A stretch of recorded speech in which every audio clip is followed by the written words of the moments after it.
All right, good morning everybody. Welcome to the live stream for finals day for the NZRCA EP On-Road New Zealand Championships, brought to you by Power HD Servos, Hobby Station, Speedy Models, Mon-Tech and Let's Race RC.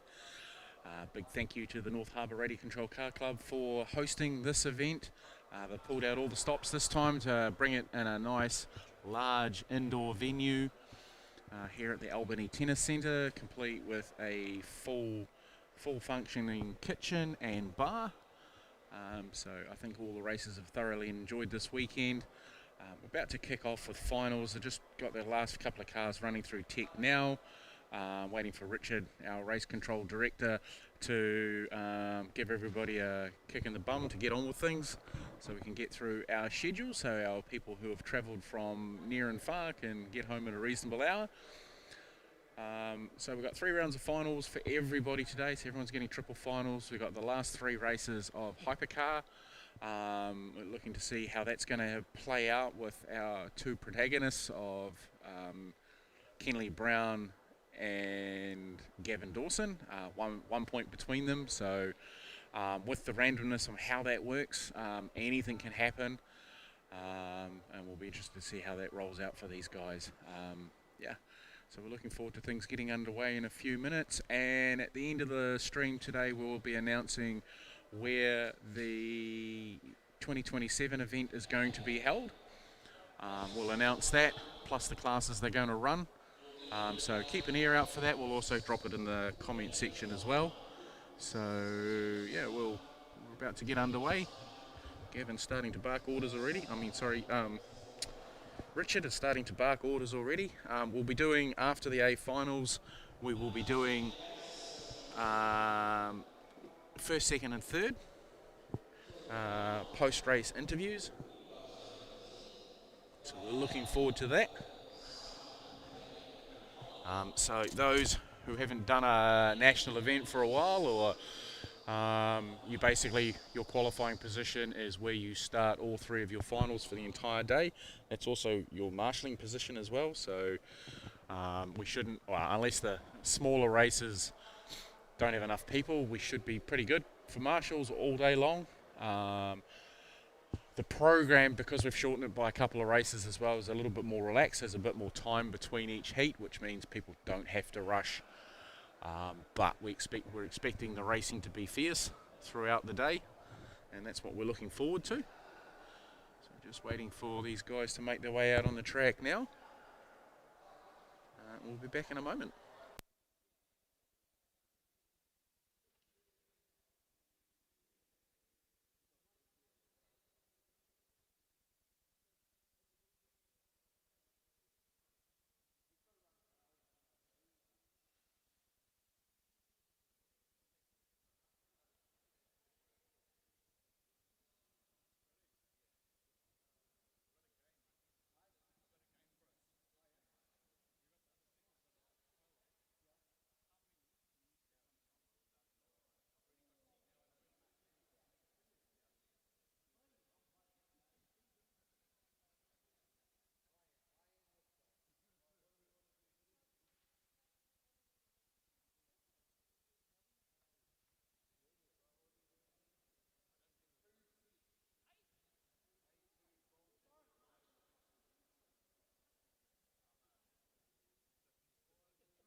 Here we go, track is now open. Woohoo, finally getting some racing underway.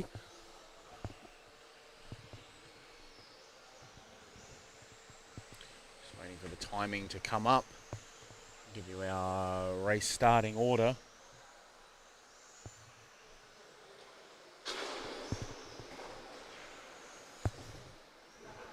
Should be. Have a quick look here.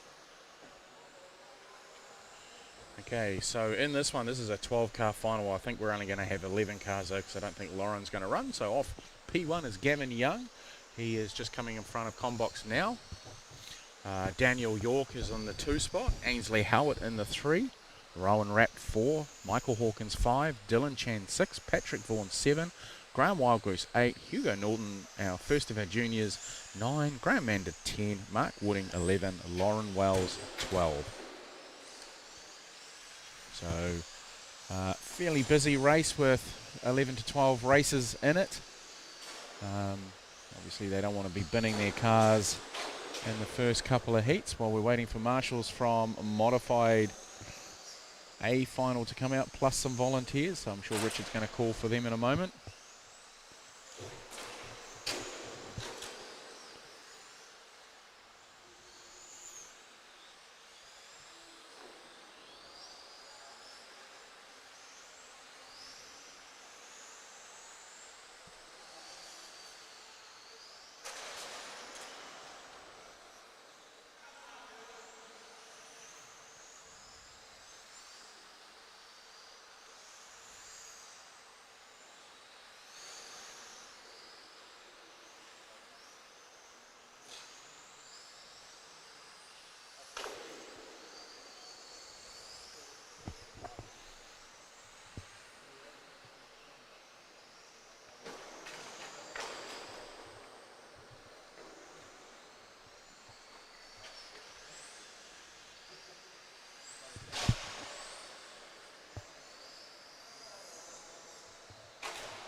Good morning, Jamie. The dinner last night was pretty good, to be fair. Host of pulled pork and slow-cooked braised beef with salads and accompaniments. Yeah, so it was pretty good. Good feed. I think everyone was pretty satisfied with what they had, and there's a few desserts had by others, and others decided to have a different kind of dessert that comes out of a bottle or a jar and may or may not contain alcohol in it.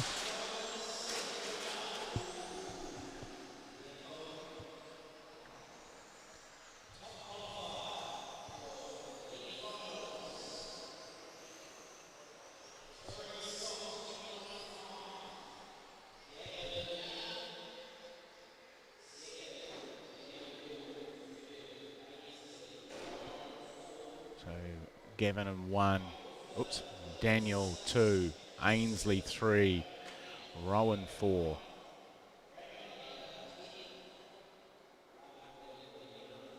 Michael Hawkins, Dylan Chan,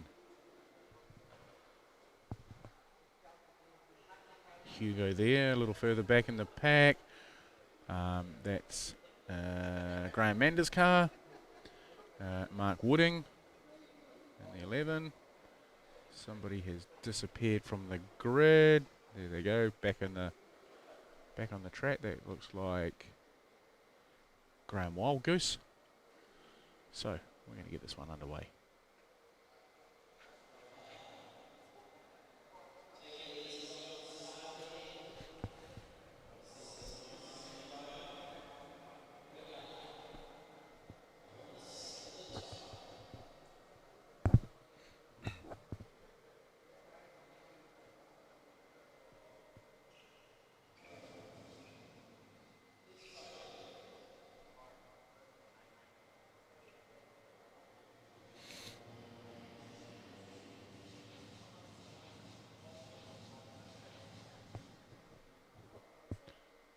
Richard getting them all enthusiastic with a bit of disco music.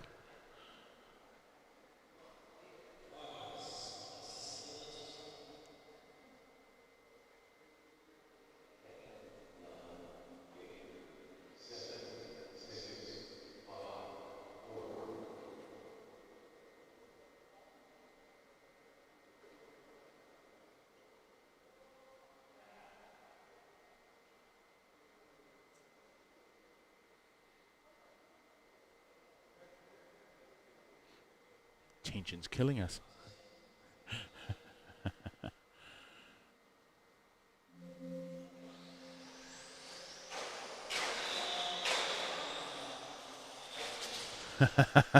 Everyone's gone on the sound of the computer restart. Hopefully there's no damage with anybody.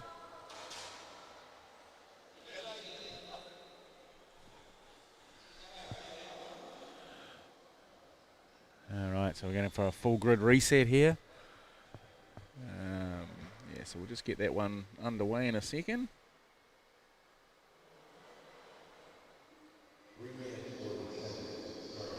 Yep, house renovations always take away plenty of money there, Jamie. We're through that at the moment at our place, not through wanting to renovate, but through a couple of burst water pipes, one of them being sewage. So, rather cramped house, living in a part of the house we don't want to be in, but got to do that to be safe.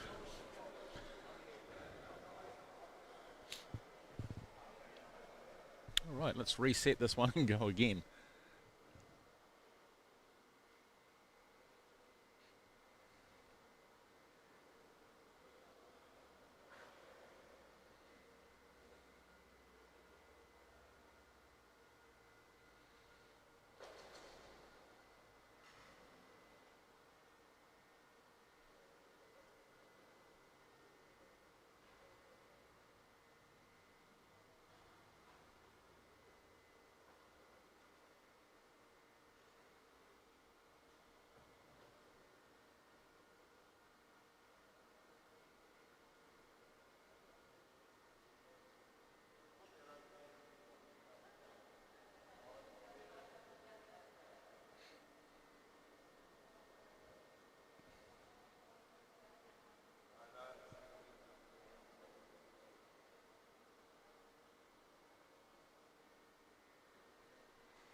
Right, hopefully we've got this one underway now.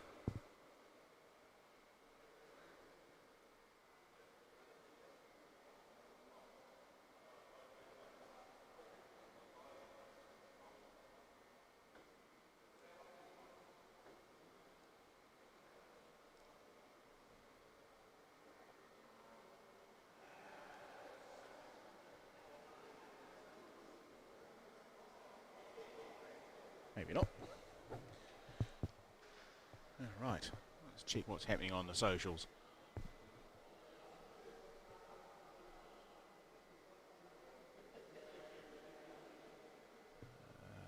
No one watching on Facebook at the moment, but we've got a couple of people on, 8 viewers on YouTube. Where are all our viewers from today, so far this morning? I know Jamie's from Dunedin and Ross is from Tauranga.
All right.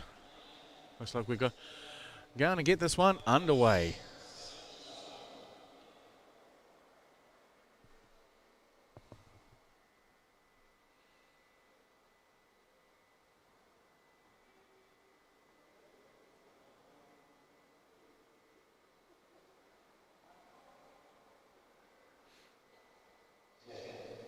This is a bit more hopeful.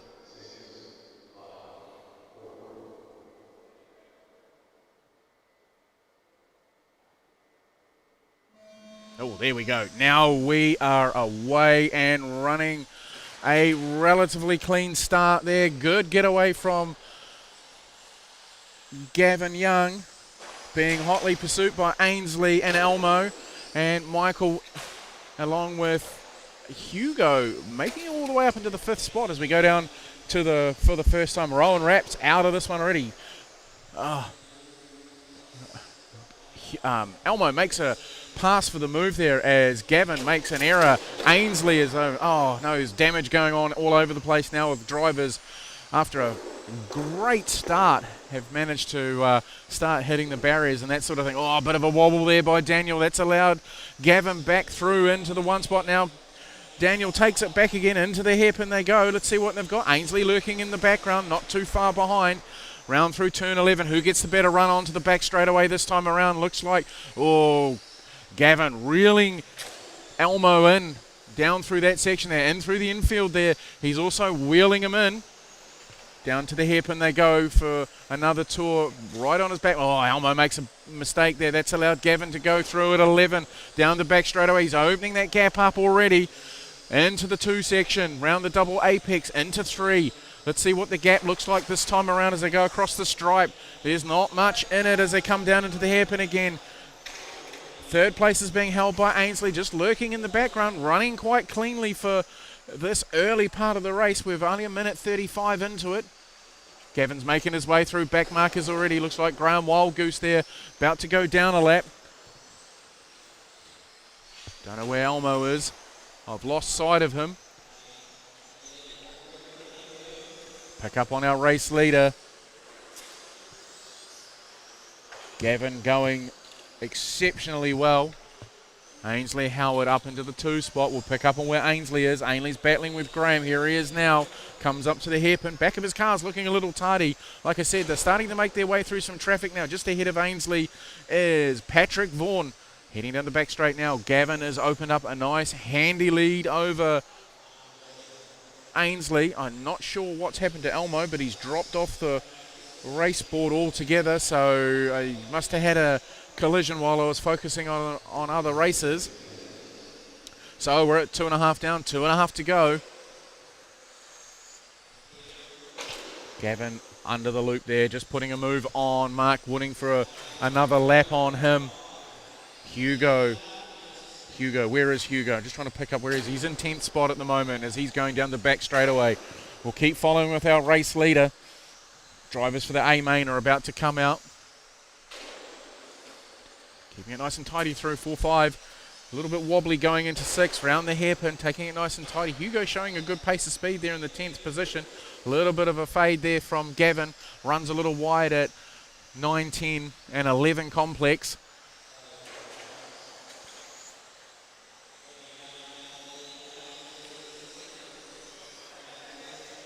Right, so he's just running around now. Ainsley's quite a way back from him. We'll just pick up. Here he is now, coming down into the hairpin, taking a 2nd place. 3rd place, Michael Hawkins, who's actually not too far behind Ainsley as they come through the 10-11 complex onto the back straightaway. Let's watch this battle with Michael in the all-green car. They've got a car between them, which is Patrick Vaughan at the moment. Just in the same straight. Same shot there. Ainsley, little wobbly going into 11, just catching the berm there with 1 minute and 7 seconds left on the clock. Down that straightaway he goes. Ainsley across the stripe now. Gavin on the back straight at this stage. No cars around him. Ainsley round the hairpin. Michael just dropping back a little bit this time around. He goes down the back straight. Let's pick up on where Ainsley is. Ainsley's coming up to the stripe now. Our A-main drivers are getting ready to come out. Beautifully done around that time on the hairpin. Here comes Michael into the hairpin. Keeping it nice and tidy. Gavin lapped everybody on the clock. So he's a lap up on the rest of the field. Done a stellar job on this one. Let's see how he gets on. We've got a bit of traffic with Dylan Chan ahead of him. Patrick Vaughan, Graham Wildgoose and Graham Mander. We're counting it down. We're in the final 10 seconds of this one.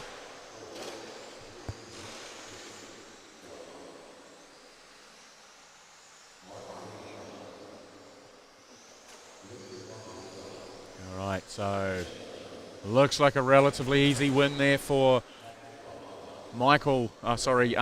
Gavin Young this time around, first time.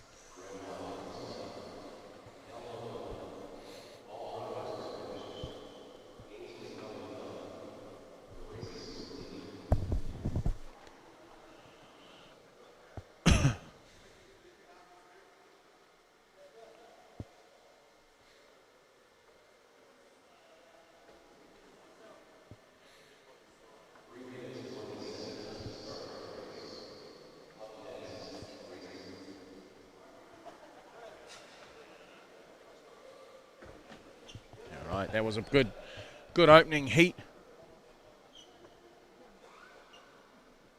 Oh, you're in Hawke's Bay, Ross. I didn't realise that. I thought you lived in Tauranga.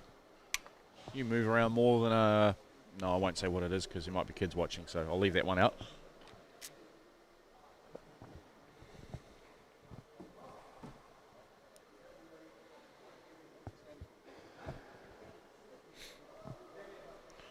All right, starting order for the A-main is Mark Harling on 1, Gavin Dawson on 2, Jamie Holmes on 3, Ricky Field 4, Craig Puller 5, Hayden Gordon 6, Speedy on 7, Adam Wyndham 8, Casey Hawkins, our second of our juniors, 9, Alex Beck in the 10.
Just giving these guys a couple more laps to get some temp into their tyres.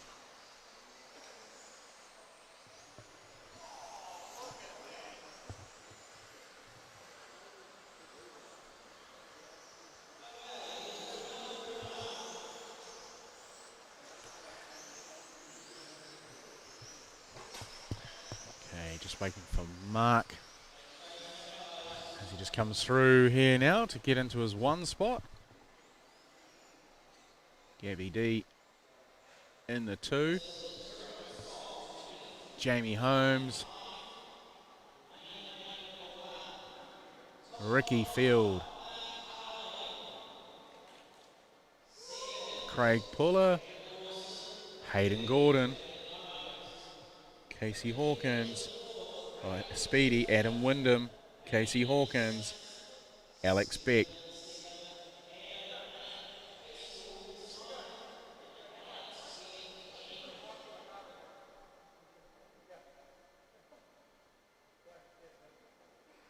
Okay, ready for this one.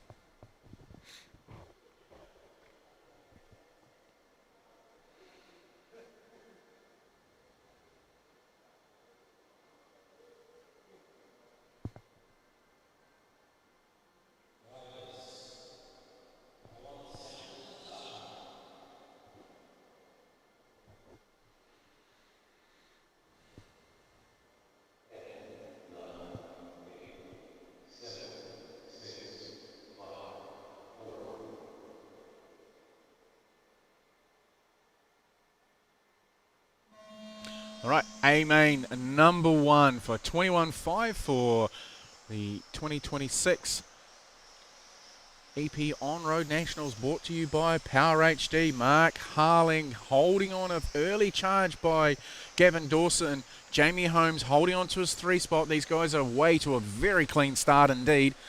The pinch point was in here, which I expected things to happen. Didn't happen. Jamie already challenging Gavi on the back bumper of Mark through the hairpin there now, through 11 on. Who's got the better run down the back straight away? These 3 have split the field already. They've gone. Ricky holding on to that 4 spot with Craig Puller in behind him. But we'll watch this battle up front for first, second and third. Jamie looking for a way round. Ricky's just starting to buy back into them now. Jamie's just dropping back away from Mark and Gavi as they come down into turn 2, 3, 4 complex and under the stripe for another tour. Down through 5 and 6 up to the hairpin. Tyres have come up to temp. The back end of the cars are not sliding around as much as what they were a couple of laps ago. Jamie's coming back at Gavi again as down the back straight away they go. Mark Harling leading the way. Somebody's clipped the barrier on the way through there. Didn't quite see who that was that time around, but you definitely heard it. Gavi's taking a bit too much curb there. Needs to watch that. He normally ends up throwing a race away quite easily by taking too much curb. Down the straightaway, Mark's opening up a gap here. He is starting to edge his way away from Gavin. Gavin's falling back into the clutches of Jamie Holmes, and Jamie is now starting to get challenged by Ricky Field, so he's got his work cut out for him at the moment. So they come onto the back straight. Ricky just dropping back a little bit that time around. Oh, somebody's put it in the fence. Not sure who that was. A little further back in the pack it is. Ricky starting to buy into this. Craig Puller lurking in that 5th spot. Round 2, turn number 11. Down the straightaway they go. Mark Harling has gone. There he is there. There is second place, coming round turn 3 at the moment with Ricky and Jamie, and now Craig buying into this. So this is a battle into 2nd, 3rd, 4th and 5th. Mark Harling's getting it a little easy as the challenge is starting to fade away, as the others are having to defend their position, which generally eats into your race pace while you're defending. Somebody's clipped the barrier on the infield there. Don't know who that was. We're 2.5 down, 2.5 to go. Jamie looking for a way past. Gavi's defending quite well. Lurking in the background, though, is Ricky and Craig Puller. Those 2 can pull off an upset quite easily. Runs a little wide that time around. Jamie's just right up on his back bumper. Let's see what they do at the hairpin. Coming into the hairpin, they're not quite close enough to do anything about it. Jamie runs a little wide into 8, 9 and 10. That gives Gavin a little bit more track space. That's opened up things a bit for him. Mark Harling's just starting to come back to them as well, as he's working his way through some traffic here with Alec Beck just ahead of him. And there we go. There's the mistake we were talking about with Gavi. That's cost him dearly. He's got a lot of work to do. He's down into that 5th spot. So he's dropped 3 places. That's unfortunate for him. We'll carry on watching these guys. First, second. First has just gone across the stripe. Here's the second. The second orange car is Jamie Holmes in the SP1 from RC Maker. The purple car is a lap down. We don't need to worry about him. That is Alec Beck.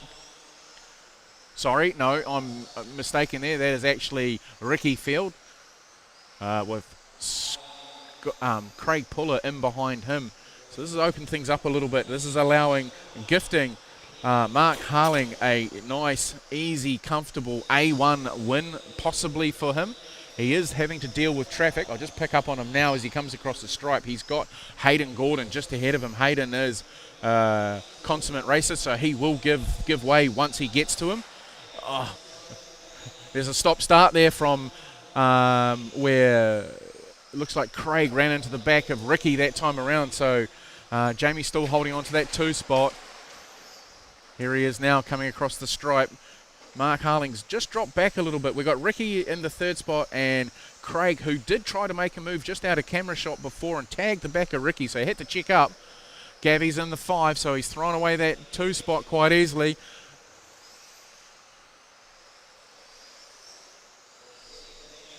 Mark just making his way past Hayden Gordon that time around. We've got 19 seconds left on the clock. Mark Harling coming across the stripe now. Jamie a little further back on that one. Then Ricky Field.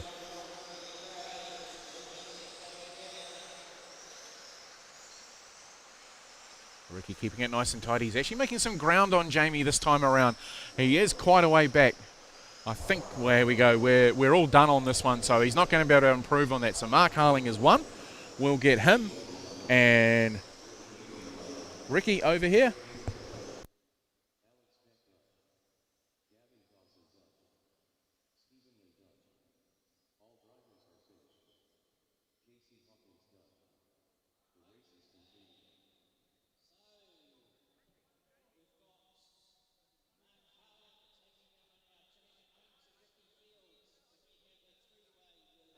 All right, just stand there. You were third, eh? Yeah, I don't know.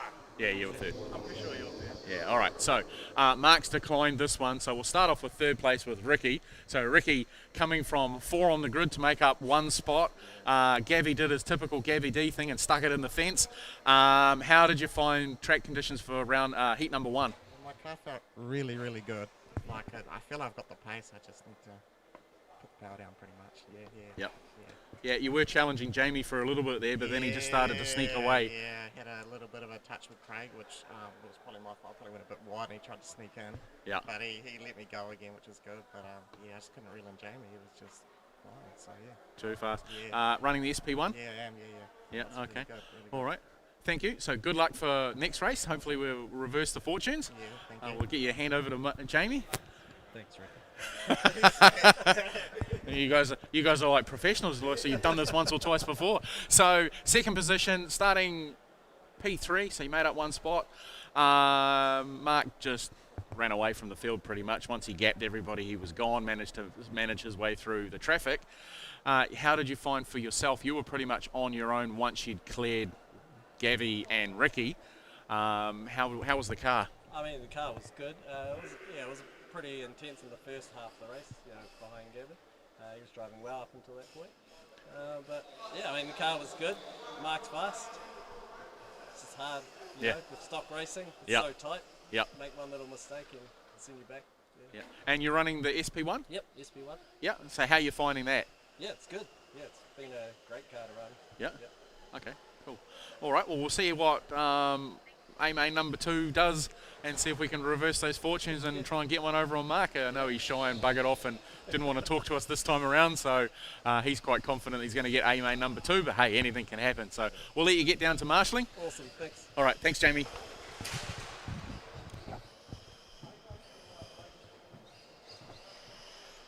All right. We've got the M chassis coming out on the grid.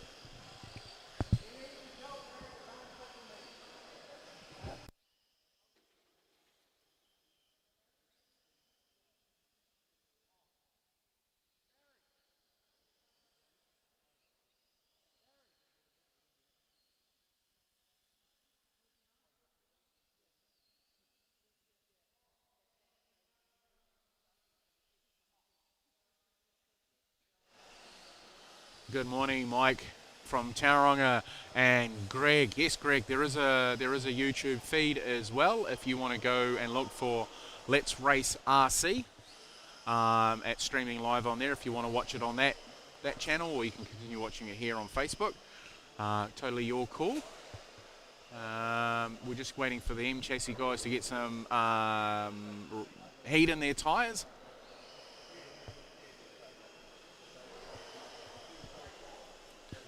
Epic first race for 21.5 for the 2026 season. Mark Harling showing his dominant force already, like he typically does, all the way from Blenheim. Just manages to turn it on when needed. So we've got these M chassis guys. Our P1 position going to Craig Puller. So he's got a back-to-back, so straight out of 21.5, and same with Speedy, straight out of 21.5 and into M chassis. Not that they really look like a Mini, it's just a shrunken down touring car now for these two. Here's a more traditional Mini body shell, a Toyota Yaris of Graham Mandering, and we've got a Mon-Tech body shell Renault 25 of Michael Hawkins.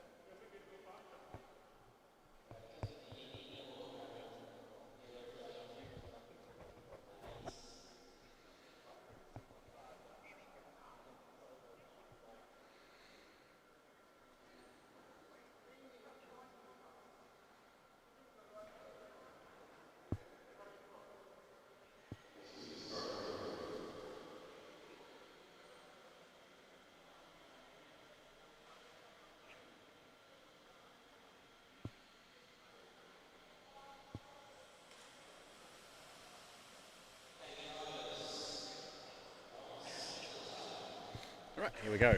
AMA number 1 M chassis for 2026. EP on-road tramps brought to you by Hobby Station, Power HD, Speedy Models, Mon-Tech, and Let's Race RC. Very busy. That wheel spin as these M chassis cars get away from the line, being front wheel drive predominantly. I actually think all the cars are front wheel drive. Craig Puller leading the way in the orange MO7 chassis. They all run a control ESC, control motor and control tyres.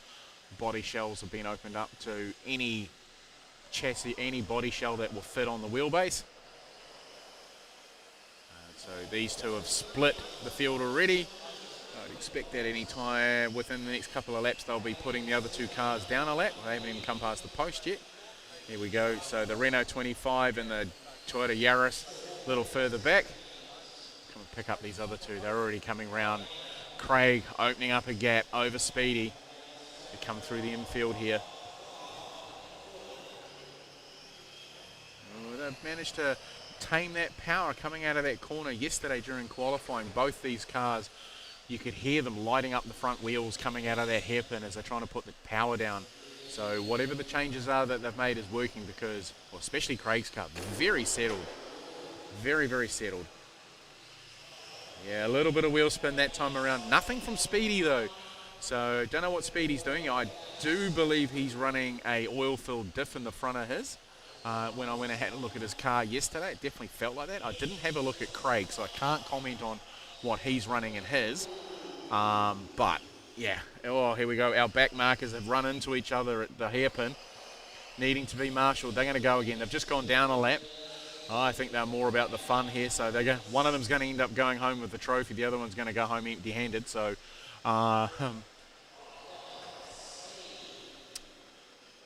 Craig here. Just buttoning off for a slight second there. Same with Speedy. No brakes being used at all. Michael's MO5. Apparently it's, the story goes, it's been flogged with an inch of its life. It's a bit like the old woodsman's axe. It's got 22 new handles and 15 new heads.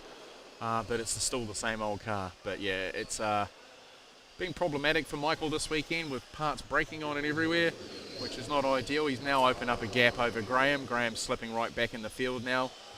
Our race leader is about to put him down another lap. We're at 2.5 down, 2.5 to go. Speedy's a long way back, about the length of the inside straight there between the hairpin and turn number 9.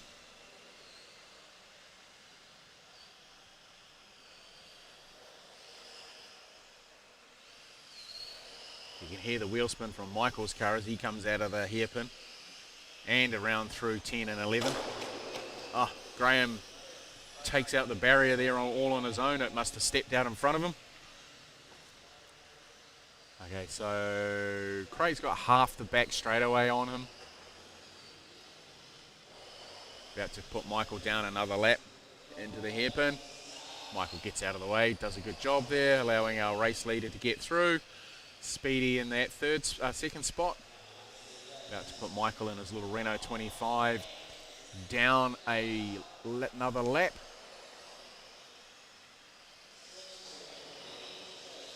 Craig running a little wide that time around.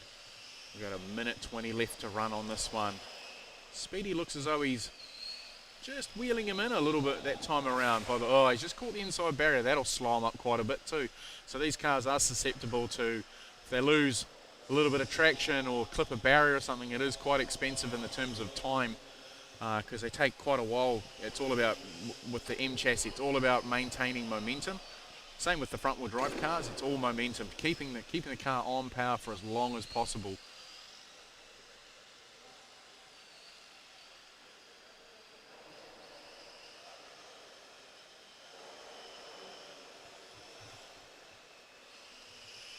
Come and find our third place man. Here he is now, coming on the screen.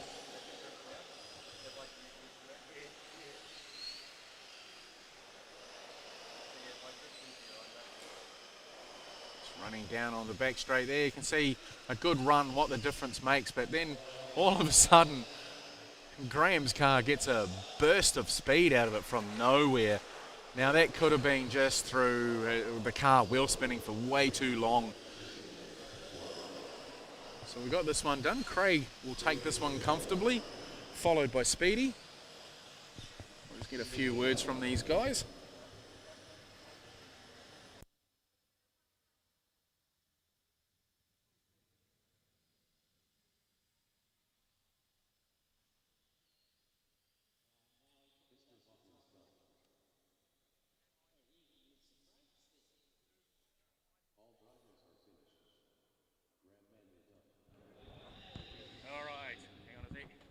All right, so we got third place for M Chassis, Michael Hawkins in the Renault 25.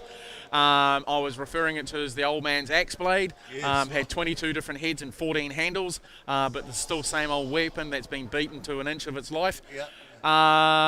Not very good at putting the power down out of the hairpin here. You can hear It's it. not very good at putting the power down anywhere, to be fair. So what are you going to do for the next race? Nothing. I just leave it like it is, and it's good fun class to hoot around with. Okay, Yeah. all right. I'll get you to pass on to Okay. Speedy. I'll get a few words from him in second spot. Speedy, our second place man. Just step back a little bit. We don't want to have a look up your nostrils. So second place there. How did you find that run for your car? And are you going to do anything different for the next round? Oh, definitely. I've done some minor changes on the car yesterday and last night. Yep. And I'm still trying to adapt to it. Yep. And hopefully I can do better next race. And Yeah. gear diff in the front? Yeah, this on the front, yep. Yep. Yeah. And what weight oil are you running in there? At the moment, some secret. No, nobody's listening, especially Yeah, not Craig. probably only like 10K. Okay, nice. Yeah, Quite light. 10,000. Yeah. Mhm. Okay. Bit softer. All right. Oh, thank you. I'll get you to pass on to Craig. You want to get a dig in about Colin right now before? Oh, yeah, of course. You know, I mean, this is a premier class to be racing this weekend, isn't it? It is. I mean, you know, this is what we've come here to watch: is 4 cars drive around the track for 5 minutes. Oh, look, it's just phenomenal, the pace. It's just, you know, I mean, I'm just doing it as a third class for a bit of fun, just to take the pressure off everything else, just Yeah. to have a laugh. Yeah. And your car, you're running a gear diff in the front? I have no idea. I brought the car a couple of months ago, pre-built, all the rest of it. Was NZRCA legal, and I haven't done a thing to it since I brought it. There we go. So it just goes to show that quite often it's just the driver and not the setup. You don't want to overcomplicate it. It's just, you know, they're a mini, they're fun. Just, you know, just go out and drive. All right. We'll let you get down. We'll see what happens after A main number 2. If you win A main number 2, are you going to do like the Euros and set out number 3? Well, since I'm marshal race, I probably will, but we won't count our chickens yet. All right, mate. I'll let you get down to marshalling spot. Thank you very much. No worries. Thank you. Right. Coming up now, we have the B main for front wheel drive. Our race order is Daniel Yorkoff 1, Rowan Rappon 2, Michael Hawkins 3, Graham Wygirls 4, Hugo Norton 5, Dave Harris 6, Robin Upton 7, Graham Mander 8. 8 cars on this one. Just waiting for the all-knowing Richard Price to let the cars out on the track.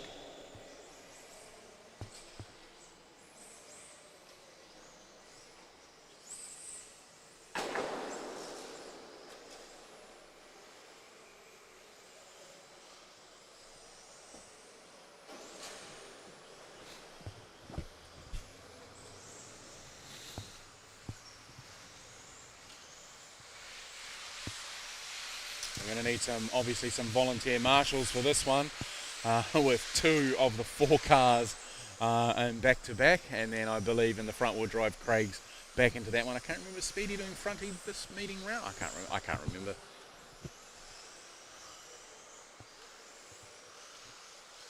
Hugo going through there. Dave Harris from Invercargill.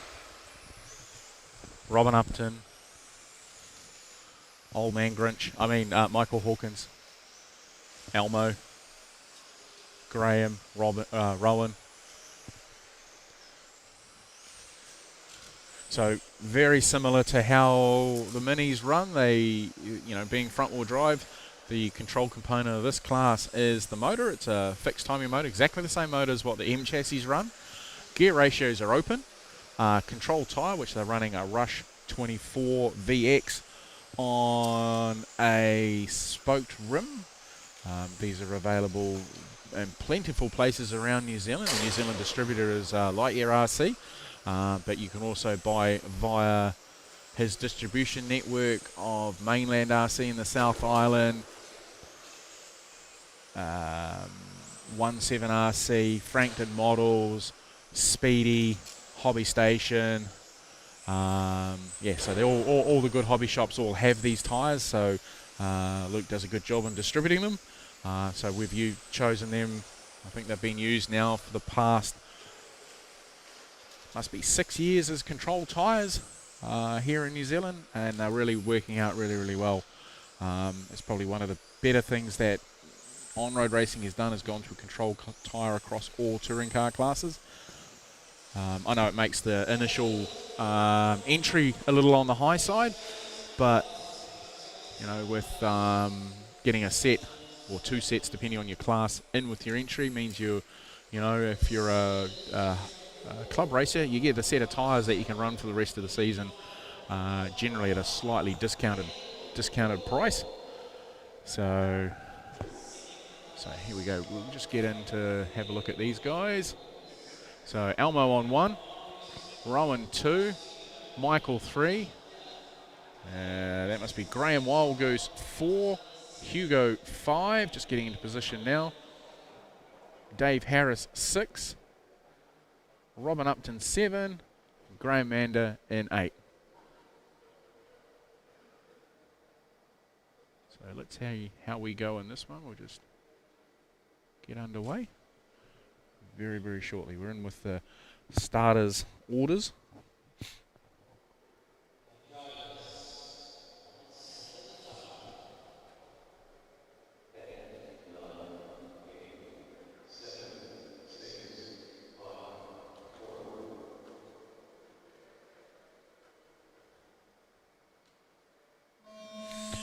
Okay, off and running in front wheel drive B main, and Elmo sticks it into the barrier first time around, dropping that P1 spot to Rowan Rapt as he takes that lead in the second and third corner in. Michael Hawkins in the third spot, Hugo 5, Graham 6, Dave 7 as they go down the brake straight away for the very first time. Rowan still holding on to that lead, opening out with a bit of a gap. Elmo just dropping back a bit. Michael in with the Alfa Romeo is being challenged by Hugo Noten in the little GR Corolla. Graham Wildgoose running a little wide there through the 9, 10, 11 complex. Follow the race leaders down the back straight away in the hairpin area, keeping it nice and tidy. Running a little wide that time, Elmo just clipping the barrier again. He needs to make sure he stays off the barrier. Michael hunting him down now as they come through the 9, 10, 11 complex onto the back straight away.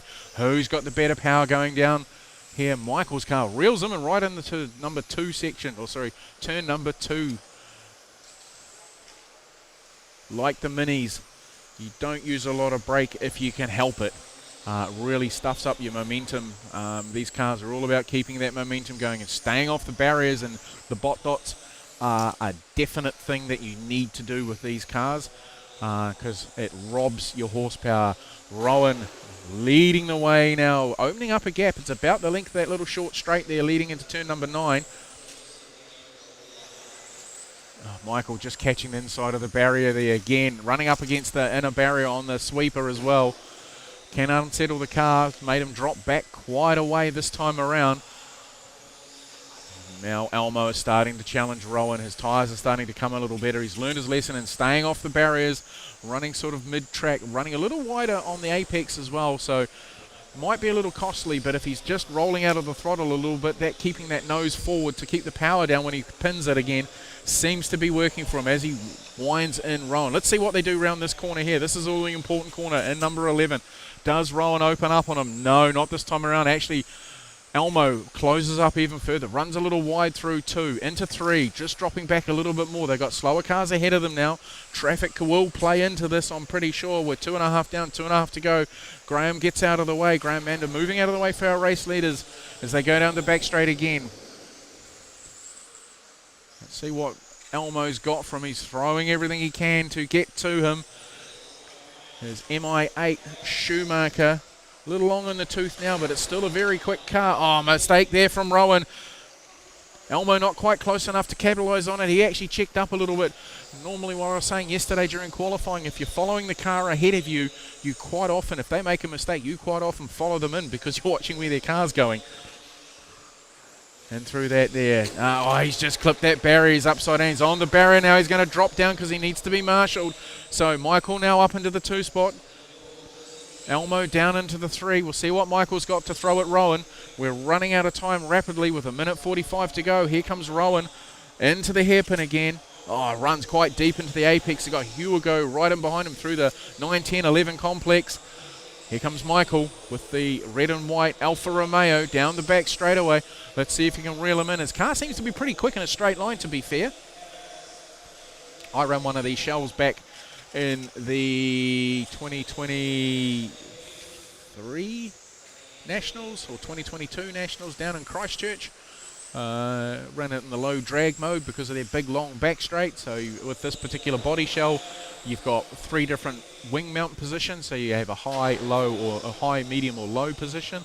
I ran it in the low position. Wouldn't have a clue if it made any difference if I ran it in any other position. As the front splitter got torn off in a race because I was a mumpty. Somebody's just, Hugo going the wrong way, crabbing into the lane. Front tyres poked. Here comes Rowan. He's clipped the barrier and has pulled the front end out of it.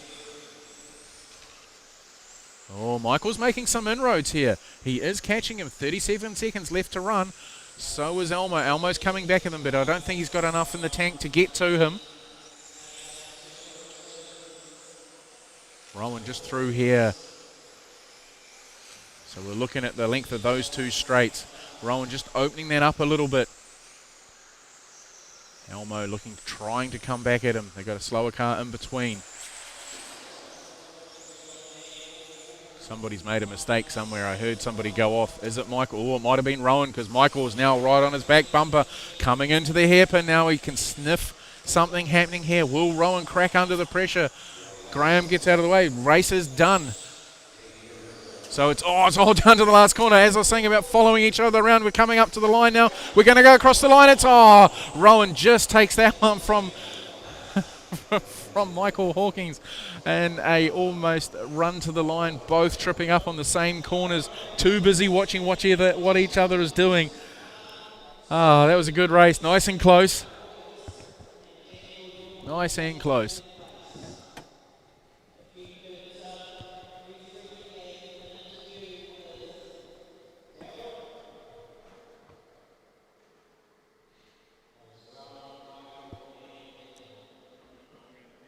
Thanks, Dan Fussell.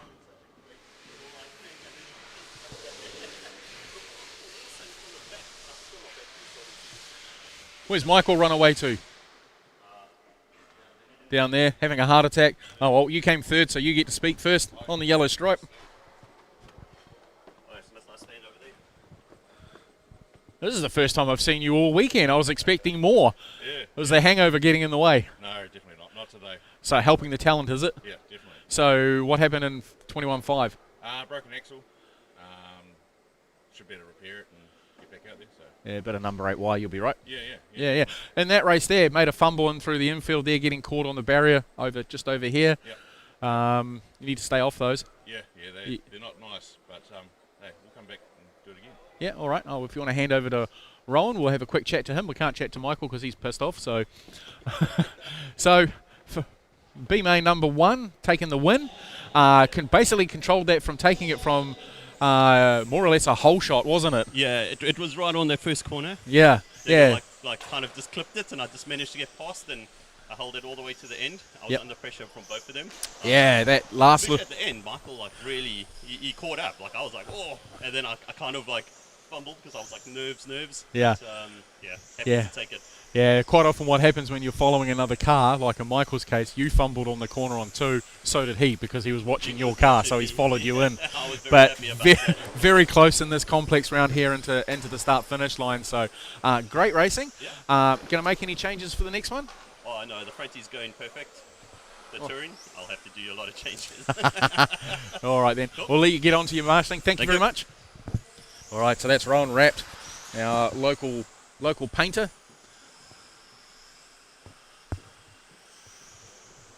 Now, here we go. This is A-Main number 1 for front-wheel drive. All the big boys are out. So our starting order is Will Sloan on 1, Colin Story on 2, Logan Toya 3, Gabby Dawson 4, Craig Puller 5, Alex Beck 6, Casey Hawkins 7, Mike King 8, Richard Pease 9, Gavin Young in the 10. Just letting these guys get some temp into their tyres. Be interesting to see if this is going to be as tidy as the 21.5 race. Michael Young, Casey needing to be marshalled up against the safety fence. Wants to stay off them barriers.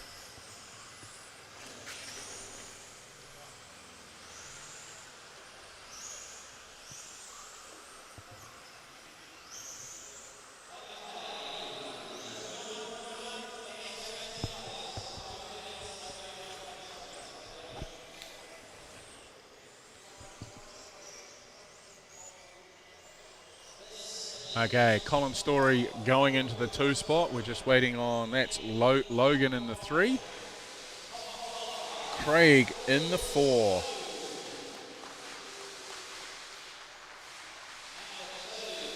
Sorry, Gabby in the 4. Craig in the 5. There's our top qualifier, Will Sloan, all the way from Canterbury.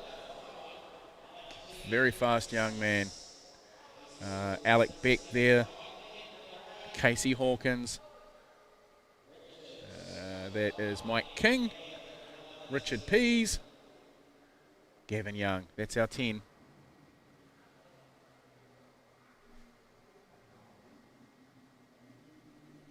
All right.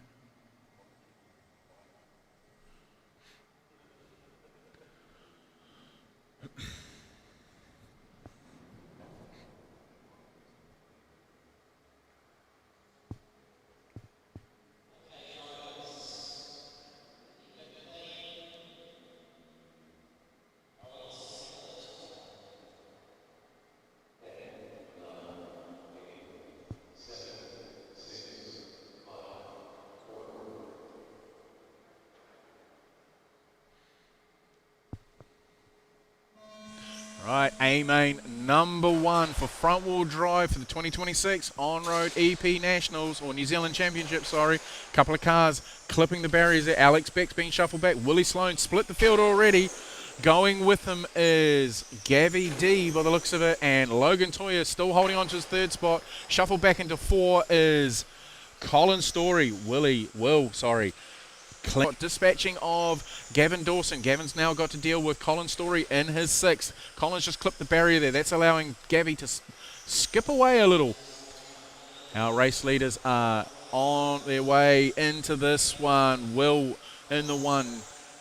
Logan in the 2. Trying to keep a tight lines around here. Now Colin's being challenged by Craig Puller. Alex Beck is in behind them, along with what looks to be, I think, that's Mike King there in the white car. So good little battle there. Gabby D all on his own will pick up the race leaders. Here comes Will through into the hairpin. We'll just wait for Logan to come into shot. There he is, and Gabby not too far behind. So fairly even spread between 1st, 2nd and 3rd. The real battle is just here between 4, 5 and 6. The local boys all battling away. The local Northland boys who race at North Harbour on a regular basis. The Fluoro red car is Mungi RC's Colin Story. Craig Puller in behind him, and Alex Beck in the Umbrella Corporation car. Gabby all on his own in that 3 spot. Number 1 comes across the stripe now. Will Sloan. Oh, he's just clipped that barrier. He's gone upside down. Doesn't need to be marshalled, though. Doesn't want to make too many of those mistakes, because that'll allow Logan to catch onto his back bumper. Oh, somebody else has clipped the barrier there. Don't know who that was. Will ran into some trouble during qualifying yesterday, where he tore out a sensor cable by catching barriers, so you just need to be sure that he doesn't rattle himself too much. Gabby also as well, he's notorious for clipping barriers a bit too tight, taking more track than what's available. Oh, there's a beautiful battle going on back here. Going to have to watch this for a few seconds. We've got two white cars. Oh, Craig Puller's being pushed back. We've got the two white cars of Mike King and Casey Hawkins. It is Casey prevailing at the moment with Mike King in behind him. And then we've got Richard Pease now. Here comes our race leader putting a move on Gavin Young. So you guys are in amongst the traffic. We're just over the 2.5 down, 2.5 to go. Logan Toya and Gavin Dawson following suit quite a way back though. All he needs to do is really hold station. They've got quite a good race pace going at the moment. So as long as they stay out of trouble with the back markers, they'll be good to go. Colin just clipping that barrier. Our race leader coming to put a move on our Umbrella Corporation car. Makes his way through nicely. Where is Logan? Here comes Logan into the hairpin. Got Richard Pease just ahead of him. Gabby D has got Gabby Young just ahead of him as well. So he's got a couple of cars to work through. We go down the back straight. Here comes our race leader again with Mike King ahead of him. He's carving through these back markers quite quickly. Logan's just coming up to the back bumper now of Richard. So Richard will probably do the right thing any second now and just get out of the way and let him go through, especially now. Look at that speed difference down the back straight away. Reeling him in. That's it. Just gives him plenty of room through that number 2 section. Gabby D's a little further back. He's still dealing with Gavin Young.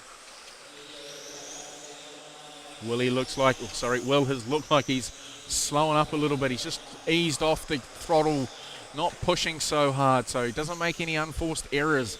And that's the big thing now, is he's going through to put a lap on Craig Puller. Craig gets out of the way, does the right thing, allows our race leader through, having a dominant race in A-Main number 1. But somebody running through the barrier there, we've got marshals on the track. That could have been devastating for Will if somebody had stepped in the wrong position. Okay, Logan coming around turn number 11 down the back straight away. Really doesn't have a lot to fight back with. Will is dominating this class. He's dominated right from basically opening control practice. He threw down the gauntlet straight away.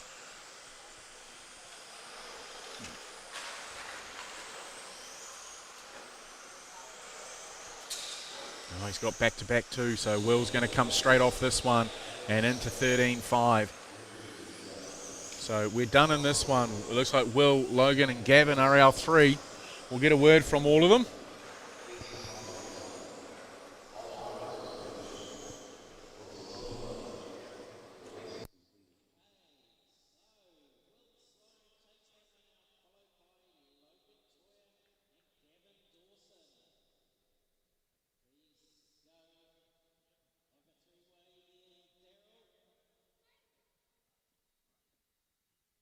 All right, so here we have our top 3 finishers for A-Main number 1, a front-wheel drive. Gabby D in the 3 spot, stayed off the barriers this time around. How did you find that run? Yeah, good, just really clean. Just found a good rhythm, and Colin had made a mistake from 2 at the start and dropped back a bit, and I could see him coming, and then he made another mistake behind me, and it was easy running all the way to the finish, so it was a good clean run. Yep. So, car felt good. Yep. Any changes you're going to do for A-Main number 2? No, this car's good. Car feels really, really good. So yeah, happy with it. Yeah, Mon-Tech body's working a treat. Always. All right, we'll let you hand over to Logan. Okay, P2 off P3. P3? Yeah, P3 and finish P2. How was that run? You kept it relatively tidy. No, I didn't. A bit squirrely at the start. Just kind of knew I needed to be pretty aggressive at the start and just went to make a move around the outside, and I turned it in. Colin didn't. It was kind of unlucky race against him. Move on. But yeah, just was pushing. The car was fast. I think I finally got it to a point where I can keep up with Will now. But yeah, I have a clean start and get to him early. So yeah, you going to do anything for the next heat? No, I can't be bothered. Spoken like a true champion. All right, we'll let you get out to Marshall. We'll have a quick word with Will. Will, glad to see you back in the winner's circle. So right from P1. Managed the gap, kept everyone at bay. Any major changes you made to the car overnight? No changes at all. Just left it as it is. Yeah, Yeah, you going to do anything for race number 2? probably not. Well, the car was pretty good, so yeah. It's quick enough. Yeah. How'd you find handling the traffic? It's pretty good. It's good. Yep, get out of the way. Got out. All right, anyone you want to do a quick shout out to? Just like Team X-Ray and my parents and family watching at home. Okay, all right. We'll let you get out to marshalling. Thank you very much. All right, so we are now up with 13.5, and the tables have turned slightly. So we've got Gael Buno-Ware in the 1, Will Sloan in the 2, Mark Harling in the 3, Kenley Brown 4, Simon Norton 5, Ricky Field 5, Hayden Gordon 6, Richard Pease 7, Richard Pease 8, Jason Helg 9, and Mike King in the 10. So these guys are out doing their warm-up.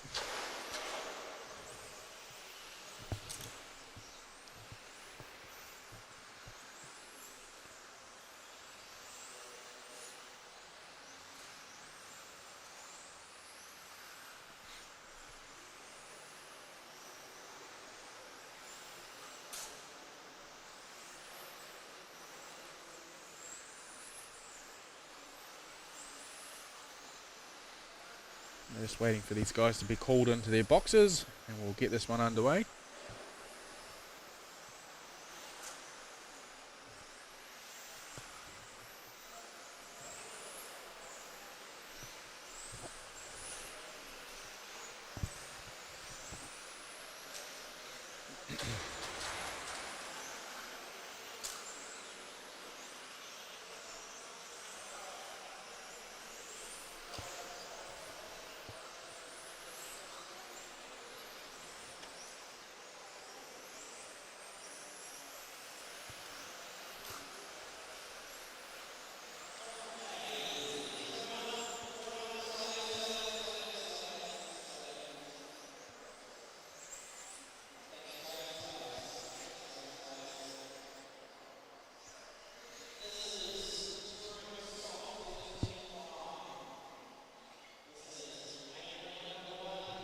Okay, so number 1, we've got Gail Buno-Ware, Will Sloan on 2, Mark Harling 3, Kenley Brown 4, Simon Norton 5, Ricky Field 6, Hayden Gordon 7, Richard Pease 8, Jason Helg 9, Mike King 10. That's our race order.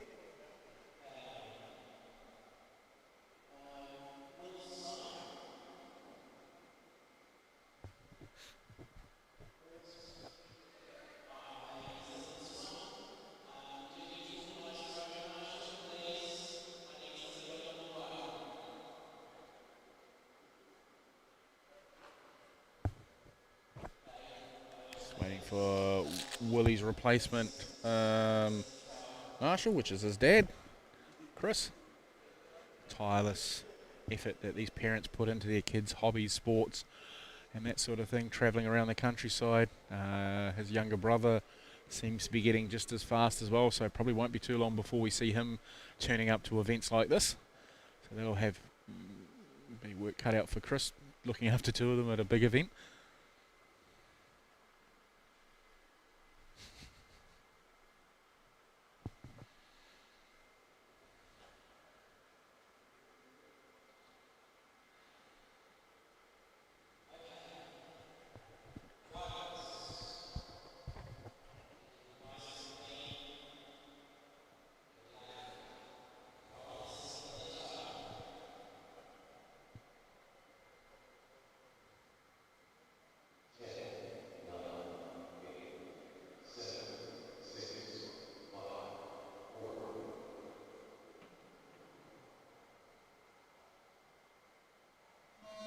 All right, here we go. A-Main number 1, 13.5 for the 2026 edition of the EP On-Road New Zealand Champion.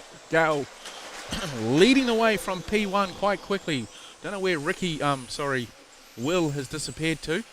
There he is. He's being shuffled further back in the pack. He's got his work cut out for him. And the second spot is Kenley Brown coming through along with Simon Noten in that 3 spot. In behind him is Mark Harling. Mark's been shuffled back in the pack as well. Ricky Field working his way through. Mike King managed to get a bit of a hole shot, came further on up the pack. Will is buried deep in the pack in behind Hayden Gordon as they go down the back straight away. He's got his work, like I said, his work cut out from him. He's fumbled the start from that 2 spot and been shuffled all the way back. We'll pick up on Gael. Here he is coming through the infield section now, long way ahead of Kenley Brown. Only a mistake at this early stage. Kenley seems to be riling it through. So Simon's been overtaken by Mark Harling. Mark is now up into that 3 spot. Simon's dropped back into the 4. Kenley still holding on to that 2. Our race leader making his way through traffic already. So Jason Held just going down a lap to our race leader. Next in the queue to pick him off will be Kenley Brown as we follow him through. Race leader's just dispatched of Mike King as well, so not too far away will be Kenley as we follow him into the hairpin. And we'll wait for 3 spot of Mark Harling to come through. And behind him, Simon Noten, and Willie Sloan has made his way up into 5th spot overall. Just follow him around, wait for him to cross the stripe. This time he's in that 5. Richard Pease is in the 6. Oh, he's made a mistake. Back end of the car coming around on him, so not the best start of the day for young Will in this race. Here's our 2nd place man. 1st place man is, where is he? He is there, so he's about to put Will down a lap. He's put everyone else down a lap, so he's just coming through the hairpin now. Will is not too far away from Will's looking to put Jason Helg down a lap. Ricky Field in that 6th spot. Just goes to show how quickly fortunes can change in the different classes for everybody. Here comes our race leader, pretty much unheated at this stage as we come up to the 2.5 down, 2.5 to go. Just follow Gale down the front straight away. Keeping it nice and tidy through the 2, 3, 4 complex up to 5. Round into 10, number 7 of the hairpin, 8, 9, 10, and now into 11.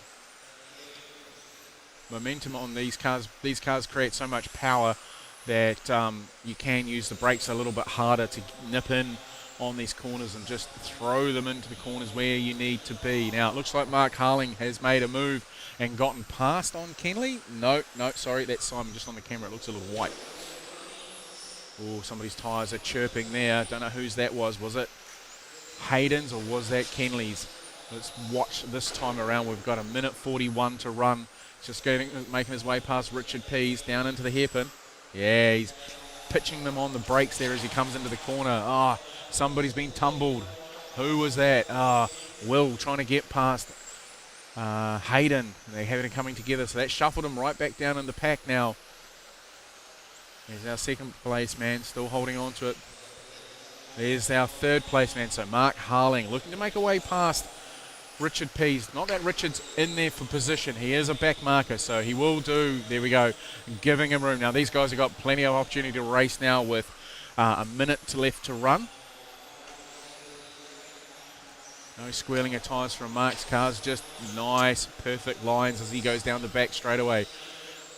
In through turn 2, 3 complex. Round on 4, 5. Short shoot to 6. Up into 7 in the hairpin. Round into the 11 complex and back onto the main straight away. Here's our race leader, not too far behind them, so they are in danger going down a lap. Dominant race here by Gael. Mark, twitch there from Mark. Power on out of turn number 5. That's allowed Kenley to open up a little bit of a gap that time around. Mark's reeling him in though. Back in through that 2 section. He must be hard on the power band coming down that main straightaway and in through that sweeper. Some of the guys were complaining they'd need to hit the picks going down through there, but I think they've grown a couple of hairy ones and gotten on with it. Definitely running it up against that inner barrier there through the sweeper. Mark's winding that us in where race time is basically done. Unless a back marker does something with it. Gael takes the win. 2nd and 3rd are still racing for the line. A mistake here could gift 2nd spot to him, but Kenley manages to hold station, so he comes across in 2nd. Mark ends up in 3rd.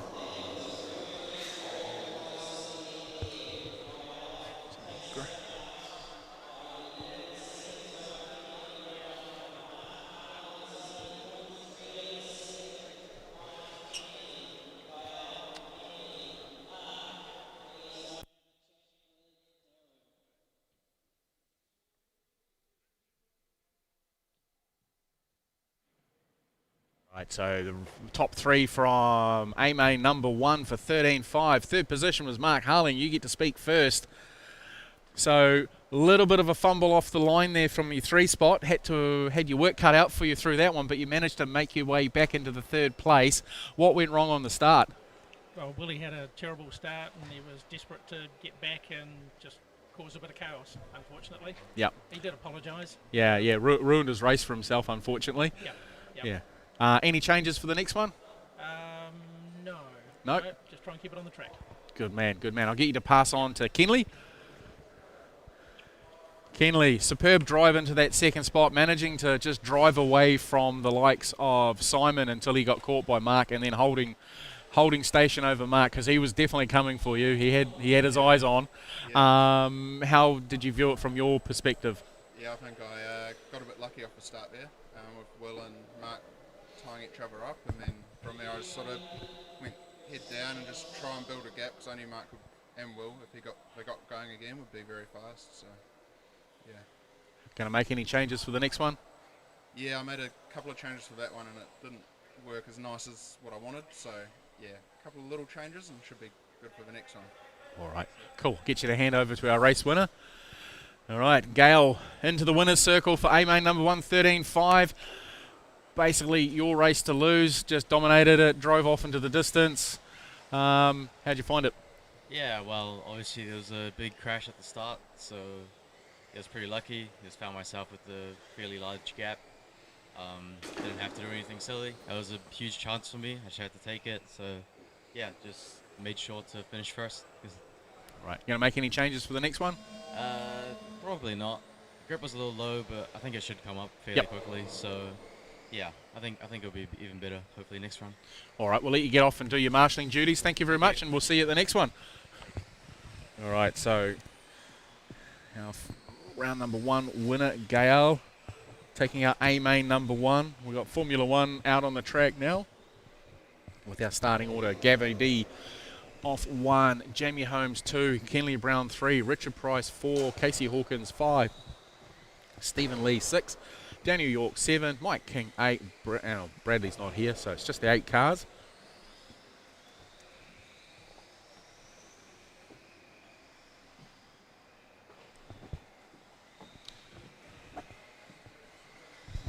Which sound is cutting out for you, Frankton Models? Is it my mic or when we're interviewing the drivers?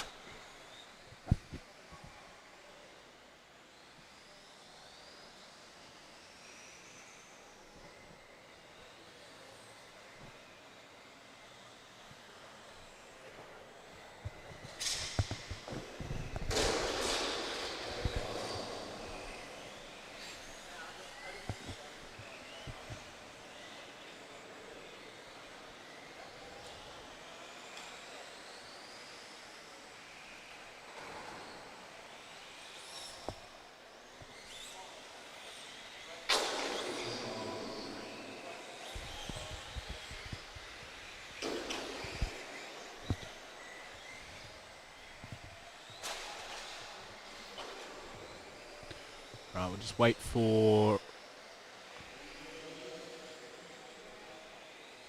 these guys to get into position. Gavi running a Lewis Hamilton inspired Ferrari paint job for his car. He's run that through tech, so he's allowed to run it. It's just a body shell change.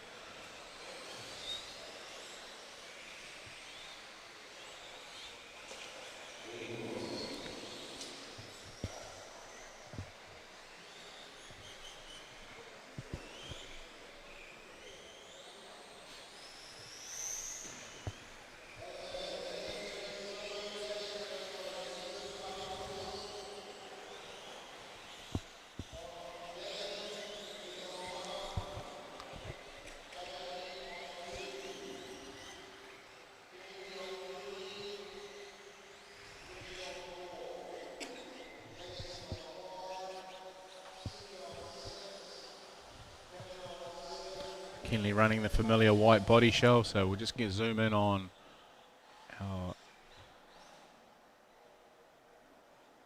so there we go, the Lewis Hamilton inspired body shell for Gavy D on the 1 spot in the TQ. Jamie Holmes in the 2.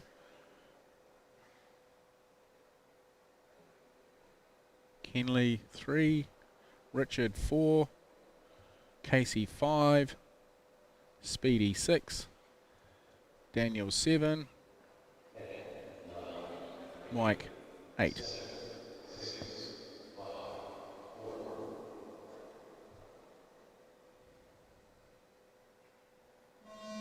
Right, here we go. A-main number 1 for Formula 1 is away. Couple of cars are in the barrier. Speedy's gone onto the infield. Kenley's challenging the Ferrari straight away. Oh, well, he was. Oh.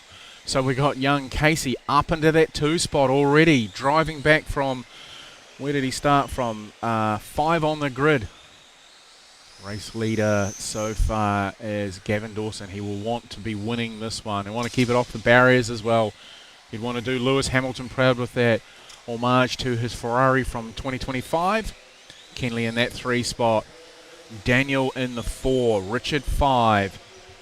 Jamie 6. Watch them go down the back straight away now. Kenley making an error there. He's just dropping back a little bit. Daniel's trying to buy into this one as he comes up into the turn 3-4 complex. Round into 5 they go. Jamie just getting a little bit of a tank slapper going there. Got Speedy down a lap. Mike King in the blue car. Excuse me. The other 2 cars got good drive over Daniel coming out of turn number 11. Jamie right up the back bumper of, or wing plate of Kenley, down into the heaven, makes the move. Is he going to make it stick through 9, 10, 11? He does as they go down the back straight. He opens it up. He opens up a nice big gap. Speedy gets out of the way. Kenley comes back at him though, just overshoots the apex a little bit. These things are notoriously hard to stop when you need them to, being a straight axled car. A lot of them run ball diffs in the back, and also trend now is tuning them with using oil-filled gear diff. So our race leader is just putting a lap on Daniel, so he's worked his way through. So Kenley is still in that 2 spot. He's quite a way. Oh, he's opened up over. Oh, sorry, I got that mistaken. That was Richard Price and Jamie Holmes battling away there. Sorry, my mistake. So there is Kenley. Daniel's quite a way away back now. He's made a few errors. He's been dropped back. So Kenley's holding on to that 2 spot. We'll just pick up on our race leader. Richard's made a mistake. Casey Hawkins up into the 5. Oh, he's just clipped the barrier. So race leader going. Oh, that's his race done. There's a wheel off there. That's the front wheel done for young Casey, unless they can pop that back on and get him out there. So our race leaders put a lap on Richard. Richard decided not to do the usual Richard thing and take him out. So he's kept that one going. Kenley is just coming into the shot now. Here he comes into the 8, 9, 10 complex. Jamie's now up into the 3 spot. Here's Jamie now coming down into the hairpin, running wide up the short chute to the final complex before heading onto the back straight. Here is our race leader. So he has lapped everybody up to Jamie. So down the back straightaway he goes with 1:43 to go.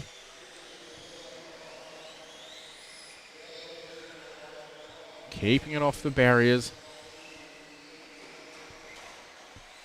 Somebody was stuck on the barrier. Oh, it's Jamie. So Jamie's gone down a lap.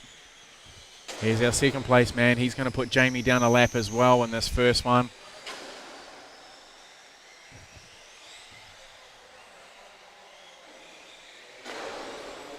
Along the front little straightaway he goes.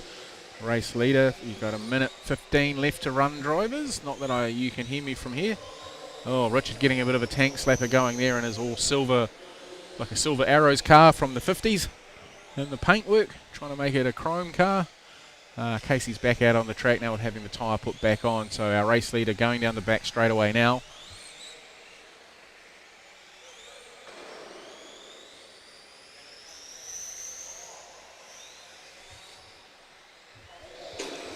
Elmo going through with Garrock for his driver. Right, race leader going through. Kenley not too far behind. They are on the same lap, so we've got 30 seconds left to run.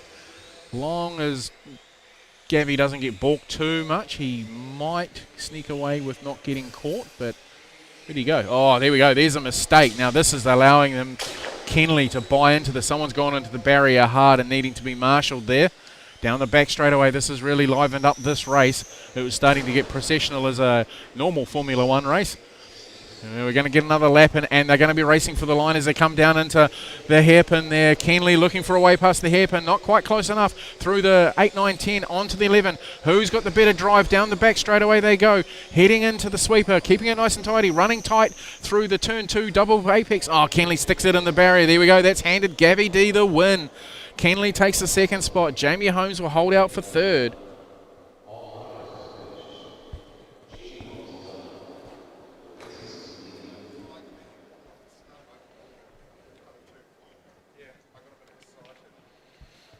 Do him. Oh, he's busy. Yep. All right, so Kenley taking P2 in that one after starting. Where'd you start? P3? Yeah, a few little mistakes towards the end there, which, you know, he'd made a mistake in trying to capture him, but then just on that last couple of turns. Yeah, it was a pair of seconds. Car felt really good off the start. Yep. The changes I made, and I thought I'd have something for Gav, and then I decided to roll it on my first lap, and a couple of mistakes. But yeah, moved back forward and thought I had to go for the lunge there, or wouldn't have a chance. So happy with second, and we'll see what we can do in the next one. All right, I'll get you to hand over to Jamie. Hey, Jang, third in that one.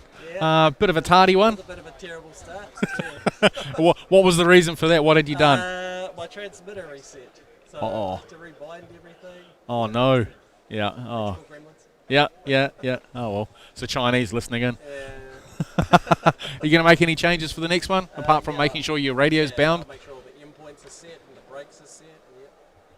All right. You are up next, aren't you? So I'll let you get on with it. I'll let you hand over to Mr. Mon-Tech. All right. So win number 1. Oh, a little bit tight. Nerves. You got to stay off those barriers. Yeah, well, I spun down here. I got a little bit wide and spun on the booster. So I didn't touch almost anything else. Yeah, I didn't touch almost anything else, but yeah, came down here and got a bit wide and better. In with a couple of laps to go. It was a bit nervy. So Yeah. Allowed Kenley to catch right up to you, but then he had more pace in that one, so the nerves, just went up bad. So yeah. All right, you going to make any changes for the next one? No, the car's good. Yeah, I don't know. I just need to settle down. I think the track's a bit slipperier this morning than it was yesterday, so it should rubber up a bit, and I should be more confident next one. So. Going to make any changes? No. All right. Why would I? It's got a Mon-Tech body and Mon-Tech wings. What else is there to change? And it's painted like a Ferrari. Yeah, I know. And then no one knows what the car looks like now because I did that Lewis Hamilton one. So now, the people are going, oh, we didn't know it was you. So, but I didn't have any trouble with that graphic, so it's all good. Yeah. All right. We'll let you get down to your marshalling spot. Thank you. Thank you. All right. Drivers from Modified are up now. Just wait for them to get organised. Oops. Yeah. So the North Harbour Club decided to hire this facility to get a nice big track in there to allow these modified boys a big area to run. And they are enjoying it. The track is very open. It's inspired. Actually, the inspiration for the track came from the Worlds track that they're going to run on later this year. Slightly modified a bit to what they're running, but that's the inspiration for it. Nice big long back straight. And we made some changes basically around the safety side of things, so the cars, when they disappeared off the track. So originally, where we've got people stationed at the moment for pitting, they were going to be down the other end. But we've put them down this end, and the track was going to run the other way. So we decided we wouldn't put anyone down to where they are at the moment and change the rotation of the track, which means that some of the corners had to be changed away from our original design. But in terms of that, I think it's looking pretty good. Everyone's enjoying it. So that's the main thing, is the drivers are enjoying it. We've got 5 cars in modified.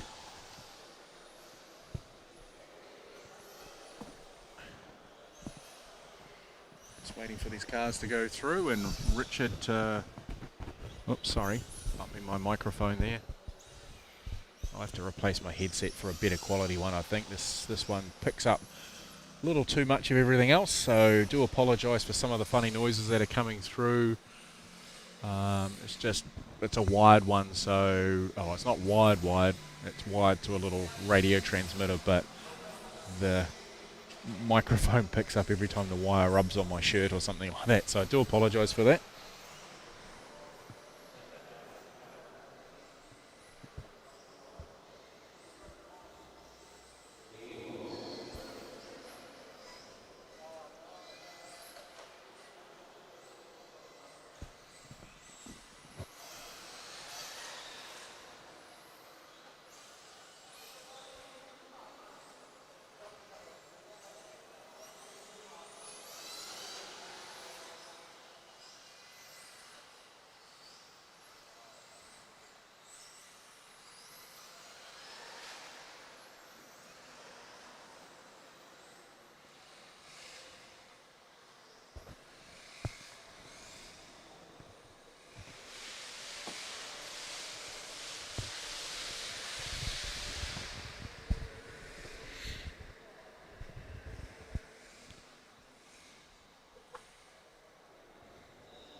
Oh, I see. We're just waiting for Logan. I don't know what he was doing.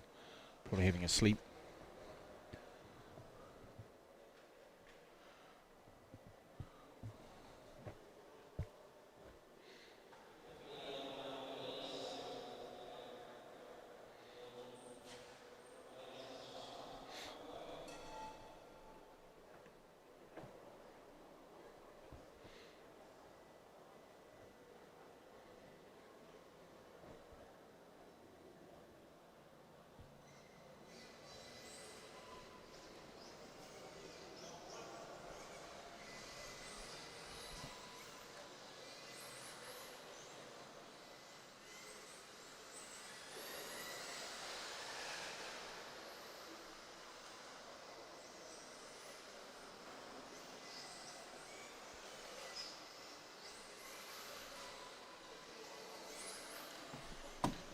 Shit. Oops. Yikes. Sorry about that. The microphone just...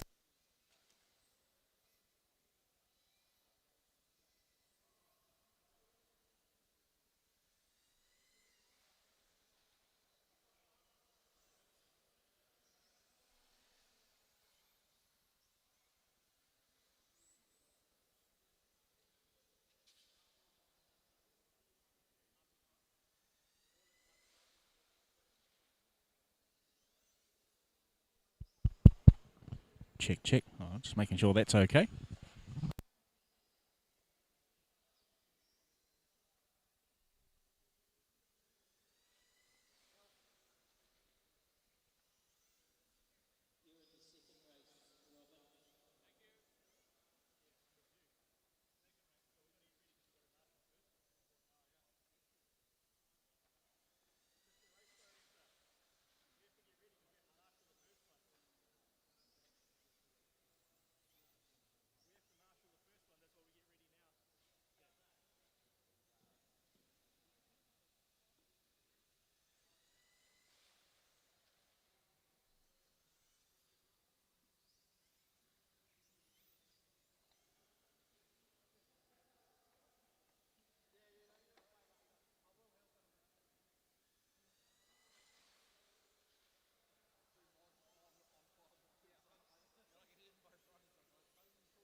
Righty, just getting the modified guys. Must have been a little technical issue there down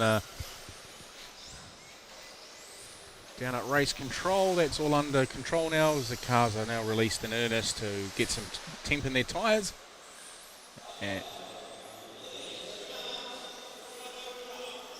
All right, here we go. We're going to the grid.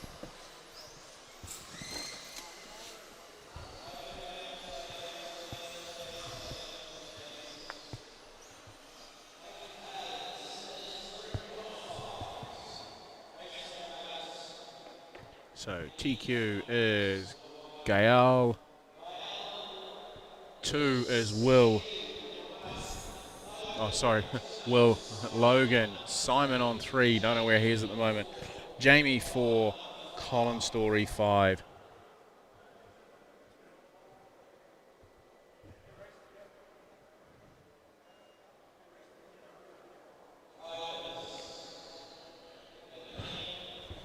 All right, here we go. A-main number 1 for modified.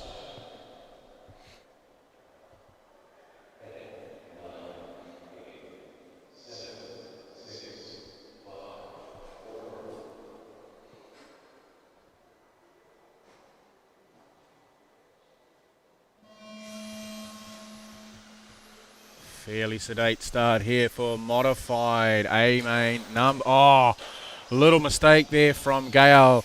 And Logan tags the back of him, gets caught up in with Jamie and Colin, and now dropped back into 3rd spot. Race leader goes through a little bit tardy that time around. Bit of a tardy start. Already gapping the field. We've got battles going on. Logan's got his work cut out for him now in the Yokomo MS 2.0 versus Yokomo MS 2.0 of Gao Buno Ware. Off to the World Championships in China in April of this year. Looking forward to see where and what he can do over there and the experience he brings back with him. We haven't sent anybody to the Worlds for on-road for a number of years. Not since, I don't think, and please, if anybody knows better than me, and that might be Scott Kendall, we haven't seen anybody to on-road Worlds since Ivanhoe went in 2008 to Thailand. We've done a few off-road meetings since then, namely Nitro, but definitely nothing in the ISTC class, that's for sure. Well, not that I'm aware of. But it'll be good to have a representation over there, probably the closest we're going to get that event to New Zealand for quite some time.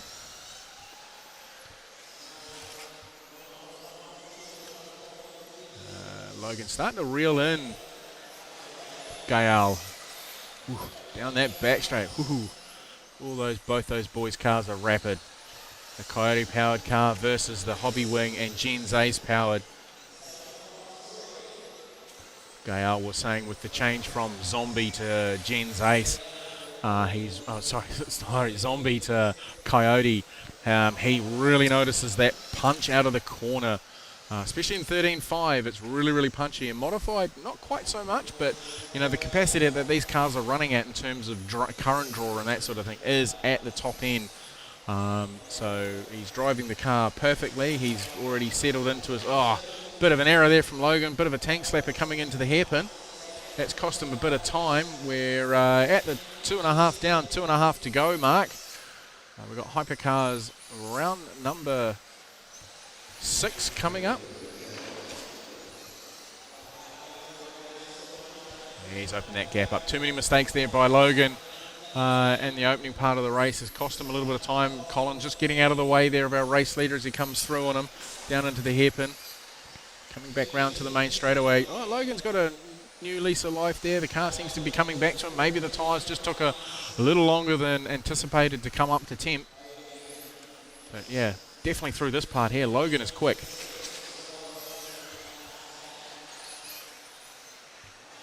See what he's like. Opens it up down the back straight away. And that's where Gale seems to be making all the progress, is actually on that straight. In through the infield there, Logan's car looks quicker.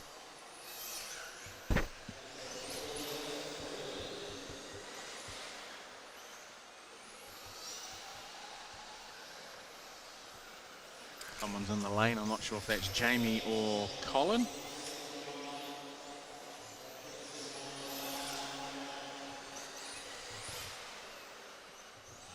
Colin by the looks of it. No, it's not. It's Jamie. Oh, that's a shame. So we're talking to Gail, Logan, and Colin. That'll be our top three. But these two at the front are not. Oh, mistake there by Gail coming out of 2. That's allowed Logan to catch up a poultice of time. Just catching that barrier between turns 2 and 3.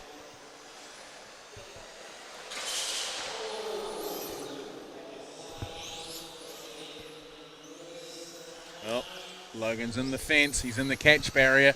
That's cost him plenty of time. Actually, that might allow Colin to catch. No, Colin's down a lap, but still can't afford too many more mistakes like that. He's lost an end. No, he's got the end plate still in place. Lost one yesterday, and he said really noticed the turn-in without that end plate at speed where the car was just a little dodgy because he had an incident where he came off just down in front of here, and he got caught up in the fence and pulled the side plate off. So, you know, these things, while they say aero doesn't matter when you're doing 130k an hour, yeah, it does make a difference. So that's 130k an hour in real speed. They're probably not doing that in here today. They're probably nudging on 100 down that back straight, but they have the capacity to do well over 120k an hour. So we'll just get these three.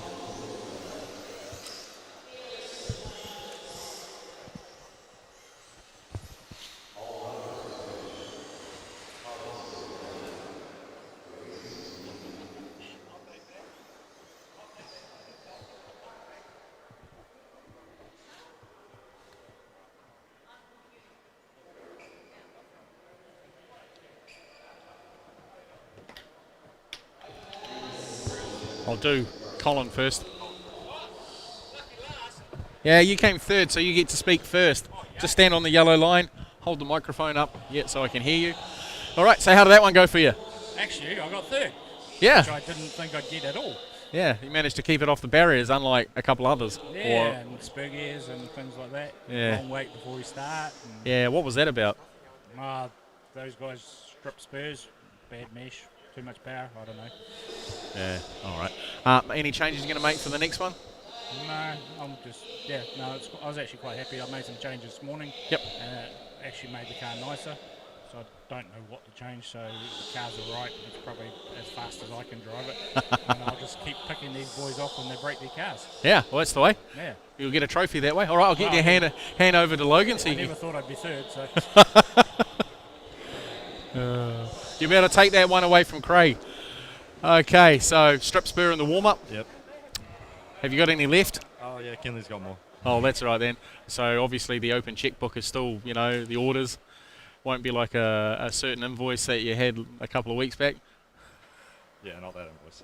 No. Okay, relatively clean run until you caught yourself in the barrier down there. How did you find the car? Car was fun. The car was good. I still need a little bit more steering. It's just not got that real edge to it. It's kind of just sledge, and then it finally turns. Yeah. But yeah, I had pace at the start. Just got a bit unlucky catching Gale. Took a bit of a tighter line, and the lines come together as what it is. Okay. Any changes for the next one? Maybe I'll just hope the grip comes up and then kind of get a bit more drive. Yeah, should do. If yesterday was anything to go by, we should have better grip for round number 2. Hopefully. Yeah. All right, I'll get you to hand on to Gael so I can have a quick chat to him. Back in the winner's circles again. Another straightforward race for you. Well, just say straightforward. Yeah, couple of little bobbles there that probably were a little bit forced on your part. Yeah. Going to make any changes for the next one? No. Yeah, I don't know. Grip was low again, but Yep. once again, it should come up. Yeah, yeah. Obviously, the wait time didn't really help the cars, but luckily, I got the portable tire warmers from Yep. NZRCA. Yeah. So that kept some heat in the tires. So, yeah, just generating that grip. Maybe some changes just to get a little, get a little more grip. Yeah. But the car was good. So yeah. Okay. All right, we'll let you get on and do some marshalling. Thank you very much. We'll see you in the next one. All right, now we've got the hypercars coming up.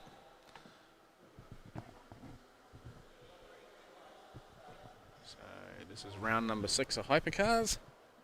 Just while we're waiting for Richard, I don't know what he... Oops, sorry.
Okay, so we've got next round of Mon-Tech Hypercar Challenge. And we've got a head-to-head here with Kenley and Gavin. Not sure what the starting order is. The live time race thing hasn't updated just yet. So we'll see what happens.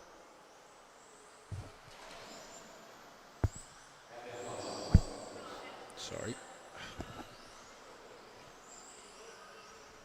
Okay, so we've got two yellow Ferraris running out there. One that's just gone past the comm box is David Harris from down in Invercargill, and the second one with the more red on it, the red flashings, is Gavin Dawson.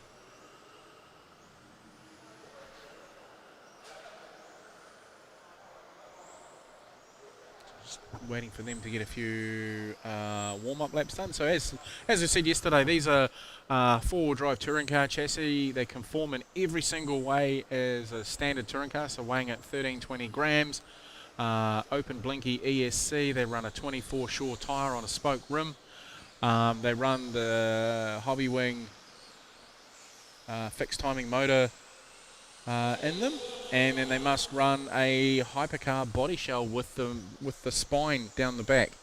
That's the important part. They need to have that spine because there's a couple of brand manufacturers who don't have them, and they're more like a touring car shaped shell, which is not in the spirit of the.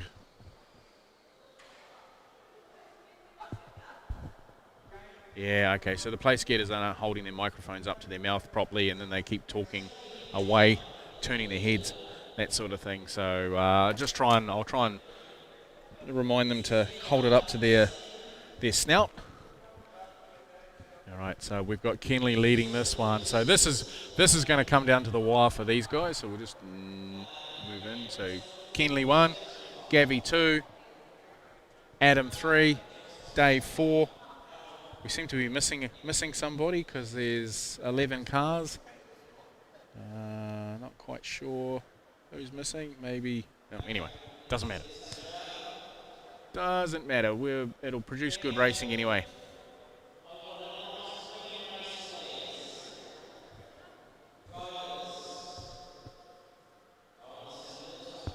Beep.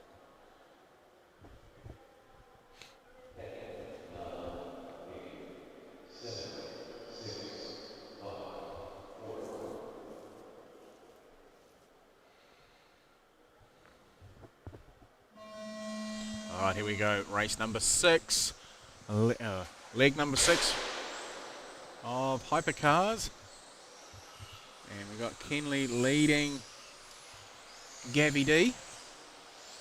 Adam Wyndham in the 3. Could be an upset here. Might pinch a spot and some points off somebody.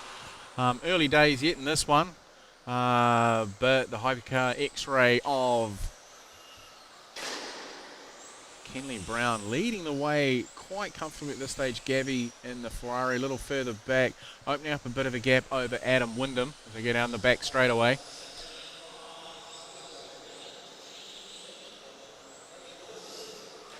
Oh, Gavi just catching the curbs again.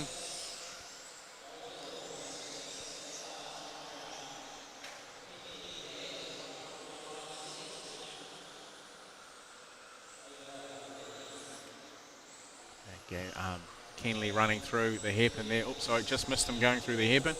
And Gavi runs wide that time around and through to the 11 corner, down the main straight, and to complex number 2, up to 3, round 4, across the stripe 5, just clipping that barrier again. Dave Harris clipping the barrier as well through 8.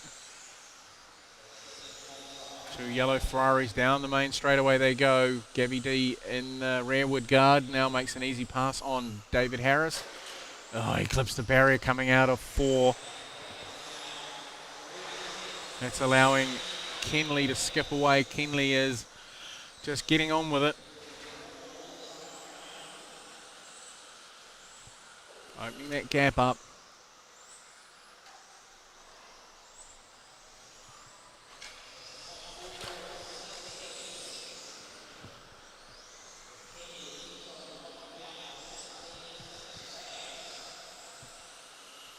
Man, he's got half the track on these guys. Here comes Gav. Keeping it tidy through this part this time around, staying off those barriers, staying off the bot dots, the other things that cost you time, getting the car up off the ground, catching too much air, or with how the barriers are designed, they're like a corrugation setup, so very easy to rip parts of the car off or catch the car and hold it. You'll quite often see a car, especially an open wheeler, they'll get sucked into the barrier, so it'll pull them in, and then they'll go under it because of their wedge shape with their front downward nose and the wing and that sort of thing. Kenley's just made up to make a move on Dave Harris as we continue to watch Gavin Dawson. Trying to pick up on Mr. Brown. Just ahead of him is Adam Wyndham.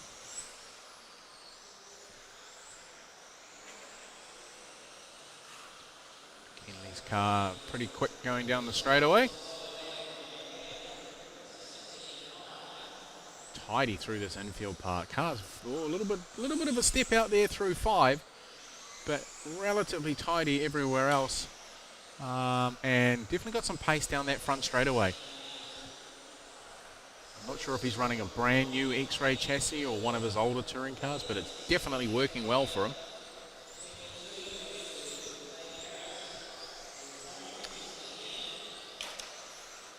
Class is definitely modelled off the real world class, so we haven't done anything. Well, I tried to do a endurance race last year at North Harbour with GT cars as well, so a class within a class, but a lot of people weren't overly keen on that, especially as most of our GT cars are TD02s and we got a lot of juniors, so they were a little bit worried that some of the youngsters would be problematic over a 3-hour period. So we might revisit that just as a hypercar 3-person race. We haven't seen any on-road endurance racing for quite some time, so it'll be good to see that. I know Hawke's Bay do a Petite Le Mans every year, and what do they do? 240 minutes, I think it is, so just on 3 hours. This is, we're 10 scale, so 10%. It's about that.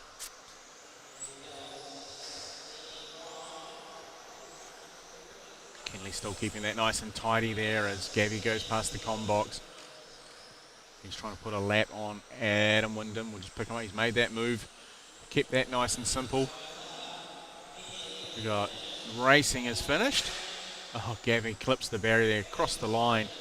So that's both on 18 laps. Lap time's relatively even. So Gabby was in trouble of going down a lap, to be fair. He did an 18.515, whereas Kenley did an 18.506. 16.657 fastest lap for Kenley. 16.967 was fastest for Dawson. So we've got the 3 winners here. We'll just start off with Adam. If you'd like to step up to the yellow line and stick that in your face. Yep, like that, so people can hear you. All right, so 3rd place in this one. You're running, what is the body shell that you're running on your car? Gavin's favourite Ferrari body from Mon-Tech. So another plug for Mon-Tech. Yeah. Yeah. How'd you find that one? It was better. Made some changes overnight. Still struggling for front end grip to catch up with our Basta boys. But yeah, getting there. Car's getting better every round, but yeah. Still find more speed. Yeah, so what's the base chassis you're using? 81 Express dry shaft.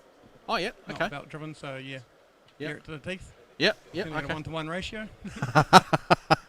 Oh, excellent. All right, I'll let you hand over to Mr. Mon-Tech. No worries, thank you very much. Thank you.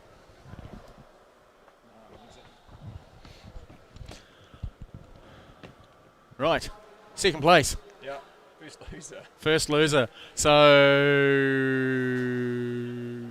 on the points, that'll open the gap up now to 2 points. Yeah. No, 3. No, 2, because it's 1 and 2. Yeah, that's right. It's so I need to win the last 2. Yes, you do. Probably still won't win it. So pressure. No pressure. No pressure to win your own body shell. If Casey built Kenley's car, then I've got the chance because it might fall apart. All right. So, yeah, it's as good as I could do. Yeah. Couple of tenths a second slower, so that's pretty much it. Any changes you're going to do? No. Okay. If Kenley goes to tour, I might put a screwdriver in his car, but apart from that, no. Yeah. Okay. All right. I'll get you to hand over to Kenley. Thank you very much. All right. So it's coming down to the wire. There's a couple of points in it. That was a relative walk in the park for you. Just walked away from everybody. Maintained a good speed. What's the chassis under the Porsche body shell?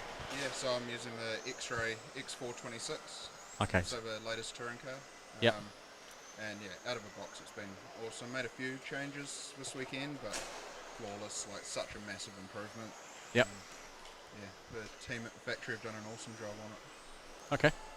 All right. Well, we'll let you get out to marshalling, and no doubt we'll probably be speaking to you again shortly. Hopefully. All right. Thanks, mate. All right. Up next is round number 2 for this. Should have split them 5 and 5, but anyway.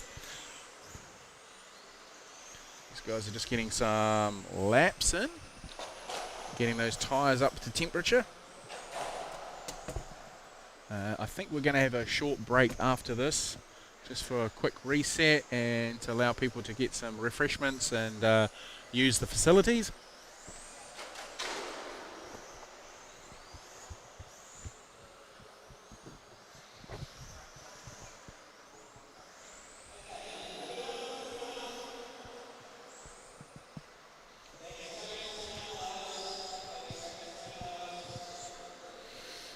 All right, starting order of this one, we've got Richard Pease off 1. Scott Wells on 2, Barry on 3, Michael on 4, Robin 5, Jason 6.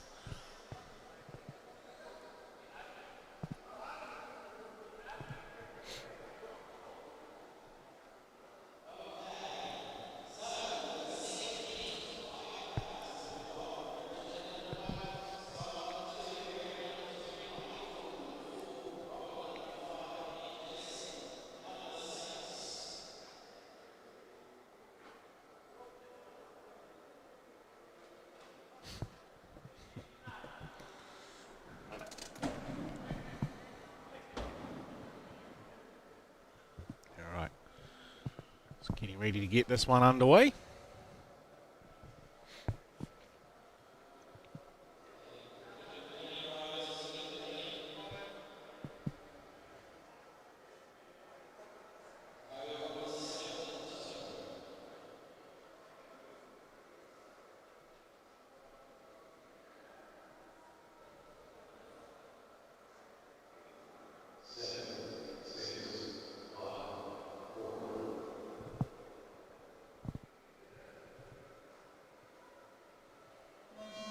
All right, here we go.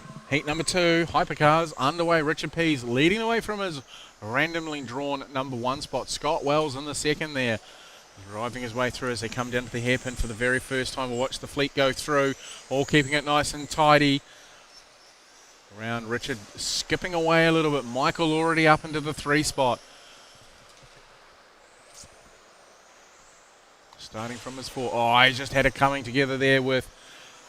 Oh, there's a Ferrari that will be Jason Helg and Michael having it coming together there. Robin Upton rides the barrier there. We got Scott Wells in behind. Down the back straight they go. This is allowing this man to skip away quite considerably.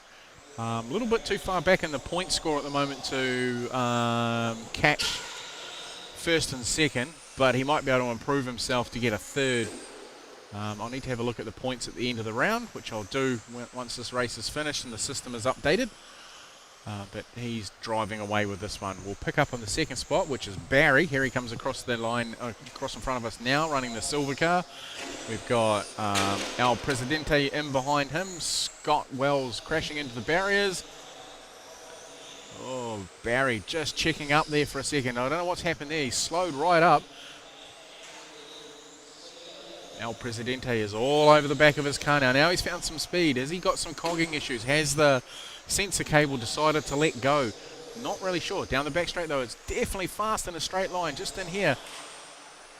Nope, it's working properly now, so might have just been a momentary lapse of reason or something like that for no plug to Pink Floyd there at all.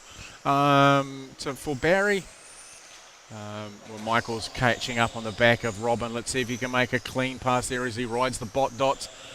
That time round, getting some air under his car, wheeling him in number 2, round to 3. Over the stripe and up into 5, looking for a short way around. Is he going to do the crisscross? Oh, he makes it stick. Does he make it stick?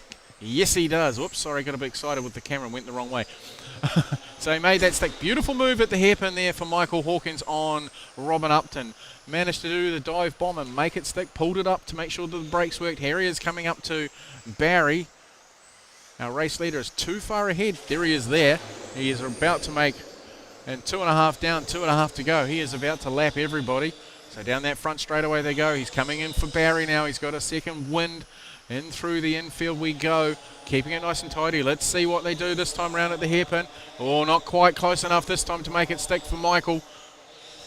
Round to 11. Let's see who gets the better drive. Keeping it nice and tight. Down the straightaway they go.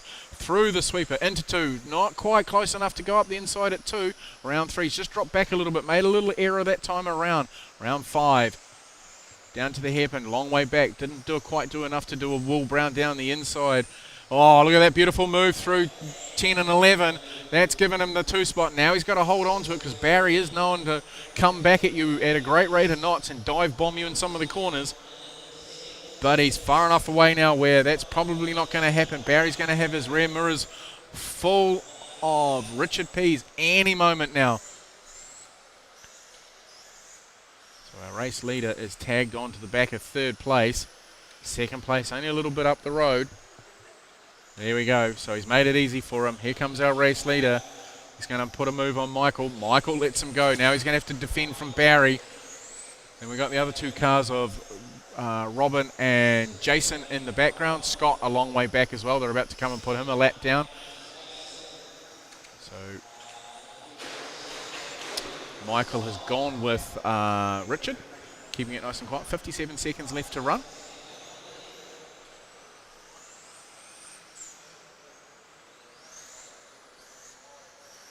Follow Scott, needing to be marshalled. Goes down yet another lap. Here's our race leader going through. 2nd in behind him, but a lap down. 3rd place. Oh, Barry's just made an error there. He's done loop-de-loop. Robin's too far back to make a change to that.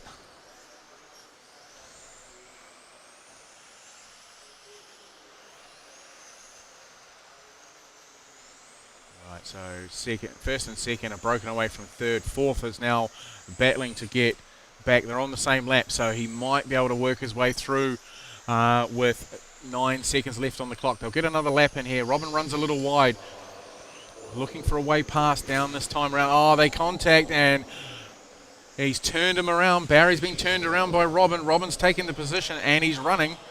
Didn't quite catch whose fault that was, whether Barry had checked up on him, but he's definitely running away with it. He's going to hold on to that 3rd spot. We'll see what the leader does when they come into the lane.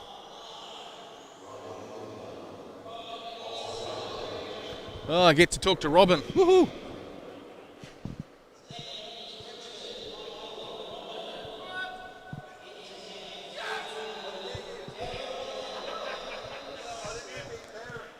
I'll talk to Robin first. You go last, because you won. You talk first on the yellow mark. Hold the microphone close to your mush so we can hear you. I'm on the mush. 3rd.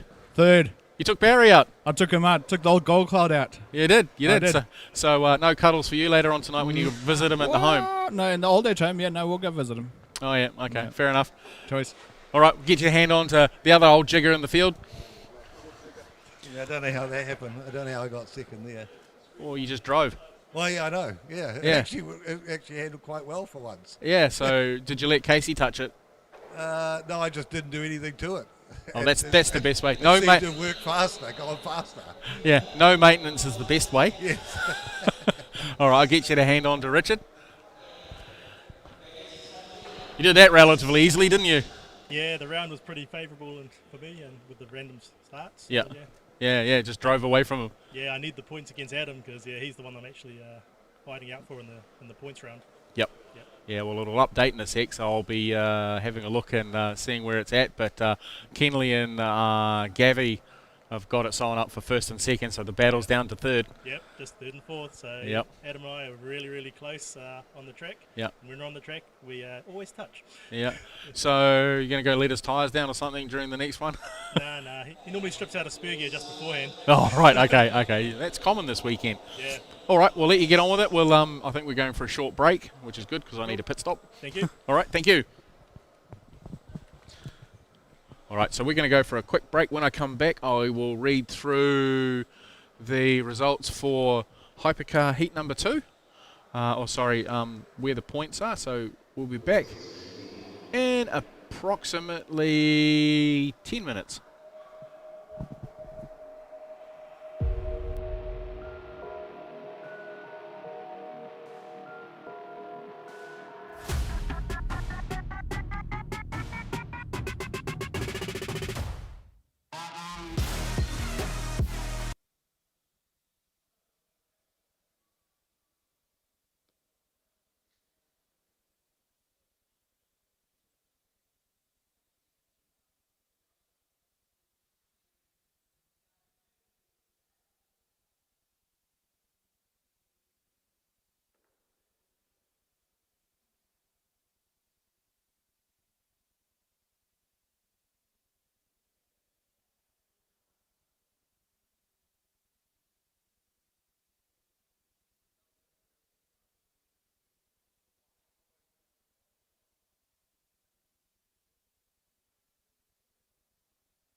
All right. Got a couple of minutes before we get back on track, so I'll just give everybody a quick... Sorry. Tripping over everything. Let's give everybody a quick upgrade on where we're at in terms of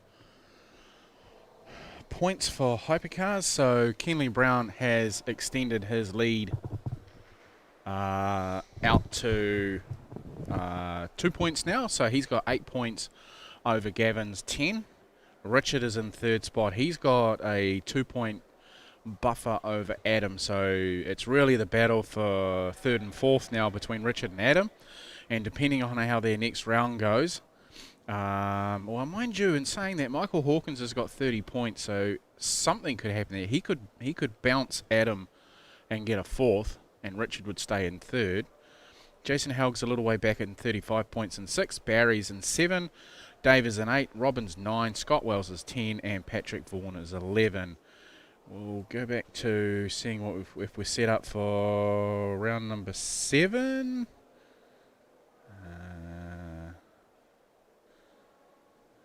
Doesn't seem to be. So it's ready for it. But no, he hasn't released that. So round 7 classes, starting order hasn't been set. So Hypercars, quite a good little battle there. In terms of the other classes, 21.5 is a good little battle there. Mark Harling taking that win, kind of driving away with it in some respect. Then also in the front wheel drive class, a good little battle there with Will Sloan taking that one, and then in 13.5 just having a mere of a run for Will, ending up well down the pack, just a tardy start on his behalf. But hey, look, you know, it is what it is. Unfortunately, he took Mark Harling out, so that was a little bit on, you know, the rough side for him, and I'm sure that, you know, it wasn't intentional or anything like that. Formula One, relatively, well, not an easy win for Gav. Kenley was coming from towards the end there, made a little mistake down here in front of the com box at the hairpin, ran quite wide and ended up turning the car around, and that allowed Kenley to turn up on him.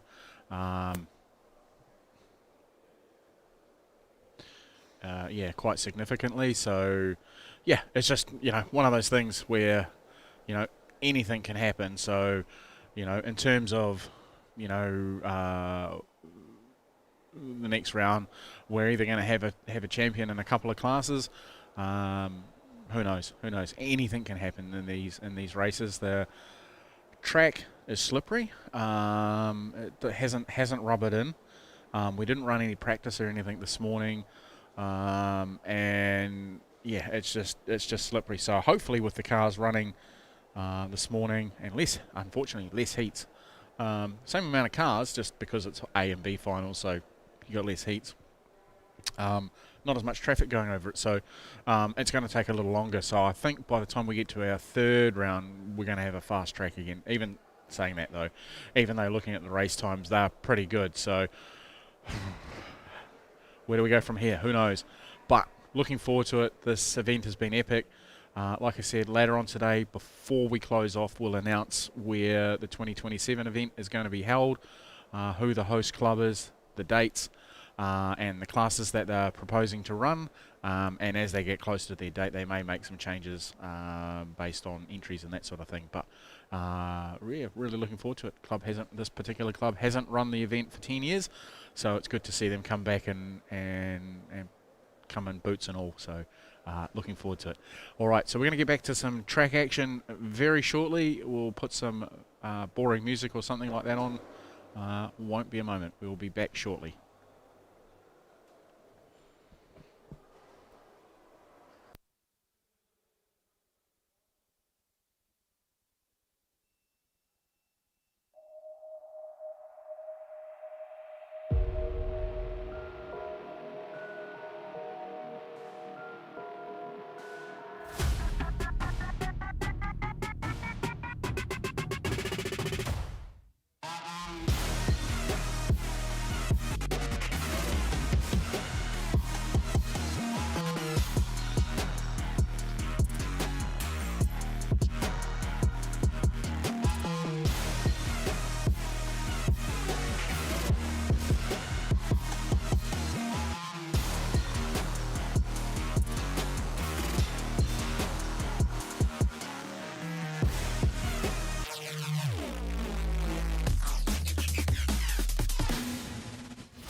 Right, here we are back again, getting underway.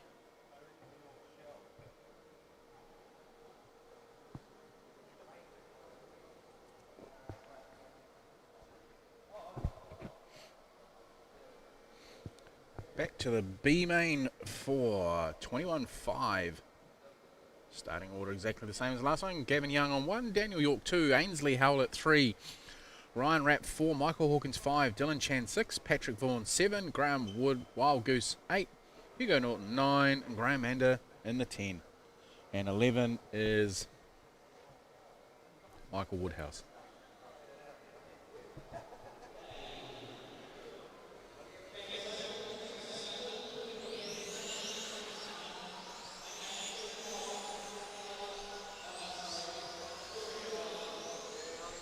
All right, cars are released out on track to do their warm-up. We're just waiting for marshals to get into position.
So we're just waiting for them to get their tyres up to temp, and we'll get this one underway. I'm sure race director Richard will call them to grid up.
Seem to be missing Daniel. He obviously, no, he's sitting in the lane, so he couldn't get his car repaired. So that's a shame.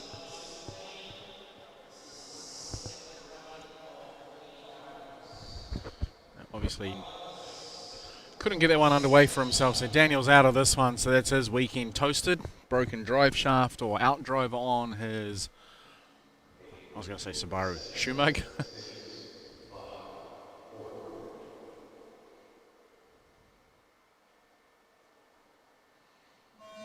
Right, here we go. B-main number 2, Gavin Young leading the way. A little bit of a tardiness in the background there. Michael Hawkins getting caught up with things. Daniel being caught in things. So they're still racing on. Race director hasn't called them back for that one. Gavin leading the way down that back straight. Open up quite a decent gap over Ainsley in the 2 spot. And behind him is Rowan. And we got the blue car that looks like Graham Wild Goose going across the line there, and young Hugo Norton in behind him. Oh, they're just having a touch there. Graham out on the barriers on the outside. having a little bit of trouble picking up who that is behind. It should be Patrick Vaughan. Yeah, it is, with the orange nose. So, yeah, Graham just getting caught on the barrier there as well. Let's pick up where our race leader is. Here he is, going down the back straight away now, into the double apex at 2, round into 3, down to 4, running up to 5, short shoot to 6, round to 11. Ainsley not too far behind. Graham on the infield there, needing to be marshalled. That's going to be costly for him. Let's see what Ainsley can do. Back end stepping out at number 2 there, in between 2 and 3. Round 4, down to the hairpin. Round to 8, 9, 10, on to 11. That gap is closing ever so slightly early on in this race. We're only a minute 35 down. We've got Michael Hawkins there needing to be... Ainsley just trying to get around that back market there of Graham Mander. His back of his car seems to twitch quite a lot, mainly to the left. So I'm not sure whether that's a setup problem, chassis tweak issue, or not sure, but that's cost him a bit of time that time around. Didn't do it that time around, so it's normally on the on power as they come out of 2. So I don't know whether there's something on the surface there. But anyway, let's watch him this time around as he goes down the back straight. So Ainsley into the 2, round on the double, back on the power. Doesn't do it this time. So as soon as we focus on them, it's not doing it. Round there, a little bit there. So just on the on power out of 5, down into the short shoot to 6. And it's only one way. So he might have a tyre with maybe a slight delamination to it or a crack in the wheel. And that's causing it not every lap, because obviously, you know, the amount of time these things rotate around, so it could catch him out somewhere. But Gavin is here. No, that's not him. Here he is here, coming across the stripe now, so he's got a handy lead. Ainsley's got to make his way past Patrick Vaughan. Rowan Rapp still holding on that 2 spot. Oh, who was that? Somebody has gone off down here somewhere. Or have they rejoined? Oh, who's... that Ainsley again. So Ainsley having a bit of a mare of a run. He's trying to get past Patrick, so he's just coming back to him now. So Patrick's let him go past. So costly error there. Gavin not too far away though. We've got a minute 35 left to run. Got Graham Wild Goose on the wrong side of the barriers there. Graham Mander gets out of the way, allowing the first and second cars to go through. Let's see how we go this time around. Keeping it nice and tidy through here. Round into 1. Oh, sorry, 11. Down the back straight again through 1 at the sweeper. 2. Got young Hugo that's just come off the track there, needing to be marshalled. Gavin Young having to deal with Mark Wooding. Ainsley still dealing with Hugo. Down the front straight away they go. Hugo's not making it easy for Ainsley to get through on him. So we've got 45 seconds. There we go. Finally gets out of the way. That's allowed that gap to open back up again for Gavin as he's just coming up to the start-finish line now. And Ainsley's a further 4 seconds back on him by the looks of things. Come down into the hairpin. A couple of cars getting caught on, but Dylan Chan there with our race leader coming up on him. So let's see how he deals with this. So Dylan's there, our race leader coming through, gives him plenty of room. Decides to run into the barrier. So Ainsley's now on the scene. So Ainsley's going fast. He's cleared a bit of traffic, so that's allowed him to put in a couple of decent laps. Now he's got to deal with Dylan. So he's going down the front straight away. Dylan gets out of his way, does well. Race is done. So that's pretty much it. Gavin and Ainsley 1 and 2. Dylan Chan in that 3 spot.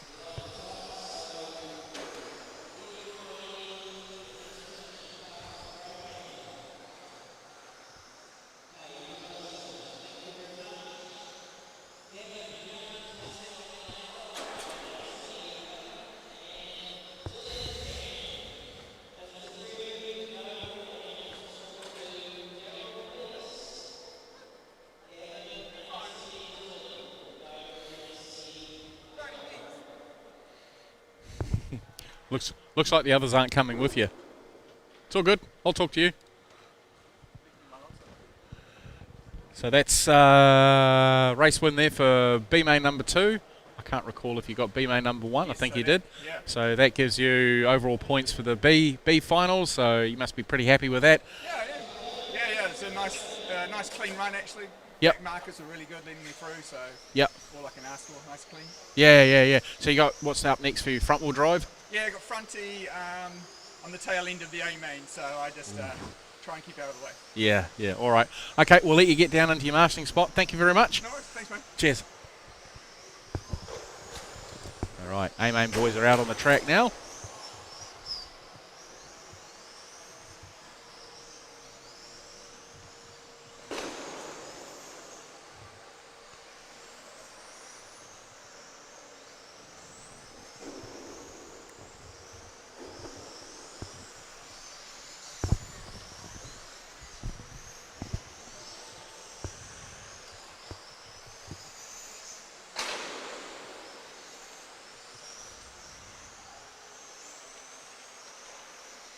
All right, so same starting orders last time round. Mark Harling off 1, Gavin Dawson 2, Jamie Holmes 3, Ricky Field 4, Craig Puller 5, Hayden 6, Speedy 7, Adam 8, Casey 9, Alex Beck 10.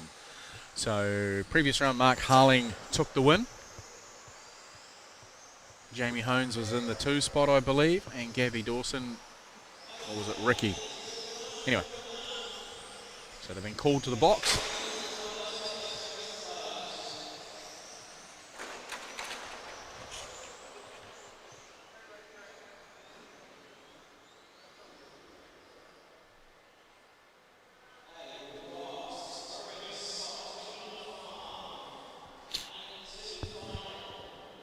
Excuse me.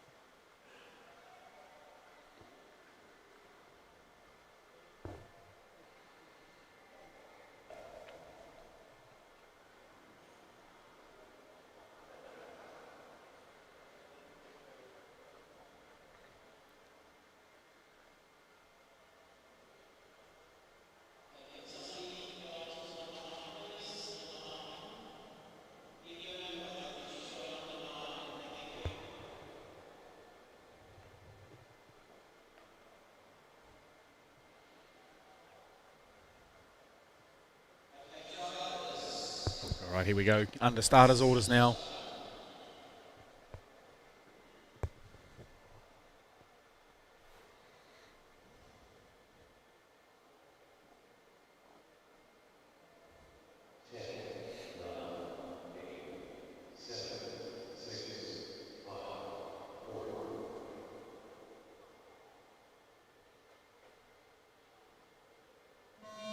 A-Main number 2 for 21.5 is underway. Someone who's gone off the barrier there, needing to be marshalled.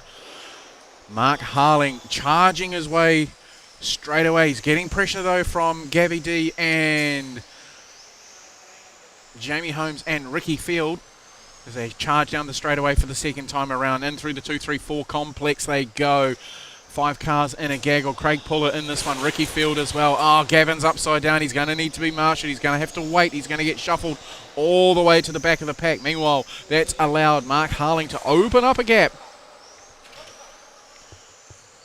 Someone's got a body tuck. Someone's been yelling out for a body tuck. Mark Harling skipping away. Jamie's gone with him, kind of. Ricky Field tagging along with Craig Puller as well in the Schumacher. Down the short chute they go. Into 1. Mark opening that gap up a little bit this time around. While his car's definitely quicker in a straight line. Let's see how Jamie goes down through this part here. Literally from the apex of the hairpin through to turn number 9. That's the gap. Coming through the field now. Got back markers already. Craig has dropped off Ricky. Ricky is further down the pack. There he is there. He's being chased by Hayden. and Casey. Young Casey there, our top runner in the junior category, also vying for a title here as well. He's a little bit too far back in the pack to end up with a trophy today unless there's a massive upset in this race. Ricky coming through the hairpin now with Hayden on his 6. We'll pick up our race leader. Here he is coming through. He's going to put a lap on, who we got, Alex Beck and Speedy just ahead of them as they go round through 11. Jamie Holmes and Craig Puller in the 3 spot. Alex Beck is just in between them. He is a back marker in this one, unfortunately, after strong qualifying sessions yesterday, making his way into the A main. So just see where Craig is. Craig's running beautifully there in the Shoemaker MI9. Ricky's starting to come back at him a little bit though. That gap is closing. He's broken away from Hayden. Hayden is defending from Casey, but then Gavin Dawson is also trying to buy on this as well. Here's our race leader coming up. He's gone through, so that's we got Jamie Holmes trying to battle his way through back markers. Adam Wyndham gets out of the way. We've got Speedy just ahead to hopefully allow Jamie to go through cleanly. Mark Harling skipping away. We're at the almost at the 2.5 down, 2.5 to go, or just under, 2 minutes to run. Okay, Speedy just holding station there. That's not allowing anything too much to happen there. So Mark holding on to this one, keeping it nice and clean, getting a great hole shot from that one there. We've still got Craig Puller in that 3 spot. Here comes our 4th place man in through the hairpin, and Hayden Gordon just in behind. Gavin Dawson not too far behind Hayden either. So unfortunate for Hayden. Casey making a mistake there on the barrier. There's our race. There's Casey. There's our race leader going down the back straightaway now. Speedy and 2nd place, not too far behind. Looks like it's the length of the back straight is the difference between 1st and 2nd with 1:25 to run. Casey just getting out of the way for our race leader. Jamie Holmes has finally gotten past Speedy. Yeah, it's just the back straight now is the difference between the two. So that's about 3 seconds, maybe 4 tops with these guys and how quickly they're going down that chute. Casey gets out of the way, allows them to go through. So Jamie now is free to race with 1 minute left on the clock. Oh, just got a little ahead of Jamie there. So yeah, Mark's just opened up that gap a little bit. He is definitely going faster now. Running through the 4-5-6 complex down into the hairpin. Nice and tidy with his X-ray. He's got traffic ahead of him now. He's got Hayden and Alex Beck now. They'll hopefully just pop out of his way and let him through. Oh, a little bit of a balk there by Alex, not intentional. Sorry, that's Gabby D going down a lap, so Alex is a little further back. So some voices coming off the driver's stand there. Someone's getting agitated.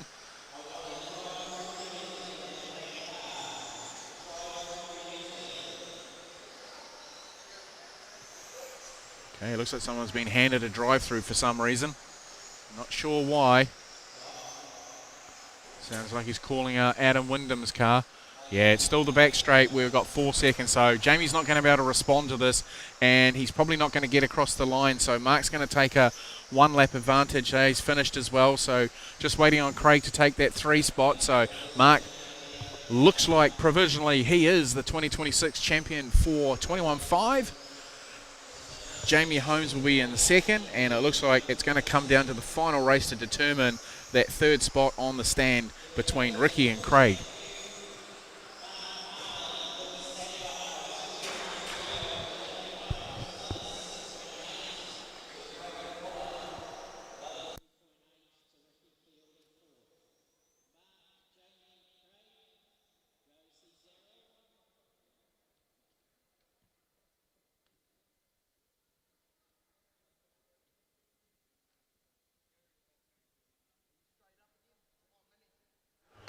All right, so we got the top 3 from A-Main number 2 in the 3 spot with a pretty stellar drive there for the old guy showing his age on the side of his car. Racing number 54, we got Craig Puller.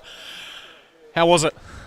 Yeah, a little bit stressful. Starting from 5th, I just had to try to keep it clean and managed to do it, thankfully. Yeah, so on the point score, it looks like it's between you and Ricky for the final step on the podium. He's got a 3rd, you've got a 3rd, he's got a 4th, you've got a 4th. So it's going to be tight. It's going to come down to the last one, so you're going to have to keep your eyes on.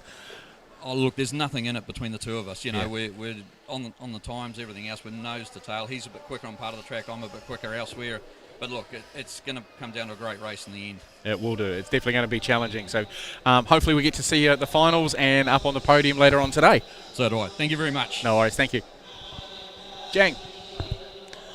All right. So that's 2 second places from 2. So that more or less means you're bridesmaid. Congratulations. Good drive, not quite enough to bring you. You could see the ebb and flow between yourself and Mark, and traffic played a lot of that ebb and flow, getting around them. A couple of drivers not being nice. Other than that, how did the race go? Well, I mean, for me it was fairly clean. I didn't really have any trouble with back markers. You know, just part of this. So yeah, it was good. Car was good. Okay. All right. So you're just going to go and have some fun in the last one? Yeah. Awesome. All right. I'll get you to pass it over to Mark. So Mark, finally coming up to the winner's circle, and provisionally you are the 2026 national champion for 21.5 touring cars. Pretty good run there. You controlled it right from the start. Any tips, any secrets you wish to share to the viewers at home? Just keep it smooth, I suppose. Yeah, you're definitely smooth on that one. You going to run in the last one as well? We'll see how we go. Yeah. Okay. I'm a bit worn out. Yeah, it's been a long couple of days, hasn't it? It has. Yeah. Okay. All right then. So you're running the X-Ray current 26 version? Mine's a couple of years old. Okay. Yeah. Well, that's testament, because I know X-Ray like to bring out a whole host of upgrades for 12 months and then discontinue the car fairly quickly after that. So to keep it competitive against these current cars is pretty awesome. So testament to your driving. Congratulations, and we'll see you up on the podium later on today. All right. Thank you very much. No worries. Thank you.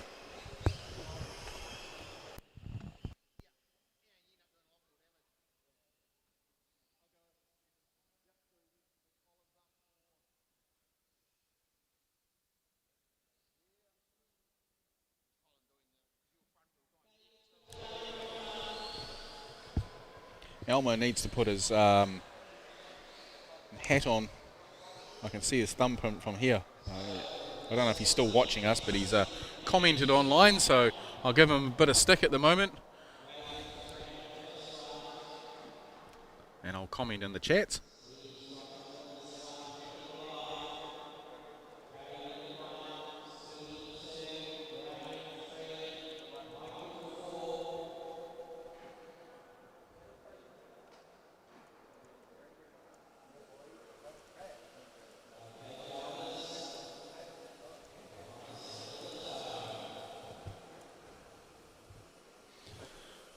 Alrighty.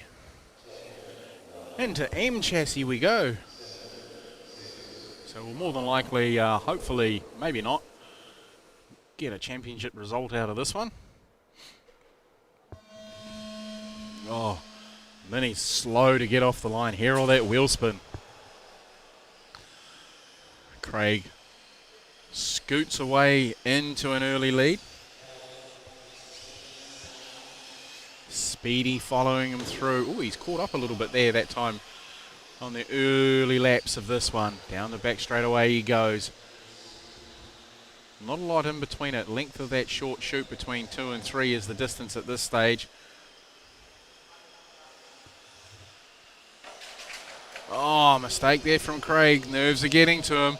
He can seal the deal in this one, but Speedy's... Oh, he's made another mistake there. Oh, he's dropped back here.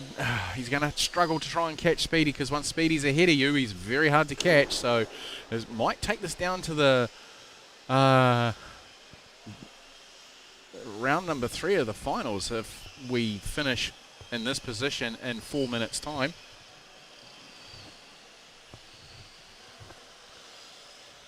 Never know, though. Never know what could happen. Speedy coming through. Down to the stripe. Craig, not too far. Craig makes another mistake. Oh, he just needs to calm himself down a bit.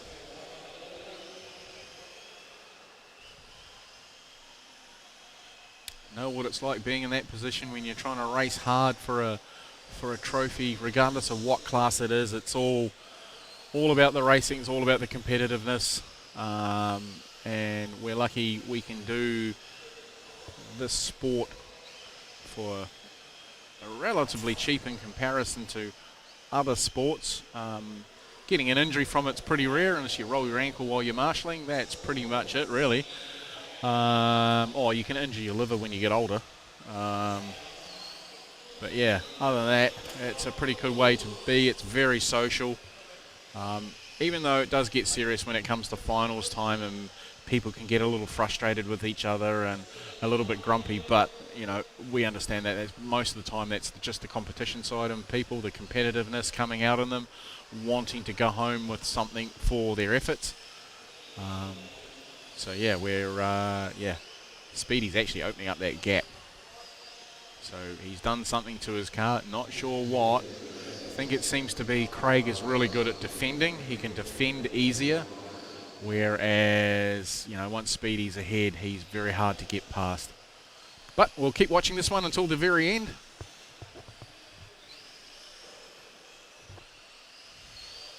Third place, Michael Hawkins. Running there with his Renault 25 Mon-Tech body shell, painted by Rowan Rapp. His MO5 axe handle, 22 different chassis, 47 different suspension arms, 1100 drive shafts, but still brand new underneath. One gentle lady owner.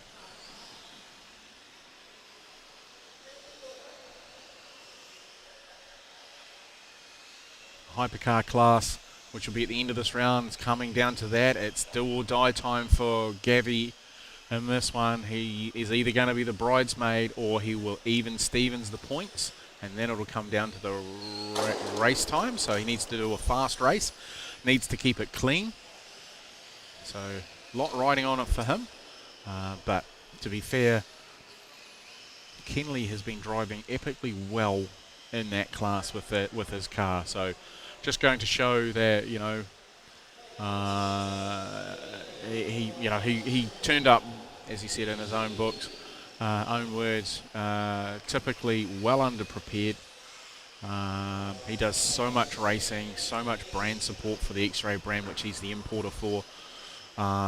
He's doing such a stellar job, but, you know, when you're constantly racing, I actually don't know when he gets time to sell anything, because he's always racing. So, mind you, if you can make your hobby your job or your passion your job, anything's got to be better than having a regular job, I reckon. Speedy is a test to that. He's got a hobby shop. That's all he does 24/7. Doesn't do too much away racing anymore, so pretty much just sticks to North Harbour. He's even stopped racing off-road now. Used to be pretty good at that, so he's just maintaining as an on-road specialist, but his well-stocked hobby shop Speedy models and his online store, always there to help people out. Oh, just a spin there. Who's our second place man? All the way back there, so there we go. So we've reversed the fortunes. It's going to go down to the final number 3, but Michael Hawkins is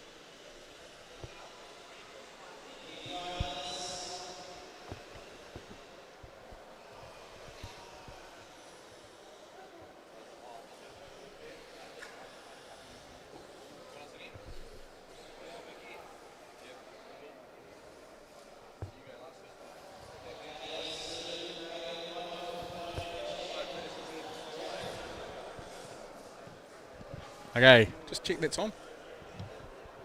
Yes, it's on. Hello, testing, 1, 2. All right, Michael Hawkins, guess what? Oh, I've made it to the podium again. Even better than that, you're getting a fucking trophy. Woohoo! You're going to be able to go home and say, look, Mum, look what I won. Look, new trophy. Look, a trophy for my efforts. Yeah, I don't know how, really, to be fair. Yeah. But, you know, like, it's good. It is good fun. It's good fun racing. Yep. Like, you know, it'd be good if there was a few more in the class, but, you know, it's still fun to be out there. Yeah. All right. Well, congratulations. Pass it on to the nervous man back to you. I'll have to call you the king of the chokes. What can I say? But, you know, I absolutely screwed the pooch on that one. You did. But it's going to make it interesting because now it has to go down to the final A main. Oh, look, I mean, it's just a bit of fun. I mean, that's the big thing. Yeah, it is a national title and that, but it's just a bit of fun. Speedy outdrove me, and that's all it is. You know, I made a couple of mistakes, and in these cars you can't catch up. No. You've got a gap, so. Yeah. So what you need to do is stand on his right foot, on his big toe. So I think he's got a little bit of that. No, look, beat him fair and square on the track. One more to go. We'll make it happen. Yeah, keep it interesting. All right, pass it on to Speedy. I'll have a quick chat to him. No worries. Thank you. Thank you. Alrighty, so it's coming down to the last race between you and old mate Craig there. So it'll be fun. Yeah, it's going to be close. It's going to be close. We both of the cars, they were pretty close. Yeah. Lap time wise, and all depends on how you focus on it. Really. Yeah. Our skill, they're pretty much the same. Yeah. All right. Just have fun. Yeah, that's it. All right, we'll let you go out, Marshall. Thank you very much. All right, Speedy there. So we got front wheel drive B main out there at the moment, getting their tyres up to temperature.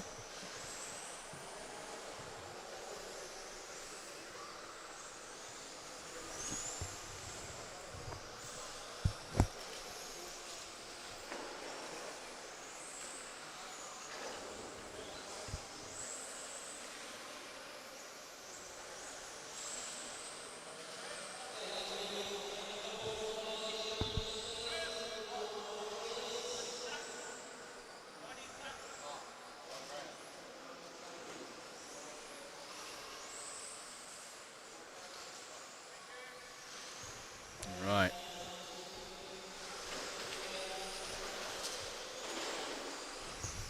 Waiting for everybody to get into position. So Daniel York's off the 1, Rowan's 2, Michael 3, Graham 4, Hugo 5, Dave 6, Robin 7, Graham Mander in 8. Couple of back-to-back, so we probably need some volunteer marshals for this one.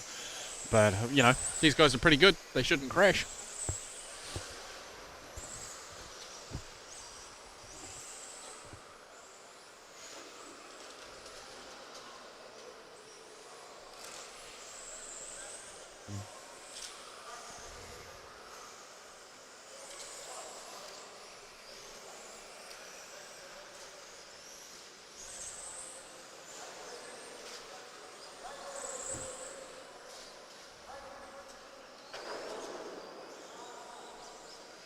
Oh, there's some modifications going on down in the lane there to stop the body tucks from happening. I don't know how he's managed to do that. The wheelbase looks a little longer. The body's not sitting right. That's weird. Anyway, back to their grid positions. Get this one underway. Get some racing on the go. Oops, sorry.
Right, here we go. B main number 2 for front wheel drive. Elmo leading the way, getting absolutely chased by Rowan Rapp. Michael Hawkins in that 3 spot for the moment. Dave Harris in the 4. Elmo opening a decent gap that time around as he heads into the infield. There's somebody's with a body rub of some kind, shooting down the short chute to 6, into the hairpin. Back round to 9, 10 and 11 for Elmo. Let's watch his drive out of here. Does he manage to open that gap over for Rowan? No, Rowan's gone with him. So he runs out a little wide through the 2 there. Rowan catching him up, having that extra speed through that corner. Elmo just scrubbing off a little bit too much speed through 3. Now at the hairpin. Oh, I can hear the tyre squealing from Elmo's car as he comes into the braking area at the hairpin. Now through 11. Has he got the power down good enough? Is there enough room? Rowan coming back at him. In through the infield they go for the next time around. Elmo opening that gap up just ever so slightly. Ooh, almost catches the barrier that time around. In through to hairpin. Now onto the 11 complex. Down the back straightaway they go. They're going to start coming into traffic any moment now. Down the short. Oh, he just clipped the barrier there. Ryan wasn't quite close enough. He's also clipped the barrier. Now as they go across the line, they're getting closer to each other as they come into the hairpin. Rowan just drops back a little bit. Round through 8, 9, 10, through 11. Elmo runs a little wide. A little wobble that time around onto the back straightaway as well. Cutting it short. Oh, it looks like he's been on the picks coming into 2. Just on that second part of the double apex there, somebody's gone off the track and into the barrier. That's young Hugo. He's been in that catch fence more times than I've had hot dinners this weekend.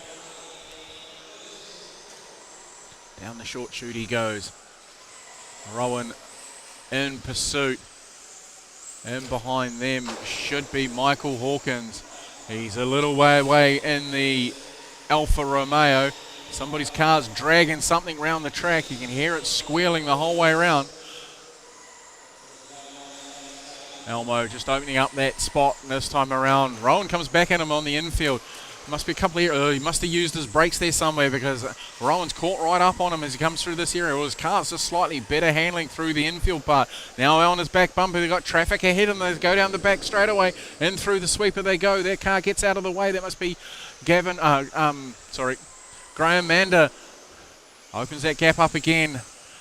Really seesawing between the 2. Oh, sorry, people. Just didn't quite keep everybody in frame. Sorry, apologies. Oh, right back on his back bumper. Now in through this section here. We've got Dave Harris just ahead of them. Will he get out of their way? We're racing for position here. In through the hairpin. Ooh, he almost stopped in the way. Goes out wide. That's allowed both cars through. He's allowed on the crisscross. So he's done that. They've both dropped back a little bit in terms of pace. We've got 1:50 left to run.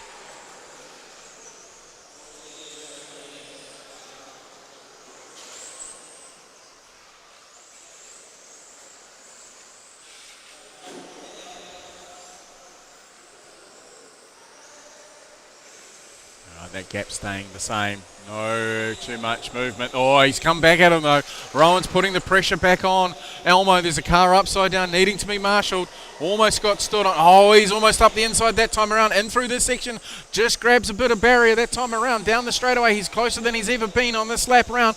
Into the number 2 section. What does he do? He not quite close enough. Just catches the barrier again. We got 1:09 to go. We've got slower traffic ahead of them. That's Robin just there. Oh, his car twitched. Almost went the wrong way.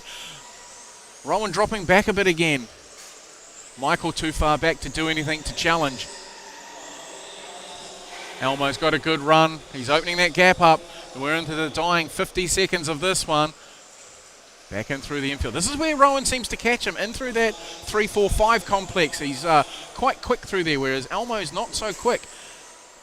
He just ran a little tighter that time around. He's closer to him this time. Let's see what he does up to turn number 2. Right on his back bumper now. Not quite. Just drops back a little bit. Round through 3. In through 4. Up the short chute to 5. Right on his bumper now. Let's see what he does. Oh, he goes for the move there in round. Doesn't quite make it stick.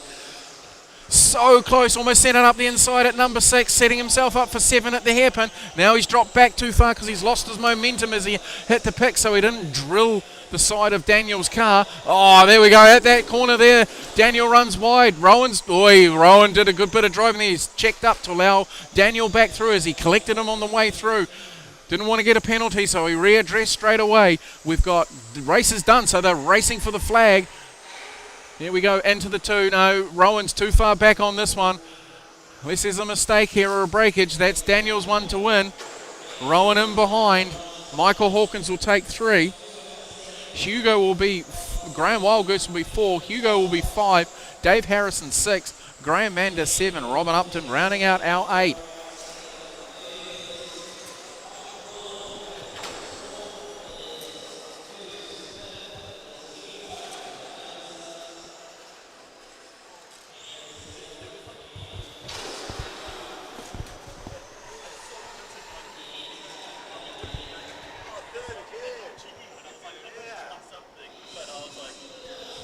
attacker, the killer threes. Yeah, back again for the 3. This time I'm driving the Alfa Romeo, not the Renault. It's really unfortunate. Well, not fortunate. It's really unusual that the Alfa Romeo lasted this long. Well, this is correct. Normally they just fall apart because they rust. They're not known for their longevity. No, they're not. So good run. Yes, good actually. Yeah, couldn't catch the 2 in front. No, they were miles ahead. On and they had a good run through traffic. Yep. It was a good race. All right, we'll get you to hand over to Rowan. Epic little battle there, Rowan. Love the driving etiquette where you gave him a love tap and then checked yourself up to let him back. I was trying to get past him the whole time, and then I saw in this section here, like I was a little bit quicker, so I was like, let's see if I can get that inside edge if he maybe goes, and I couldn't get it, so, I had to try something. This little move down here at number 6 into the hairpin where you were up the inside wasn't quite enough to make it stick. I don't know if you backed out of it or... Yeah, well, I knew if I kept full power, I would have probably taken him out on the corner, and I was like, so it just wasn't meant to be, but it was an epic battle. Yep. Lots of fun, so enjoyed it. All right, I'll get you to hand over to Elmo. Cool, thanks. Thank you. Back here again, how's the nerves? Oh, mate, shaking, so shaking. Yeah, you need to put your Mon-Tech hat on, cover up that dome. I can see it from up here. Yeah. Good race though? Yeah, it was full on. Yeah. Good. Yeah, good to see that driver etiquette there where he gave you a little bit of a love tap and then he readdressed to let you go back ahead. Yeah, I mean, it was pretty good. I was close. I mean, there was not a lot in it, so. Yeah, it's definitely quicker in the infield part. Yeah. Yeah. I had the legs on them down the back straight. Yeah. All right, we'll let you go out, Marshall. Thank you very much. Yeah, thanks. Cheers.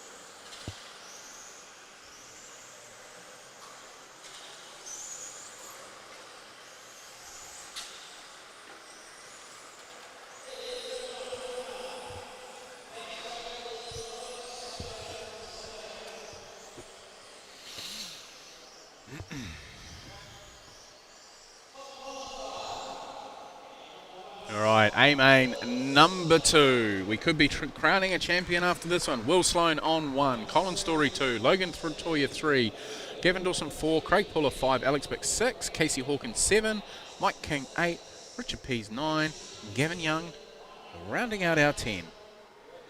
So our grid is set. We've got our marshals there.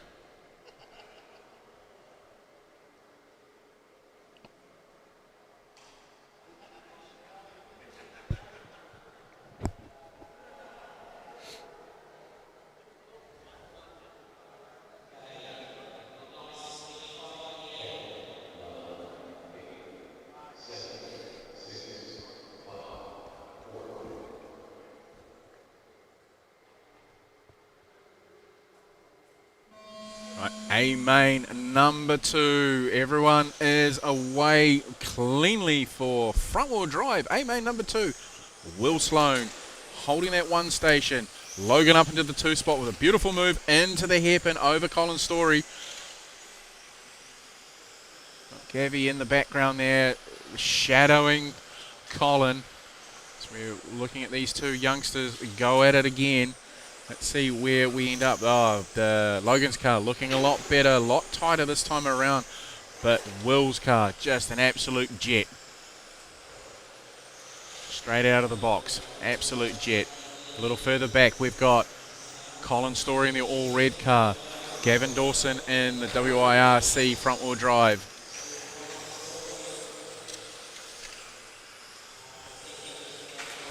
Craig Puller in behind. No, that's Alex Beck in behind. He's jumped a few of them.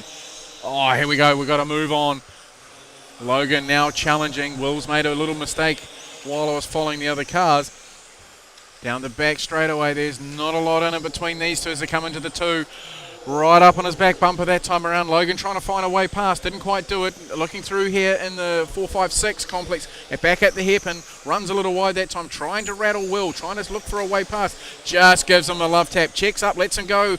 That's allowed Colin's Story to buy this. This could upset the cat, or set the cat amongst the pigeons, as the saying goes. Just breaking away from Colin a little bit now, back down to the hairpin. Definitely that's the area where we're going to look for some action a little later on in this race. Go down the back straight away, not too much in it. Here we go. Logan tends to close up on Will through this section just here, lining him up for the hairpin. Too far back this time around, run a little wider. He's trying to keep that momentum going, trying to keep the fluidness of the car running and get a good drive onto that main straightaway. Is he going to reel him in this time around as they come into the double apex? Yes, he is. He's right on his bumper now as they come up to the stripe, in through the 4-5, down to the 6, back down to the, not quite close enough this time around. He's going to have to try again. Looking, tidier that time there through the 9-10-11 complex, down the back straight away they go. He's running around the outside, trying for the crisscross. In the inside there, trying over the stripe, up to the 5, down to the 6, and into the hairpin he goes. Not quite close enough that time at the hairpin, but almost did it through the infield at 4-5-6 complex. Just drops back a little bit, comes back up on his back bumper now. And through this section here is where Will is vulnerable to Logan. Logan needs to try and send it down the inside if he wants to make this one stick and take it to A-main number 3. There's the mistake from Will. That has gifted the lead to Logan. He's going to make the most of it as long as he keeps his nose clean and stays out of trouble. Let's see what Will does. Will still holds on to that second spot. In through the infield, just see when he comes into shot. So like he's half the length of the back straight between them, almost the full length.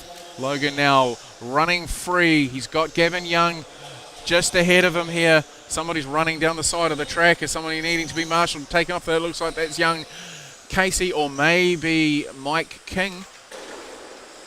Down the back straight away, Logan goes, concentrating on him as we're seeing how quickly that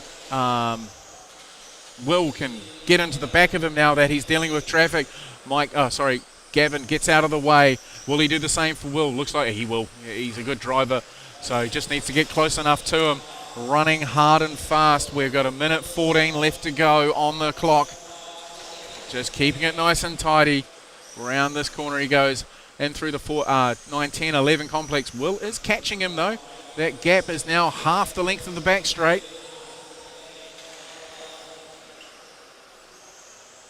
And through the infield again. Richard gets out of the way. Good driving there from Richard. Didn't offer up too much resistance there, so that's allowed the momentum to carry on. That gap is growing. You can see it on the go down the back straight now. Will's just dropped back a little bit, probably saving his tyres for a push now with 30 seconds left to run on the clock.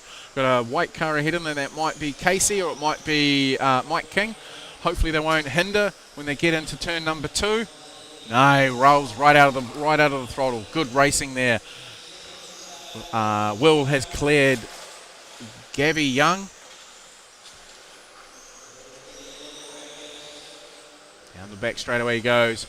See where, he's opened that gap up now. We've got 8 seconds left on the clock. He's conceded to just come home and bank some points, so that's a 1 and a 2 each. So it's going to go to A-main number 3. That's what we like to see.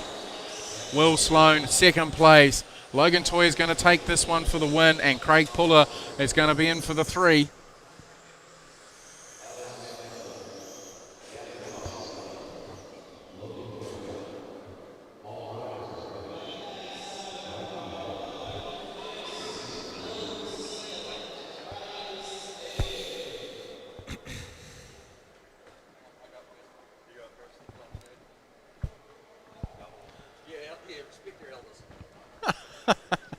There we go. Another third placing there. I can't remember what you got round number 1. It was 6th or 7th, so it wasn't a very good one. Okay, so that leaves that. I think that'll leave third place quite wide open, just like first and second. I think third place could be quite open. I mean, had to really work for that. That was a tough race. Yeah, good to watch though. Good to watch. Some good clean racing there. I'll let you go back and marshal. I'll have a quick chat to Will. No worries. Thank you. Hey, little man. Hello. slightly different position to what I thought I was going to be interviewing you in. Little choke there on the corner on the final turn before heading onto the back straight. Yeah. Yeah, a little, just pushing too hard. Yeah, I don't know. Just a That's mistake. Yeah. Okay. All right. Well, it's going to bring it down to the final one, so that's going to make it interesting. So I'll get you to hand over to Logan now, so he can do his victory speech. All right. So you finally got a win with the fronty. Yeah, finally. It took me all weekend to find some speed with it, but yeah, finally got it. Now you've got to keep that momentum up for a final number 3, because it's down to that. You got to win in a first and a second each. Yep. So going to look forward to that. And anything you're going to do to the car? No, I'll leave it as is. No brake clean on the tyres or anything like that? No, I'll leave it. But yeah, happy that we finally found some speed in it. But Will's driving awesome. It's been trying to keep up with him all weekend long. Yeah. It's cool to see. Yeah, it's good to see those pressure moments, and you both can make each other crack, which is excellent to see. That's what we like to see. So thank you very much. I'll let you get down to Marshall. Thank you. Cheers. All right, what do we got now? 13.5 A main. We'll probably have Will back up here shortly.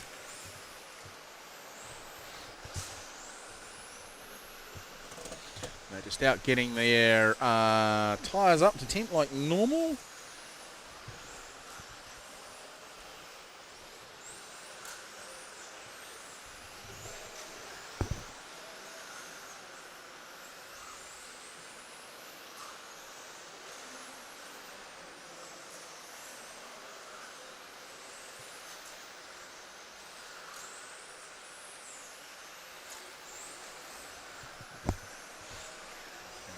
Just waiting for these guys to finish getting their tyres up to temp.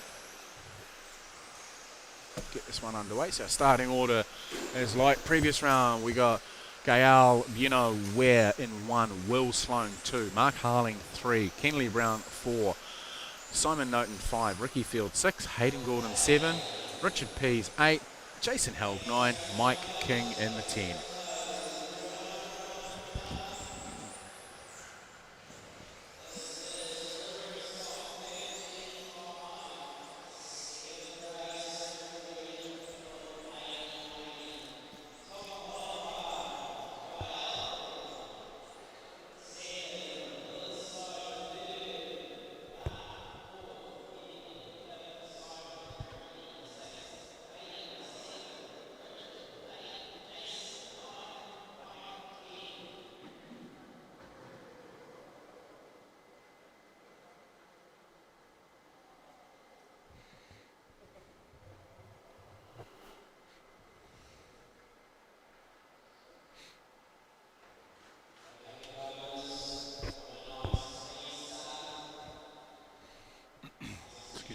Right, we're just in starters orders now.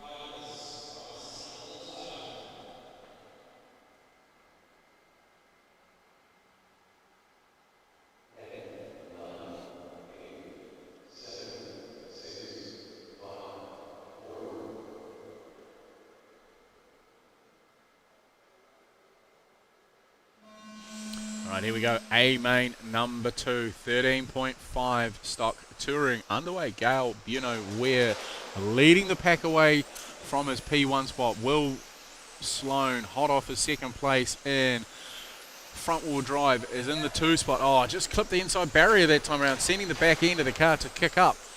The orange car in the background is Mark Harling from Blenheim, taking out the 21.5 class for 2026 and showing a very fast and clean set of heels out in front. All right, so Gael is already up to his stablemate of Hayden to put a lap on him as they go down the back straightaway again in through the 2, 3, 4 complex. Round into 5, keeping it clean. Try and catch up where here is Will. Mark's a long way back, so he's dropped Mark off as well. So they've spread themselves out quite evenly. They're already starting to work their way through some traffic. Got somebody upside down. That might be Richard Pease. Ooh, almost taken out there. Here comes our race leader. Where is he lapped up to? He's okay, so a little bit of traffic there slowed Gael down. So Will is catching on the back bumper. Well, no, he's not on the back bumper yet, but he's getting closer to him. And by the looks of it, so is Mark Harling. So the back markers are making it a little difficult for them. Most of them are getting out of the way, but you know, the speed that these guys are operating at, it doesn't take much to balk somebody. Not intentionally, it's just, you know, you got to find a good spot to let them get through on you. Yes, definitely Will is coming at young Gael. The gap is closing.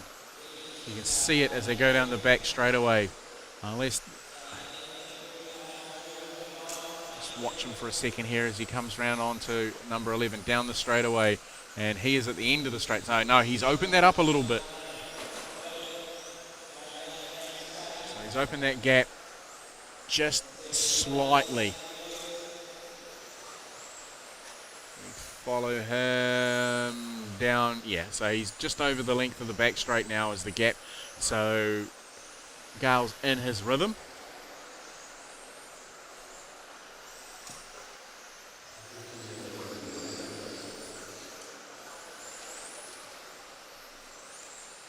Keeping it nice and tidy. I'll just pick up where our third place man is. There he is there, going down the back straight away. Kenley Brown is in behind him somewhere. I'll just try and pick up on where Mike King. Big accident. Here's Kenley in the white car. Running an X-Ray. Later model car than probably what Mark is running. Mark said he was running the 2-year-old car, so that'll be the 2024 model. Let's see how they're going in terms of pace. Mike having another issue there.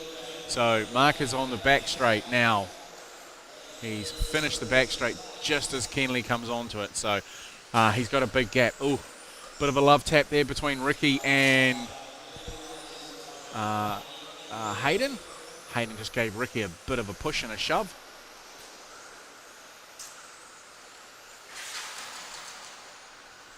Somebody's upside down over here. Oh, Will upside down. Has he held on to his 2 spot? Yeah, he has just. There's Mark. So in through the hairpin. Double apex number 2. Down to 5. 6 running wide. Hayden just in behind. Ricky trying to buy into this as well. Sorry. We've got 57 seconds left to run on this one. Our race leader is somewhere there. There he is coming through now. We'll follow him for a couple more laps. We'll actually give Richard Pease a bit of a shout out. One of the club members helped us out build the track this weekend. He's been part of the committee for a while. He's our Mini Z club captain, so he's all about the small stuff. And he's organised a inter-club challenge with the Wellington CMR club with Mini Zs. And first time round, North Harbour prevailed and won. But CMR are throwing down the gauntlet again for this year and made themselves a bigger track and reckoning they'll come back for us this year. So we'll see how that goes throughout the year. Keep an eye on North Harbour's socials about that throughout the year. Okay, so Gael's done this by a lap over everybody else. Will has held on to that 2 spot. Hayden is done. He's waiting for everybody to finish.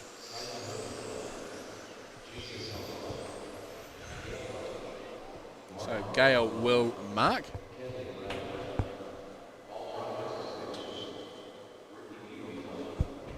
What do I do with my microphone?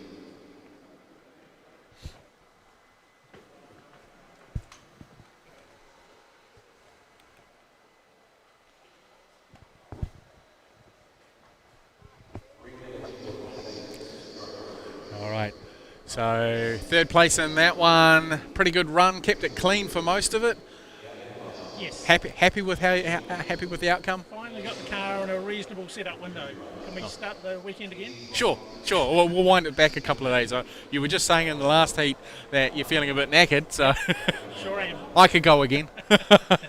All right, so it's all going to come down to no, it won't. 2nd and 3rd will come down to round number 3. It will indeed. It will indeed. But I think we've got a champion elect standing over there at the moment with superb driving. So talk to them rather than me. Yeah. So thank you very much for your time. I will let you go off for Marshall, and I'll get you to pass on to Will. Managed to stitch that one together well. Yeah. Yeah. Did you make any changes to the car from last time you ran it? No, it's just same. Apart from not crashing? Yeah. All right, my man. So second and third are still open for everybody. So anything can happen in that last round. So good luck to you in that one. We'll see how things end up. I'll get you to pass on to Gail. All right, here we go. Our 2026 13.5 champion-elect. Hi. How do you feel? Yeah, pretty good. So that's a back-to-back defence, isn't it? No, it's not. I won it last time at our track. Yep. And then in Invercargill, Luke got it from me. Ah, right. And, this year. Yeah. Yep. Okay, so a year off? Yeah. Hiatus. Yeah. Okay. So we just got modified to worry about now, which that's pretty much a done deal, I think. No, it's not at all. Have you see how close that one was? Yeah, no, it was good. It was good. It was on. It was on. It's good to see that. So in 13.5, second and third are still wide open. So anyone can get that. Yeah. You going to run in the third one? I don't know. Should I? I probably shouldn't, right? That's taboo. Well, not really. It's your call. You paid the money. It's just it seems to be like a European thing where when you want it, they don't run. I'll see. I'll talk to Willie and Mark and see what they want to do. Yeah, their choice more than mine, really. Yeah. They probably just want the competition. So yeah. We'll see. All right, I'll let you get down into your marshalling spot. Thank you very much. Thank you. Cool. And to Formula One, they're out warming up at the moment.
Just waiting for the guys to be told to grid up.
All right, A-Main number 2 for Formula One underway for the 2026 EP On-Road Nationals. Brought to you by Power HD, Hobby Station, Speedy Models, Mon-Tech Racing New Zealand, and Let's Race RC.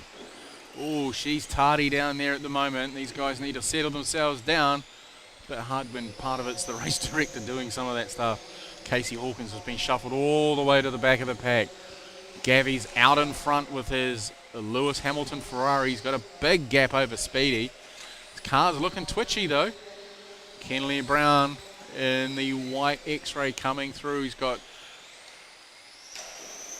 Jamie. Oh, I don't know what's happened there with Kenley, but Jamie almost collected him on the back straight there. His car's just stepped out a little bit.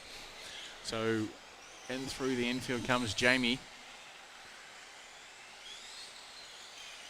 Runs wide. Speedy looking for a way back to get back in front of him as he goes down the back straightaway. Meanwhile, our race leader, Casey, having a bit of a mare run this time around. The car just not handling. Don't know what that is. That's a massive gap between first and second. So at this stage, I would say that Gavin has got one hand firmly on the trophy. Oh, spin there. Doesn't need to be doing that with the rapidly chasing Jamie Holmes. Down that front straight away. Kenley Brown in the 3 spot. Not too far behind, so number 1 has gone across the line now. Jamie's across the line. Kenley's across the line.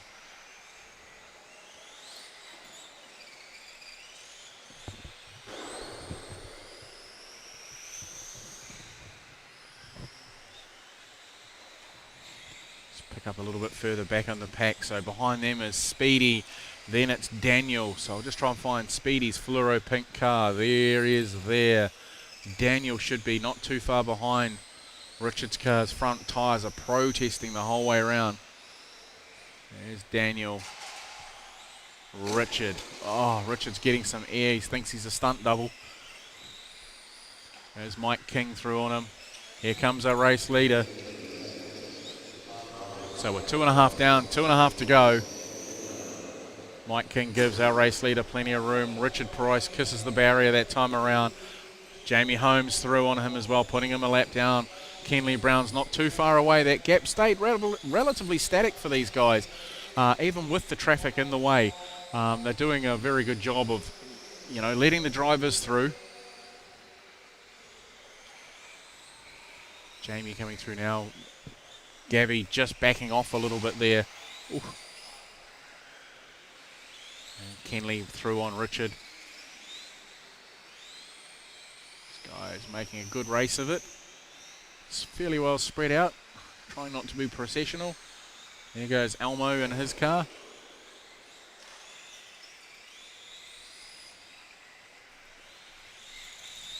Jamie coming through there. Kenley.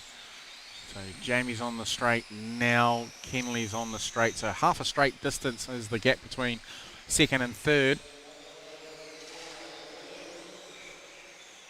Race leader going through. Oh, it's starting to get a bit twitchy on the back end there. I don't know if he's changed any tyres or anything, but looking a little ragged at this with 1:10 left to run.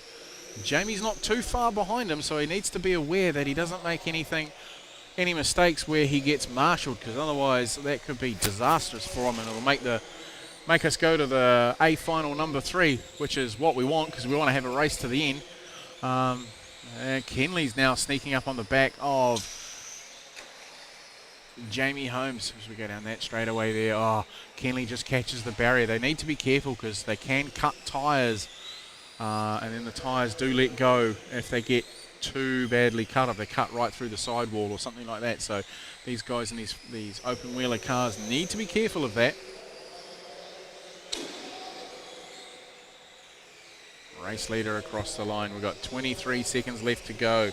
The gap, there's nothing between them. It's that gap between there at the apex of the hairpin and turn number 9.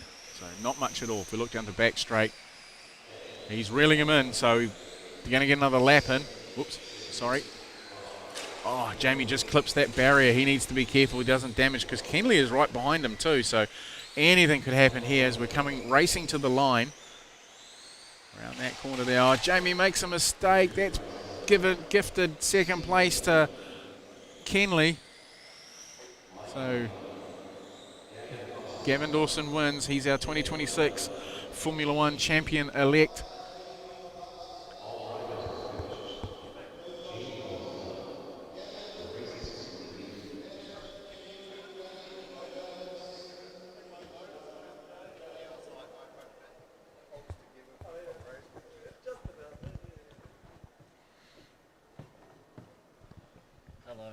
What a choke. What the fuck? Went such in the ground. Alright, I was like, it's amazing it even made it to the end. Good race though. Still leaves second and third well open for between yourself and Kenley. So that'll come down to the final one. First place has been spoken for by that guy. Yep. Other than that, everything else all good? Yeah, no, it's good. Better this time with the endpoints in place. Yeah, and the car was nicer to drive. Yeah. First lap anyway. Yeah, all right. I'll let you get on with it because you got modified to go, so I'll get you to hand over to Kenley. Right. It's going to come down to the final one to give you either second or third. So a bit of work to do. Car's fast. Yeah, we're making changes all weekend. This is the first time I've run Formula 1 on rubber tyres. Yep. Pretty happy with where it is now. Obviously I've just got to drive a little bit better. I sort of sent it in a little bit hard lap one there and accidentally made contact with Jamie, unfortunately, after clipping the corner. But yeah, no, the car's good, so hopefully we can pick up second. Gavin was too good this time. Yeah. So first blood to him, but that's all good. Yeah, that's good. All right. Thank you. We'll see you in the next one. I'll get you to pass on. So now you can have a chicken dinner. Winner, winner. Yeah. Yeah. And thanks to who? No, I would have thought it would have been to your awesome driving, the support of your son who didn't turn up. If he come here and delivered it from me, that would have been pretty disappointing. Yeah, that's what I wanted. Yep. That's what I wanted. Back-to-back defender, to come and do it again. Really happy. So you're going to do a shoey later? You know it. Oh, yeah. Imagine how funky they are. Well, I know what my other shoes smelt like last night, so I can't imagine what they're like 3 days in. Yeah, I have to. It's tradition, and so third and then 2 wins. Absolutely, as far as nationals. Yep. It's the 3 on-road nationals I've ever done. So yeah. So I got Lewis Hamilton a win for Ferrari. Look at that! Hey. Better than him. Maybe it's a Simpson moment. You know how they like to predict things without knowing. Ooh. Yeah, well, maybe. Yeah, but chances are he's not going to win anything this year. But anyway. Shh! Don't say that out loud. It's open, so yeah, absolutely fucking over the moon. All right. Over the moon. I only said it once. Yeah. All right. Congratulations. We'll let you get onto it. Thanks a lot. Thank you. Awesome. All right. Here we go. Getting into the A main for modified, and then we'll be into hypercars, and then we'll click into our next round of races.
Right, so we're just waiting on these guys to get into position, waiting on a few marshals because we're a bit short.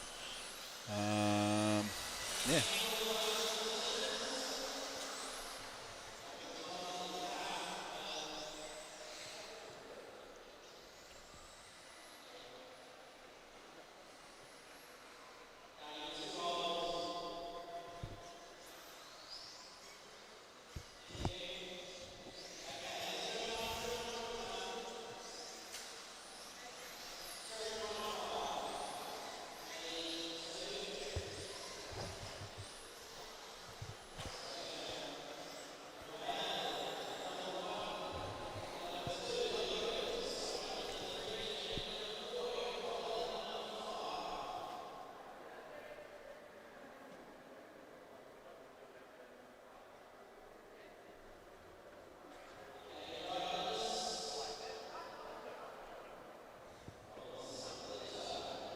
All right, A-Main number 2 for Modified Touring 2026 EP On-Road Nationals. Brought to you by Power HD.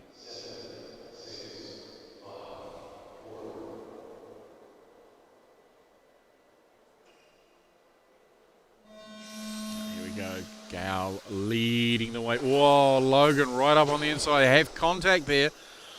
Looked to be fairly fair though. Logan was pretty much right up beside him. I don't know if what Richard saw, but from my view it looked like he was right next door, so I'd be letting that one go. I'd call it a racing incident, but then, you know, this sort of stuff only takes a corner or two and things go pear-shaped. So it looks like Logan's got their eyes on at this stage. Gael absolutely shadowing him now, right up on his back, but a little bit ragged there in the 2. Logan normally has a win it or bin it mentality, right on his back bumper there into the hairpin there for young Gael, probably looking for a small opportunity to send it up the inside. And Gael, with his prowess and his ability to do that, he could very much make a gap where there isn't a gap, with it being completely, perfectly fair and legal. Simon Norton in that 3 spot. We might get to talk to him later on if he holds on to this. Our race leader Logan just opening up that gap a little bit. He just needs to keep it tidy. All he needs to do, keep it tidy, keep it on the black stuff or the bluey grey stuff, as it's not actually black that we're on. And yeah, just keep your nose clean and he'll get a win. And this will force it to go to the final, which is cool. Colin there just needing to be rescued. He's just waiting for the fast guys to go past, which is good to see. Good etiquette, good race etiquette. Whoops. Now let's see how this gap is opening out on this one. Take the measure from now. He's at the end of the straight, so it is the back straight is the gap, but he is reeling him in a little bit. Not quite so fast that time around through the infield for Gael. He is definitely fast in a straight line. Look at that thing go. Unbelievably quick. Ooh, little mistake there from Logan. Back end just stepping out a little bit. Maybe he's cooked his tyres a little too early. That gap, look how quickly that gap changed from being the length of the straightaway to being not more than 8 or 9 car lengths. Just from a small mistake where the car's back end kicked out. As I said, all Logan's got to do is drive smooth. We're 2.5 down, 2.5 to go.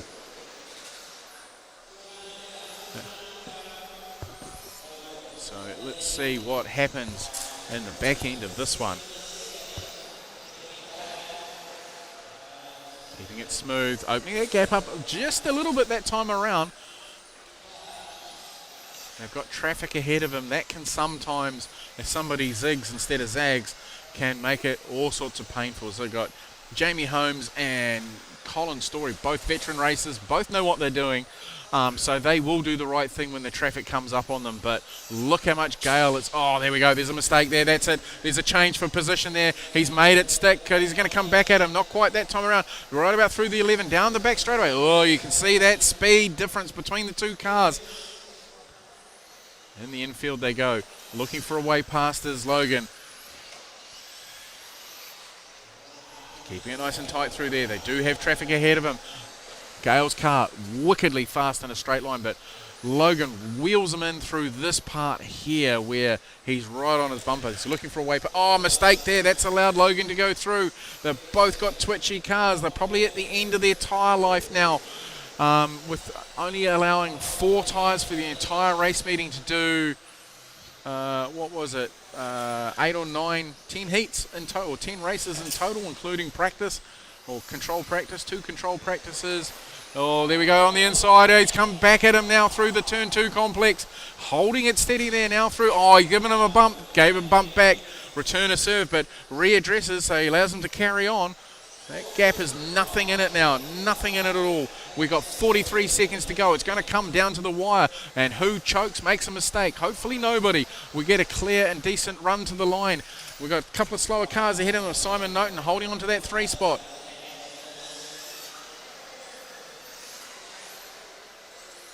Looking for a way past. You can see, oh, he's made a mistake there. He's come back at him across the line, crisscrossing. They're going, they're bumping and touching.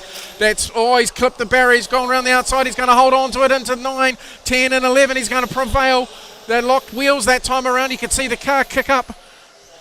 Logan keeping it out in front, but holding on by the tips of his fingernails as they come through now. We've got 3 seconds left on the clock. It is racing to the line. They have got a slower car ahead of them. They're going to go down the back straight away now. They don't want to bust it up and get it all wide through here. Logan holding on. Got a slow. Oh, he's just tripped over the wire. He's come over the back, upside down, and that's given the national championship to Gale. Logan throwing everything he had at it. Unbelievable driving. Oh my God. Out of breath. Oh. Almost need a smoke.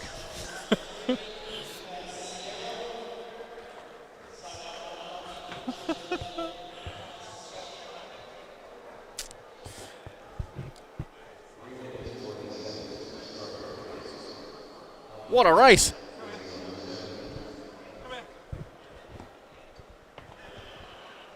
What a race. That is what we've been waiting for all weekend. What a, excuse my language, a fucking brilliant race. What a shit choke. You said it, but you know, you guys brought it to the game there and you threw everything at it until the very end, so it was inevitable something was going to end poorly for somebody, but you know, I congratulate both of you for your driving etiquette and giving things back when you made mistakes and ran into each other and that sort of thing, so that's really awesome to see. What are you going to say, apart from your shit choke? I need more ponies as well. You might need to get that coyote gear. I just need a one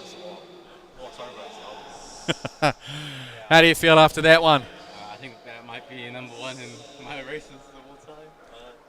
Man, what an event. What a show. Like, just constant swapping place. Yeah. Just side by sides. I don't know. Yeah. Speechless. Really, I don't know what just happened.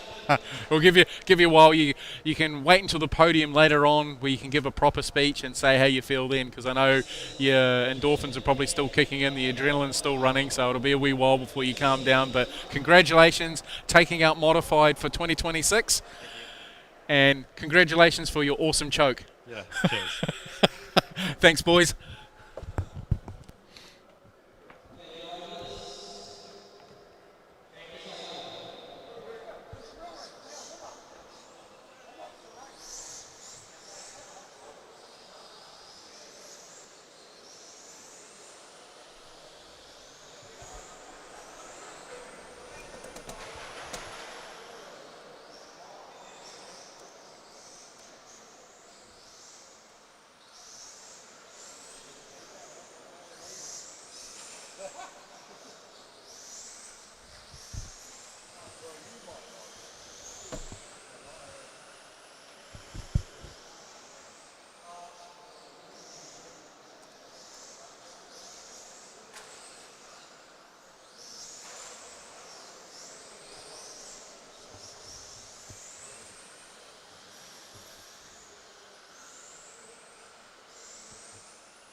here we go.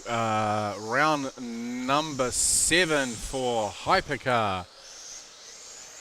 And we got the battle here between Adam and Richard for the 3rd place overall. So if Richard can prevail and hold on to this early P1 position he's holding at the moment, be ideal. Goes down the back straight away now, opening up a little bit of a gap over Adam. Michael Hawkins in the 3, Patrick Hale in the 4, and I don't think Jason Hale, my bad, and I don't think Patrick started this one, so that's probably why we don't have an even Stevens.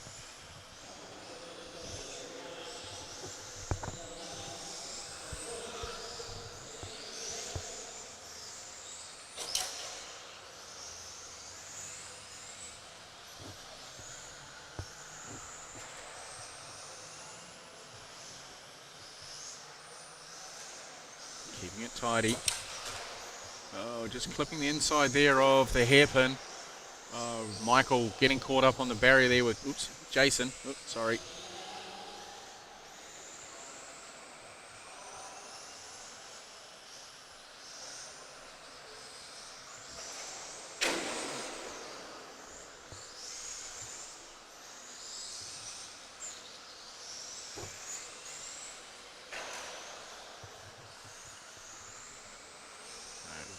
Following Richard along in that 1 position. Oh, making a mistake there. Just clips the barrier. Adam does the same thing. Doesn't go all the way out to the barrier though, so looking good. Round through turn number 2. Keeping it quiet through 3. Adam in the all black Ferrari.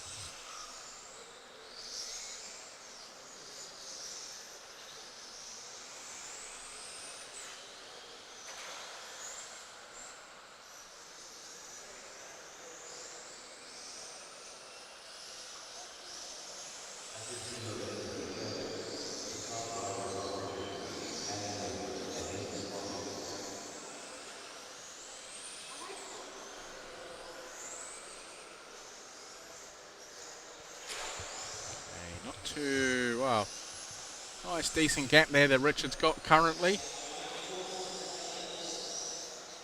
little battle further back with Michael Hawkins and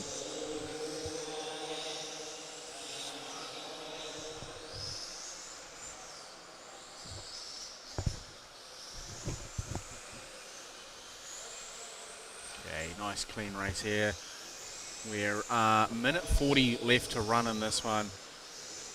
Richard holding a nice commanding lead over Adam. We've got one more race after this to conclude our hypercar program for this event, and this will conclude our national championship. So it is for these boys do or die time, and I think if they finish where they are, this will seal the deal for 3 and 4. Michael Hawkins will come in at 5. Oh, stay off the barrier there, Adam. Beautifully, the paint job on this car, it's, while it's black, it's actually got a black metallic pearl through it. And when you see it with the naked eye, it's actually quite nice. It's a very, very nice colour. Almost reminds me of an old paint colour that Toyota used to do with their black. It was called Black Pearl or something like that, so it had metallics all the way through. It looked really cool. In certain lights, you get the light shimmering off it. And so unfortunately from this distance back with the camera, you can't see it, but in person, it looks really cool. Must be hard for Adam to see this out on the track. Mind you, with the naked eye, it's not so bad. The lighting in the building's not really that great. I had to make some significant adjustments to the lighting within the camera on Friday to allow for the fluoro lights that are in here. You can see down the back straight there, it looks quite dark on the camera when it's in reality it's pretty light, but the camera's just not enjoying these fluoro lights in here, so That's that done. So Richard takes that one out. Adam in the second, Michael in the 3, Jason in the 4. No, they don't want to come and talk to me, so they've had enough. All right.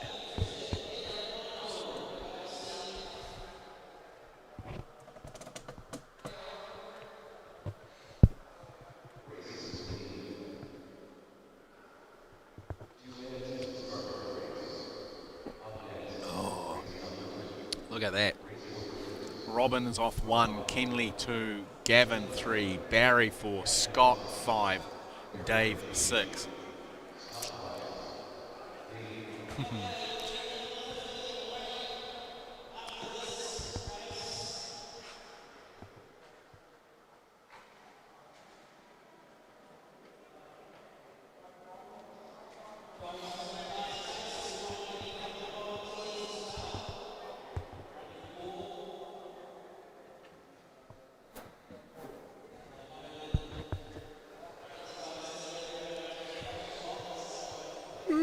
Excuse me.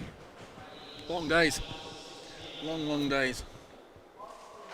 See what's going on over on the Facebook feed.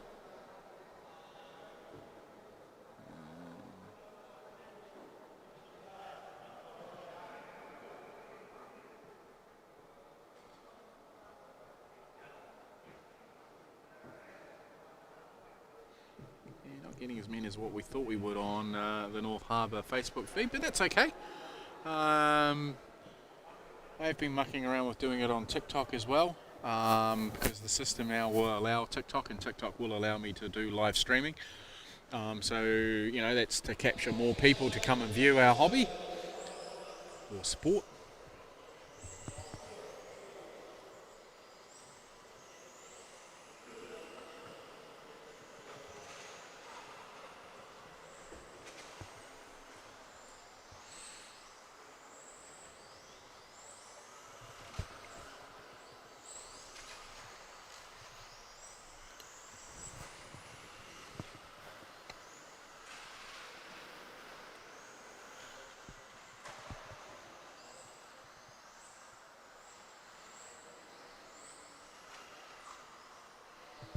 Waiting for these guys to get their tyres up to temp.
All right, getting the cars onto the grid now for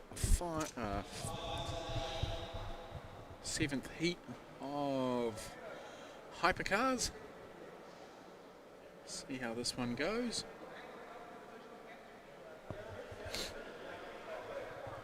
And then I believe we've got a short break after this for probably 10 minutes, just so people can grab a bite to eat and that sort of thing. So we'll take a short break there as well, and then we'll come back fairly soon to get into our final rounds of finals.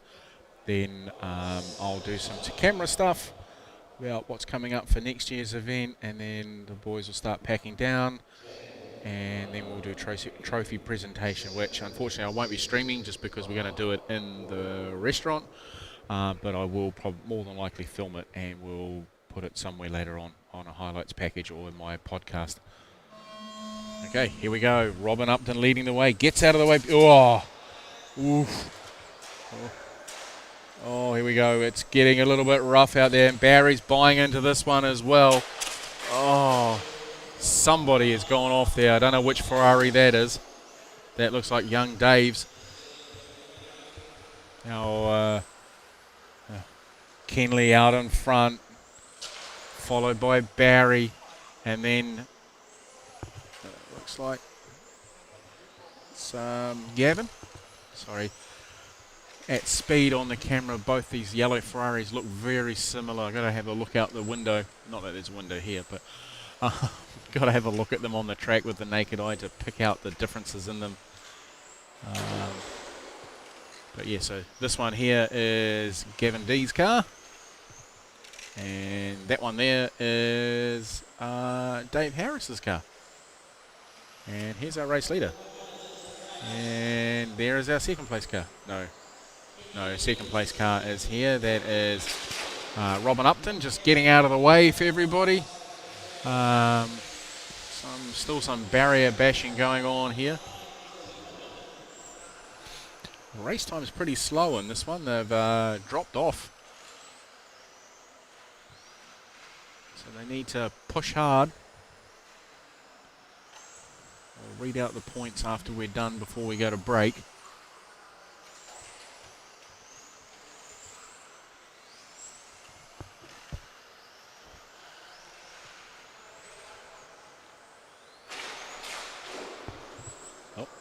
Someone doing jumps over in the corner. That's Barry getting out of the way of the race leaders. Gavin's caught up right on the back. Well, not right up on the back bumper, but he's close to Kenley as he goes. Oh, Jesus. Sorry. Excuse my language. Oh, Gavin. You know how to throw stuff away, don't you? You're as bad as Logan. No, jokes. Might have something a bit tweaked in the chassis, and that's probably why it's doing that. Tyre might be... rim might be damaged. You know, these rims and stuff do take a hammering, especially when you're bouncing them off the curbs all the time. They can break, which is, you know, that's normal. It's just like a real car. If you bounce your alloys off enough curbs, they do break. So no different. Just because they're made of a fairly tough nylon. I remember a few years ago when we ran the Nats back in 2022, I think it was. Whatever reason, we had massive issues with the centre section stripping out. Now, whether or not that was a moulding process problem on certain tyres, it was on the spoked ones too, unfortunately. So we had issues with front wheel drive peeling out, weirdly, on a lot of cars on the rear of the car, peeling out the hex. And they're not even driven, so that shouldn't happen. We had some delamination of some tyres, so really weird. Maybe I'm following the wrong car. Yes, I am. So that's Gavin. I might have prematurely called Dave Gavin, but he is a long way back. Kenley's got this one in the bag with a minute 25 left to go. Got Barry just ahead of him as he goes down the back straight. Yeah, so these, you know, originally when we got the Rush tyres, just for whatever reason, they had issues with tyres popping, blowing the centres out on them, all sorts of weird things like that. And yet, you look at the wheels especially now, they look no different to what they were 4 years ago. And yet there's no issues with them. We don't often get breakages. If we do, it's because somebody's pummeled the car into a barrier or a concrete block or something silly like that, not just because it wanted to fall apart and leave itself. You know, and you know, obviously with this track, with the set out, with it being so much wider than what we normally run, it's less breakages. So that's probably a saving grace. Whereas when we run at Westlake, the track's a lot more like a bull ring, so she's tight, she's close together, a lot of back and forth like this, where it's easy to have a car jump the barrier and come straight at you, which is not good. So we've got 15 seconds left on the clock to drive. Kenley coming round now. This will be his final lap. Wait for the system to update. And then I'll do a piece to camera about where they are in terms of points. So Kenley's going down the back straight now. Gavy's finished his one. He's managed to get 17 laps out of it. Kenley's going to get 18. That's going to give Gabby third overall for the round. Richard almost on an 18 as well, 17.5 flat or 5.908. So really, really close. We'll do the points update in a minute before we go to break.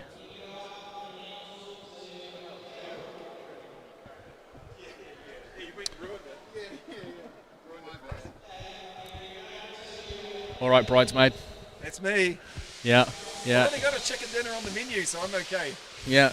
So you were down a lap, down one lap. So he's the only one who's done an 18. Richard did a 17.5.987.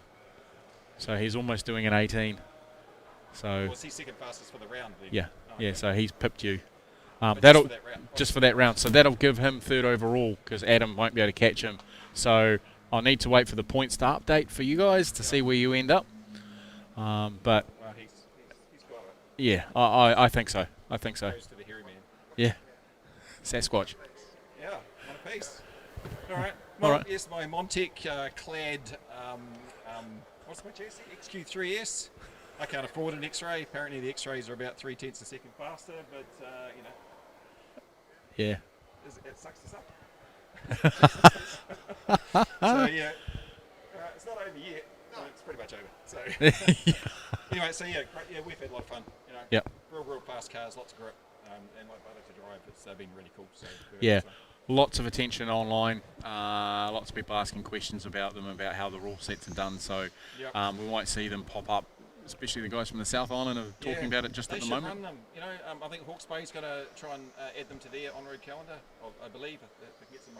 Yeah, well, you know. So you know, if Kenley can sell them on how much fun they are to do, then you know, He'll get some X-ray sales.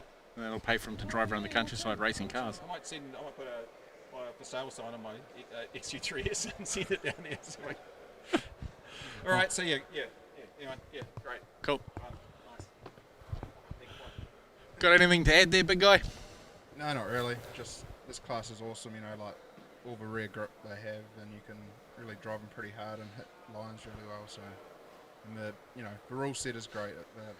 They're not too fast. They've still got good speed and awesome class. So everyone should get amongst it. Yep, they should. All right, thank you very much. All right, so that's Kenley done. I'll just see if the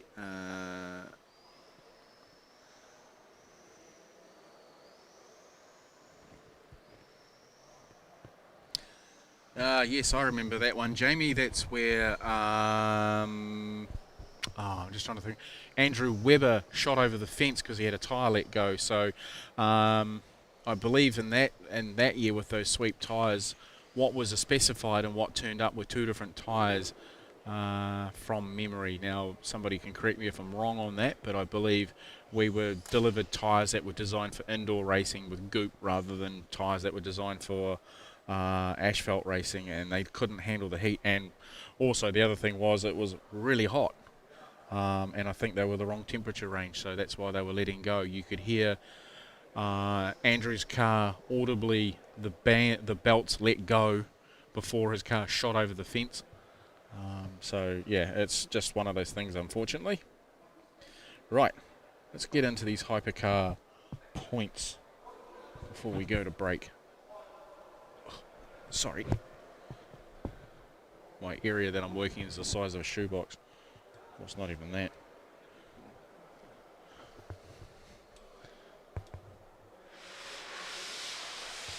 Okay, so just getting the results up now.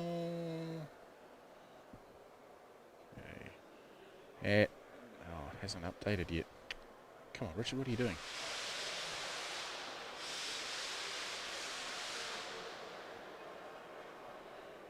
No, hasn't updated.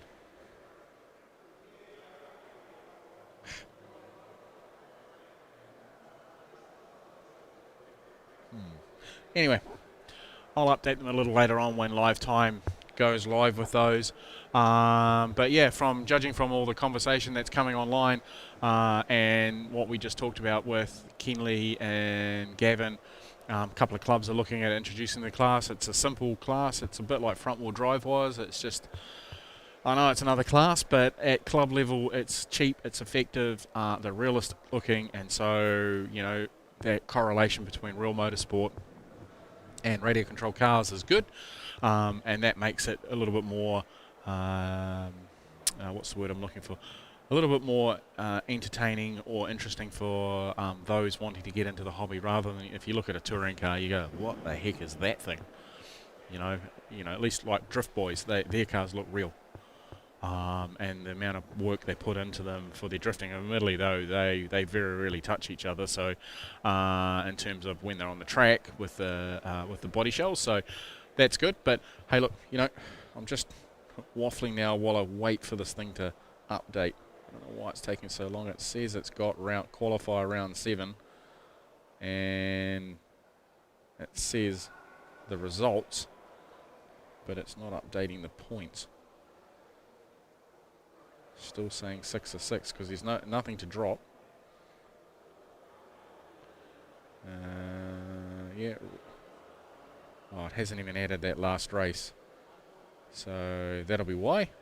Is because, well, actually I can see why, because the race is still racing. Richard hasn't closed it off. Oops. Oh, I'll go and have a word to him. And when we come back from break, I'll update everybody on the hypercar points before we go racing again. So we'll be back in about 10-15 minutes. Go make yourself a lunch, crack a beer. It's that time of the day. It's after 10 o'clock somewhere in the world. It's actually after 12, so it's nearly 1 o'clock. So yeah, happy days. Talk to you soon.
Right, we're back into this one. Halfway through B main for 21.5. I'll just read out, read out the results and where we're sitting with the points for Hypercars. So it is 9 points to Kenley, who is currently leading, 13 points to Gavin. So I pretty much think the title's decided. Richard Pease will more than likely take 3 with 29, and Adam Wyndham with 4 with 33. Michael Hawkins 35 in 5th. Jason Helg 6 with 41. Barry 48 for 7th place. Dave Harris 57 for 8th. Robin Upton 62 for 9th. Scottwell 65 for 10th. And Patrick Vaughan 68 for 11th. So I think that's pretty much where it's going to be. I don't think... Unless there's some way that the tie breaks change. Mind you, there's a 19.5 by Gabby from yesterday. Kenley hasn't got to one of those yet, so we've gone, he's done 1, 2, 3, 4, 5 wins versus 2 wins. Richard has had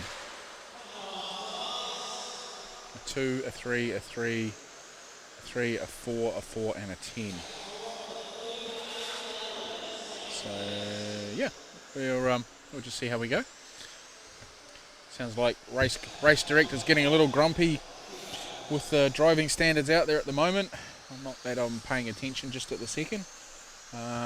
So Gavin Young, Rowan Rapp, Aislinn Howlett, Patrick Vaughan, Dylan Chan, Graham Wild Goose, Michael Hawkins. Michael Hawkins is up into the 6. Oh, Michael there just battling away with Ainsley. Where is Patrick in this? Patrick's a long way back, so the timing hasn't quite caught up with him, or we're well out of position. Sorry, I haven't been focusing on this one. So Ainsley just goes past. He is in the 3 spot. No, it's definitely genuine Patrick in the 4. So that's pretty cool. So we're done on this one. The race is completed.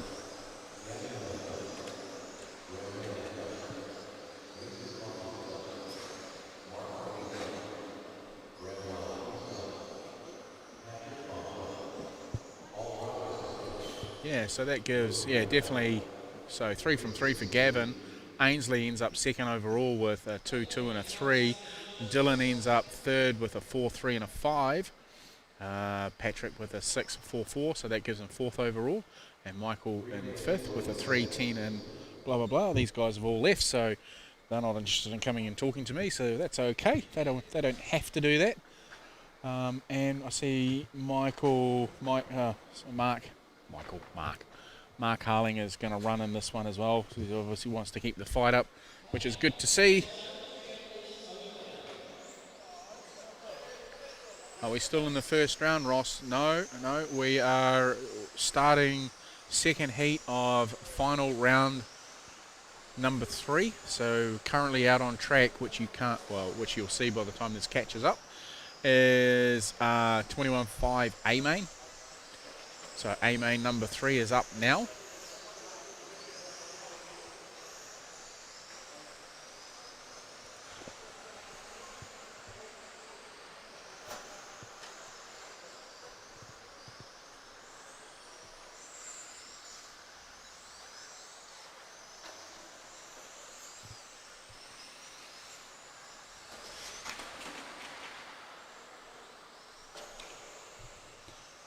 Overall, a good event. Really happy with the work that the North Harbour Club has put in the background. Really heartfelt thanks to all our sponsors that have come on board to help assist in getting this show on the road. We understand that, it's in these tough economic times, it's very hard to get money, and like other events around the countryside, clubs dig deep into their pockets. North Harbour definitely has for this. So every little cent that they get, or product that's out there,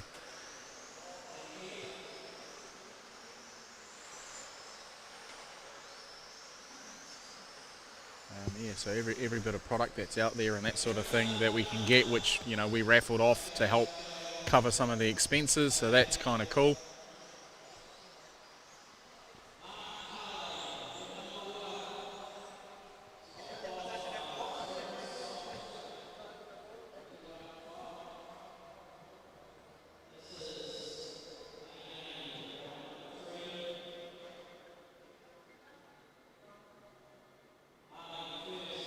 Ooh.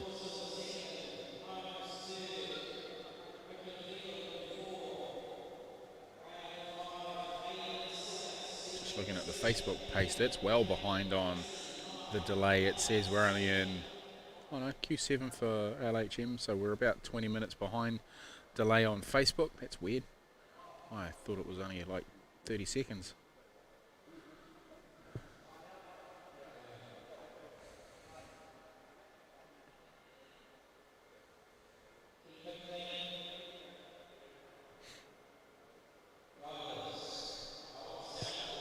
All right, here we go. A main number 3, 21.5 touring cars for 2026. EP On-Road New Zealand Championship. Okay, Mark Harling leading the way from his P1 spot. He's going to continue to want to try and dominate this with Gavi D in that second spot in behind him. And Jamie Holmes, Ricky Field. Oh, there's some cars upside down on the infield. That looks like, oh, we got Speedy and we got Hayden caught in that one.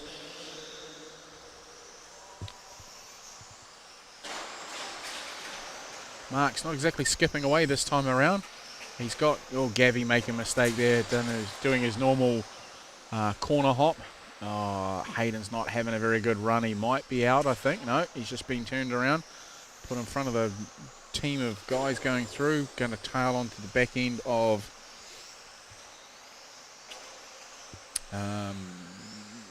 Craig.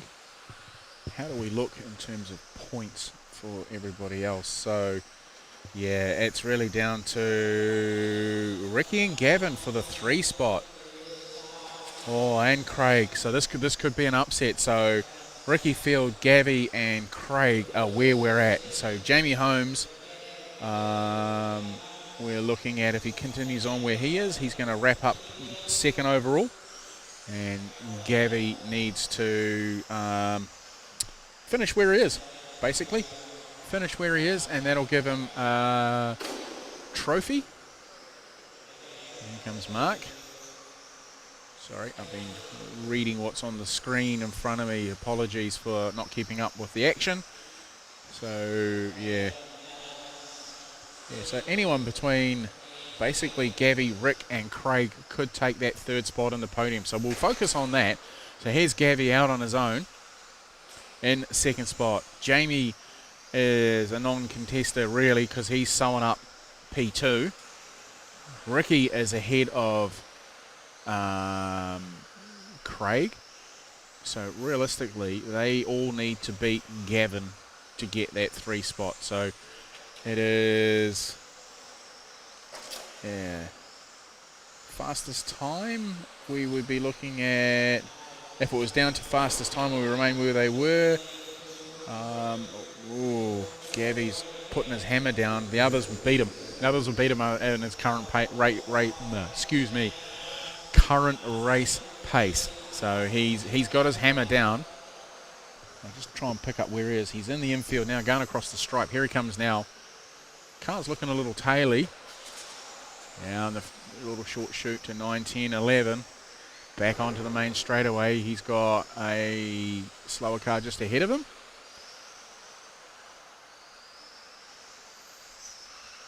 That's Alec Beck. Beautifully into there. Here's the next bunch of cars in behind. So Jamie doesn't need to do anything. He's got this locked up.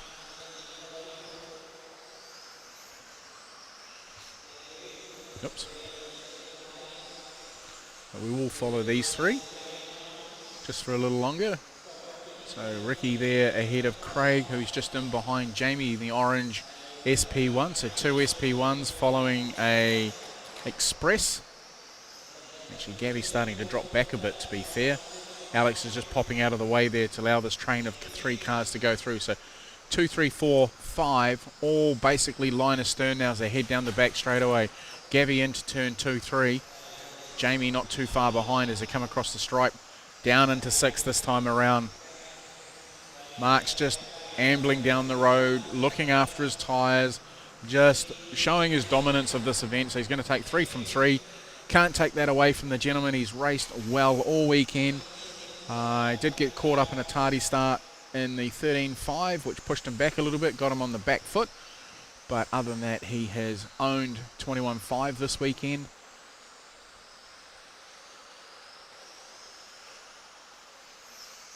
Here comes Gabby. Jamie's not too far away. Oh, somebody upside down on the corner. Oh, there's one of our race leaders, and now Craig's been caught. Oh, he's getting dropped off there. That's going to affect him. He's going to have to do something about that. There's somebody in the barrier there as well being fixed. Race leader going through. Ricky, no, that's not race leader. That's Jamie on Gabby D. We're running out of time on this one as they get on the back straightaway.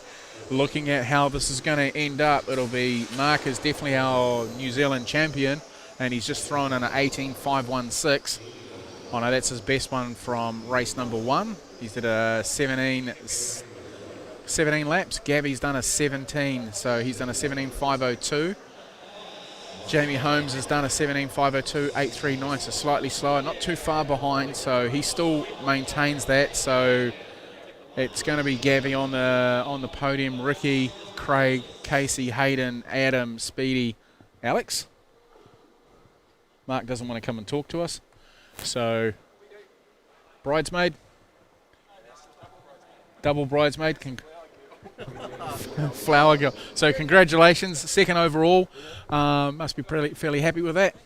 Yeah, I would have been more happy with first, but I'll take second. Yeah, you got the tight old guy in the corner there. Who's, yeah, he's pretty quick, eh? Yep, been fast all day. Yeah, he has. He's been unbelievably fast. And then this other old jigger here, we should be talking to him before you, but you know, yeah, that one. Yeah, I'll get to Mark in a minute. Yeah, so that's it. With 21.5 all wrapped up. Second place overall. We must be. That's a good result. Yep, good result. Formula One's the next one where you're in with a shot for a plastic cup. Yeah, I pushed pretty hard in that one. I'll let you head down on your own, mate. Sure. There you go. He's going to do the honourable thing. I'll get you hand over to Captain Mon-Tech. So have you got your speeches ready for on the podium? What, did I make it in this one? Yep. Yeah, really? Yeah, third overall. Happy days. Oh, okay, all right.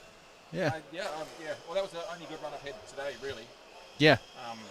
Yeah, the car was mint, and yeah, it was just as it should have been. I just made 2 little mistakes in the first 2 races, just clipping curbs. Like in the second round, the grip had come up so much that it just pulled in on a couple of corners that I didn't expect, and end up sliding along your lid.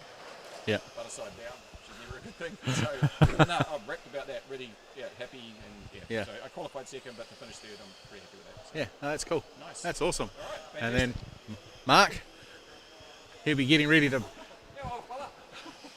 One more race to go, then you can chuck all your stuff in your suitcase. Yeah, so we're on track to get ourselves done and dusted so you can get away in time for your flight. Thank you very much. So, yeah, we're doing pretty well on that. So we made sure we'd get that through. So once again, congratulations on your wins. Thank you. Dominated the third race again. Just held that comfortable lead, stayed out of trouble. That was the plan. Yep. So where do you normally run when you? What do you do for club days? So I do a bit of off-road indoors down in Christchurch. Yep. And also on-road in Christchurch as well. Okay. So, I have to travel for any race meeting. Yeah, and that's from Blenheim, so Yes. that's a day to get there. It is, yeah. Yeah. Oh, well, that's good. All right, well, we hope to see you at the next Nationals, and we'll definitely see you on the podium later on this afternoon. Very good. All right, so and if you're watching, Regan, thanks for the setup tip. It worked. I tried it in the last run just now. That's what we like to hear, these setup tips and that sort of thing to make everybody go fast. Yep. All right. Thank you very much. All right, so we got Minnie up now.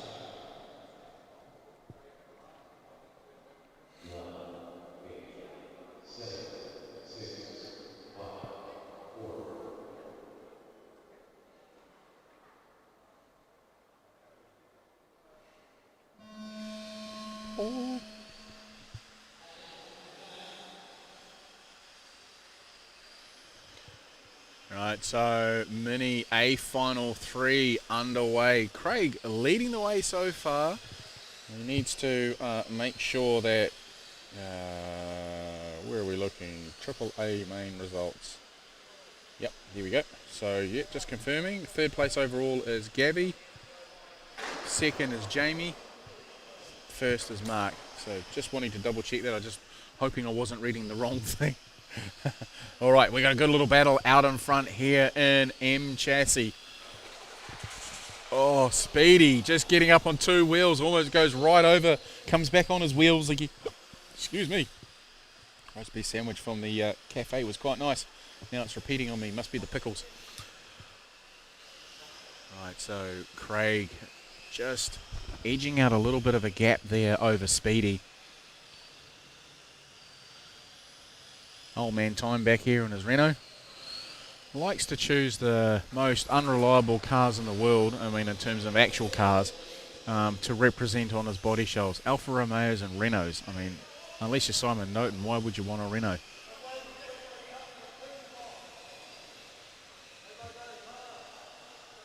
Alright, so Craig opening up that gap.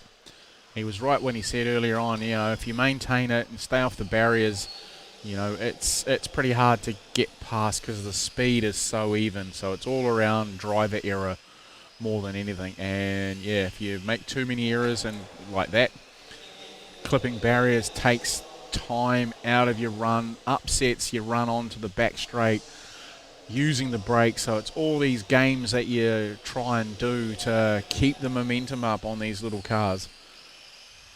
I can hear though that time around, as Craig's car was lighting up a little bit, just out of that corner. Craig in through the infield. Whoops, sorry.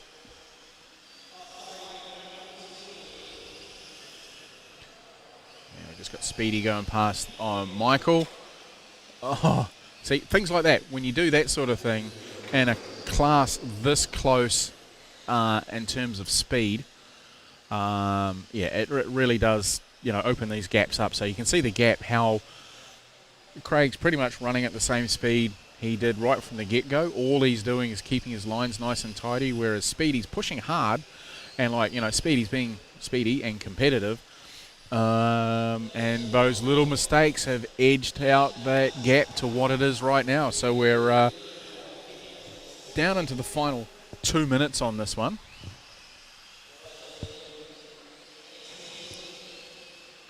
Good thing since we've gone to brushless on a lot of things, mechanical failures have seemed to have gone by the wayside. Technology in the cars, mind you, saying some of that, the re-release kits that they're doing in off-road, the product looks the same as the original in terms of suspension arms and that sort of thing. They've only updated drive chains and that sort of drive trains to allow for lipo and brushless motors, and other than that, they look fairly like how they were back in the day. So yeah, don't know if they've changed resins and molds and all that sort of stuff.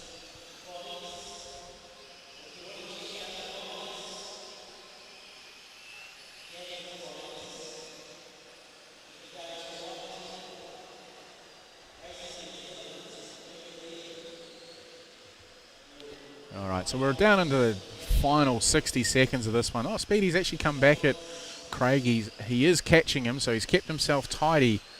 He's left his run possibly a little late to make a dive for that podium.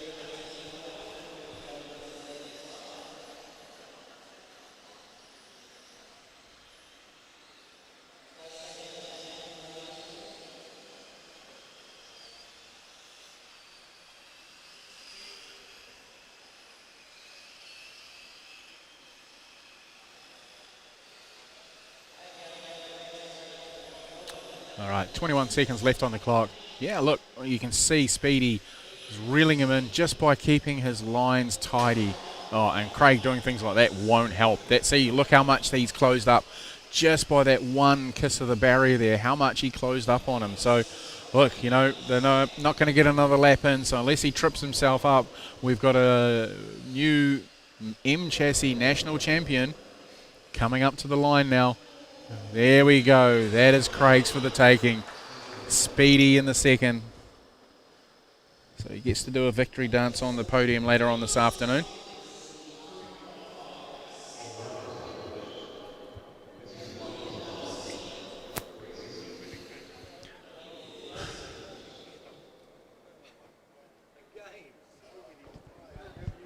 I know you'll be getting sick of me by now.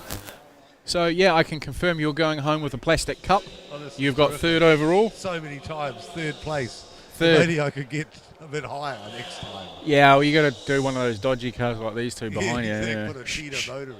Quiet, Sorry. quiet. We don't talk like that. Shh, Okay, quiet, sorry. quiet. Yeah, All right. So well done. Yes, thank you. You're going to drag that out at the club days? Yes, I will. If we run chassis, it'll be coming back out. Sweet. Okay. Cool. Thank you. I came second. You did. That's right. Yeah. Well done. Well done. Thank you, thank you. Couple of little errors in that one. Just took the fight away a little bit, but Yes, I tried my best to try to catch him, but Yep. then 5 minutes is just too short. yeah. Well, maybe we need to make the races go for 8 minutes yeah. or 10 or. That would be more interesting. Yeah, it would be. It would be. Actually. Thank you very much. Days will be long. All right, let's hand it over. All right. So now you can say you've won a national title in on-road. Look, people are going to say it's only mini, but this is something a bit special for me. First on-road is my 10th national title, and I've managed to win a national title every decade for 4 decades in a row. And it's just such an awesome sport. Speedy, that was an awesome race. They put pressure on me. He was gaining at the end. I was getting the nerves and the shakes. But no, look, this is just great fun. Yeah. Getting you equal me for I've got a national title in M chassis. I've done mine on the old rule set, so that's the hard one. Even though this is equally as hard with the new tyres and the brushless motors and all that sort of thing. It's just a pity there's not more of them around. Oh, look, these are so much fun. This is the thing. They're cheap, they're fun. It's what the sport's about, and it'd be great to see more people get into them. Yeah, and they're close. Yeah, and it's close racing. Yeah, there's nothing in them. It's all about keeping that finesse. Yeah, you've got to drive them. You've got so little power and all the rest of it. You have to drive them so well. Yep, that's it. All right, so we'll see you on the podium at the end of the day once we're packed down, and we'll hand you over a plastic cup. No worries. Thank you very much. No worries. Thanks, Craig. Thought he was going to cry there for a minute. No, there's no battery restrictions on minis. They have, with the MO7 chassis, they can take a square lipo pack now. So I don't believe there's any restrictions. You could, they've got a minimum weight that they need to meet. So as long as they fit that, if you want to run a shorty in there, you can. But it's got to meet the minimum weight criteria. So, and I honestly don't think a shorty pack is. It'll fit, but how do you hold it into the?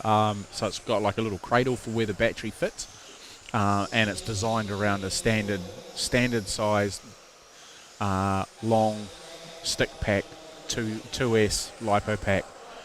And so like I said, the gear ratio controlled, so you can only go up to, I've forgotten what the pinion size is. I think it's a 18 or a 19 is the maximum you can use. You're not allowed to use the over-gearing set.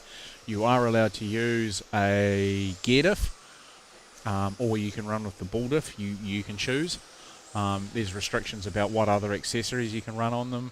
But the MO7 and the MO6, I think that's what they are. The 6 is the rear-wheel drive. The 7 is the front-wheel drive. They're essentially a race chassis now. They're no longer a stick pack thing, which the old minis used to run beforehand, where you just had your ladder chassis and fixed places. You can make them work. You can do setup adjustments to the shock positions. You can change shock pistons. You can do all that, but they still don't allow a lot of hop-up options on them. So yeah, they still are quite controlled, and that's what makes them good and keeps them cheap. Because you can buy one of those kits. The only part that is adding an expense is you can buy one of those kits. I haven't seen one around for a while though, but you can buy them The kit's like $300. Throw your radio gear in. And get the motor ESC combo, which is fairly cheap. Hobby Hanger, the New Zealand distributor for Hobby Wing, have them on the shelf all the time, so they're reliable as anything. Like I said, you could try and make a shorty fit. It's just how you maybe foam on each side of it to keep it centered, because you don't want it going around a corner and it flops to one side, then it comes back to the other side. That'll make it handle pretty bad. But yeah, they're good. They're nice and even. And that's what it's all about.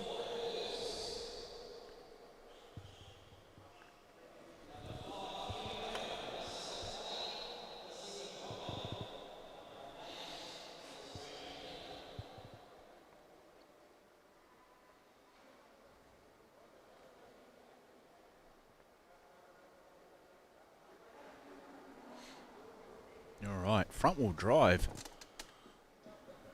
B final number 3.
All right, under starter's orders, here we go, 10-second countdown.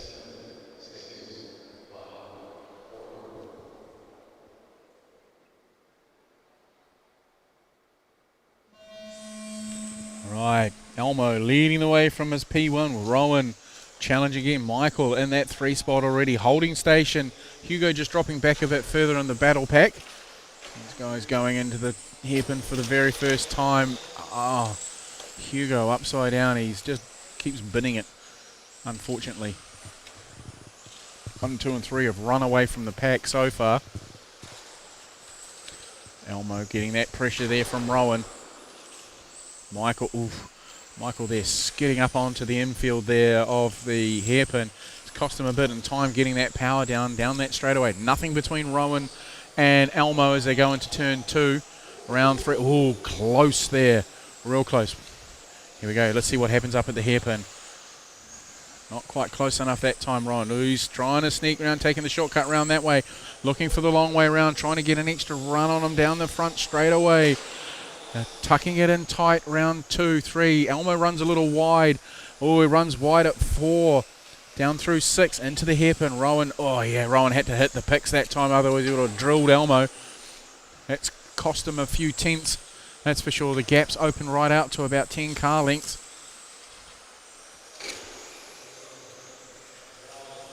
Back into the infield they go. Rowan just dropping back a little bit, trying a different line, trying to see what Elmo's going to do, lining him up for a different run. Elmo's just got the legs on him in a straight line, but Rowan from here on in reels him in. Watch him go through this. Oh, apart from when he makes errors like that, but generally he will reel him in through this part here. Oh, a little bit ragged there for Elmo that time around. The back end stepping out. Graham, ooh, very close there. Graham almost, thankfully, turned the correct way as Elmo approached him, which was good to see. So here we go. Back in through them. Here we go. Rowan's coming back at him again through this little chute here, down into the hairpin. A little bit not close enough to make a change, but looking to see where Elmo's going to defend. So he's tried a couple of different lines just to sell the dummy to see what Elmo does. Elmo hasn't really done anything. He's just carried on with his line. He hasn't flinched this time around. What have we got? Not quite close enough. A tighter line that time around. Here he is tight through here. So Rowan keeps it nice and tight as they go down the back straight.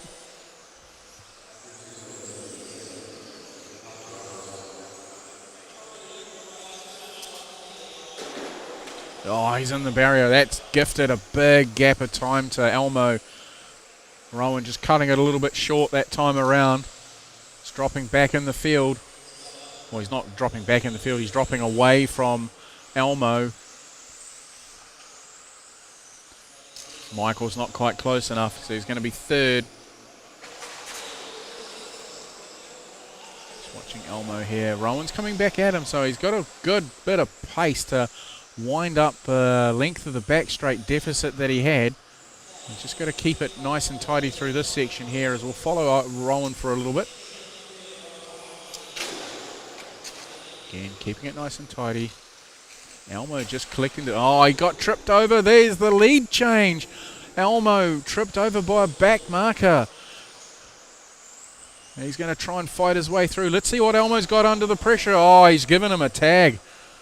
Rowan's kicked off and kept going. Now he's dropped down to the 3 as Michael Hawkins jumps into that 2 spot by Elmo's red mist descending. He'll be furious at himself for those mistakes and for that back marker not giving room. Oh, that back marker almost took him again. Michael makes a mistake at 3. Now he's in the barrier upside down. I don't know if, didn't quite see if that was a result of the coming together between Elmo and him, but he's needing to be marshalled, so he's dropped down into the 3 spot. Rowan coming through this time around. Elmo coming for him. We've got 45 seconds left to run, drivers. Oh, here I am thinking I'm doing race control again. Sorry.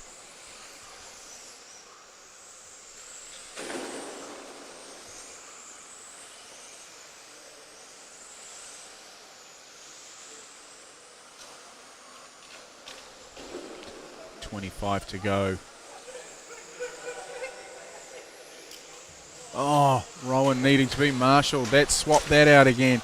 Well, will there be a change with Michael in the background with 15 seconds? There's another lap in it for them. Plenty of mistakes being made in this final B main for front wheel drive. Up next will be A main number 3. And we'll see if we see who our new for 2026 front wheel drive champion's going to be.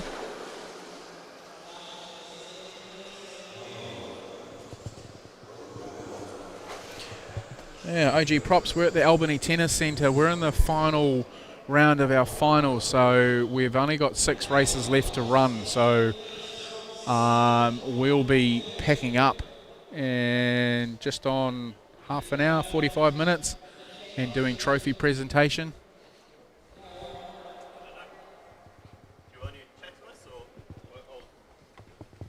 Do you want to talk? Oh.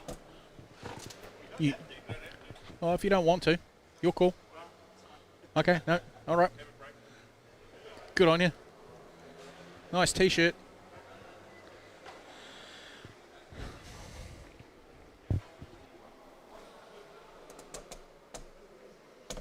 Yes, I will be, Ross. They booked in nice and early this year, so it's not a panic mission. So I'm doing Bay Champs, I'm doing the New Zealand Indoor Champs over at Hamilton, I'm doing the Dirt Off-Road Championship in Gisborne, I'm going down to the Christchurch Indoor Championship. I haven't had it confirmed yet, but more than likely doing Astro Masters as well. And yeah, I don't know what else is there to do. I think I've got all of them done. I don't know, I haven't heard much for who's doing what for 8-scale national championships for 2026. No one's put their hand up for it yet. The Bay are thinking about it, and with the suggestion of doing that in October, so if they do, I could be doing that as well, but we'll see how that goes. So it's been a busy year already. So in the past 4 weeks I've done 3 events.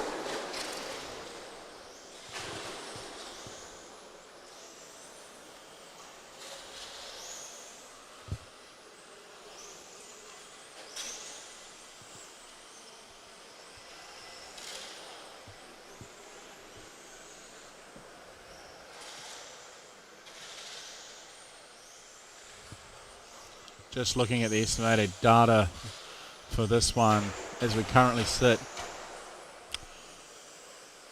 Unless somebody, these two don't get a win, if Logan or Will don't win it, and it remains where it is, and someone else manages to win, Logan will take out the title because he's got a faster run time. That's currently where we're looking.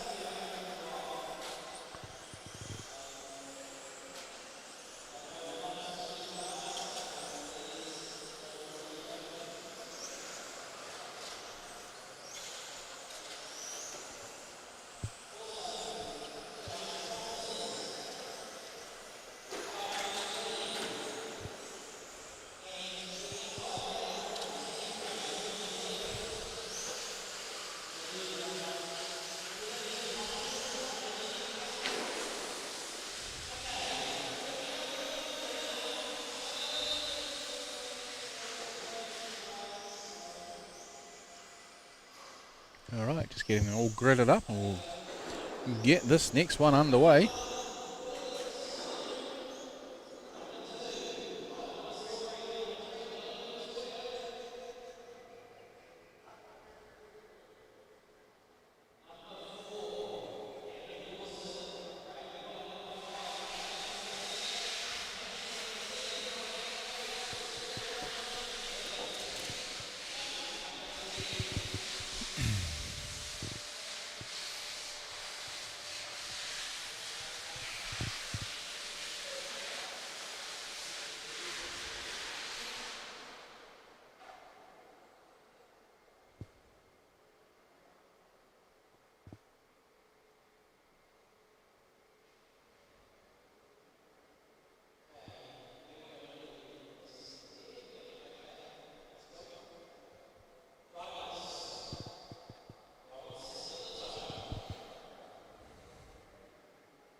Right, here we go. A main number 3 with it all riding on this one with the two young protagonists.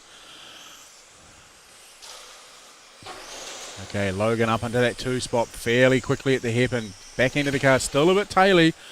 Will Sloan leading the way for the first lap. Not too far behind is young Logan. And then holding the rest of the pack up in behind him is a real punching bag scenario going on with whoever's in behind. So we got 1, 2 and 3 running down the track at the moment. Everyone else is trying to battle their way through.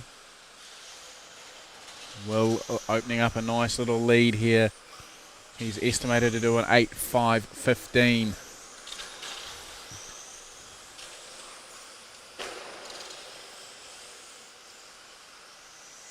Nice clear air around him. All he's got to do is drive. That's all he's got to do. Just keep this momentum up. It's all for Logan to... Oh, look at that beautiful move there by Colin Story on Logan.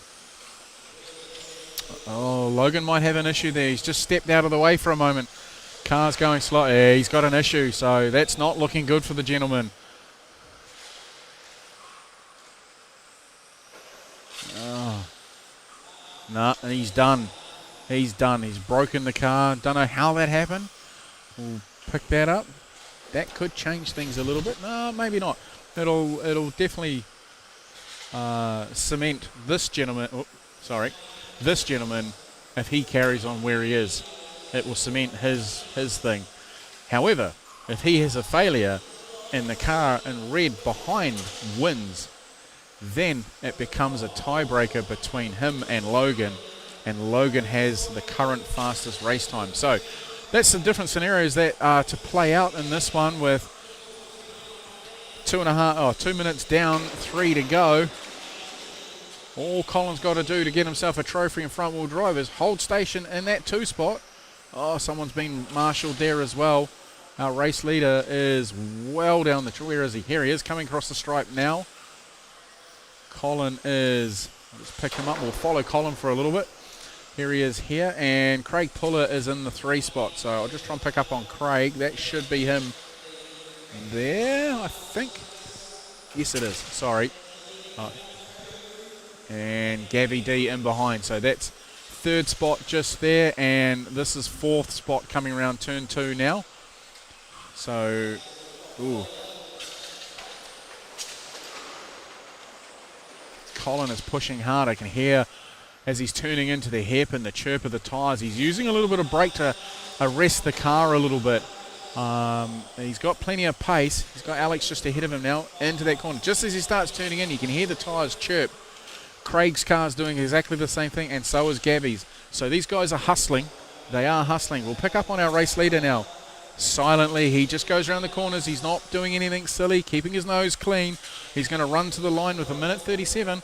If he can hold station where he is at the moment, he'll end up with a nice trophy to take home with him for front-wheel drive.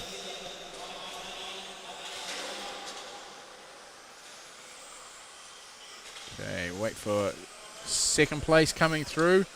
Just letting Gavin Young and Richard know that Craig's not, Colin is not too far away. Craig is also not far away either. He's just in behind. Here's Craig here. He's got Alex he's just put a lap on Alex.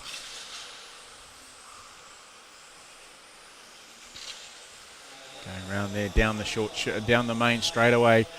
Colin and him are maintain the same gap pretty much the whole race. We've got 50 seconds left to run on the clock.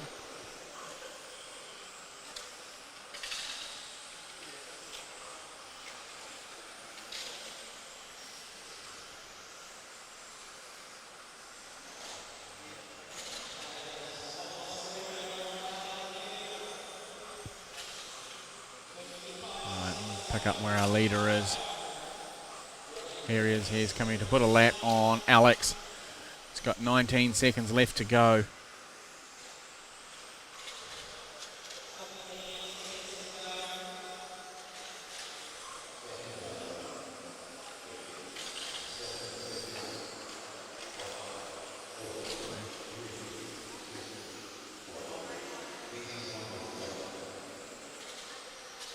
Willie's just cruising to that victory. He's dominated this one right from the outset. Just drove to a number by the looks of things just to get himself across the line.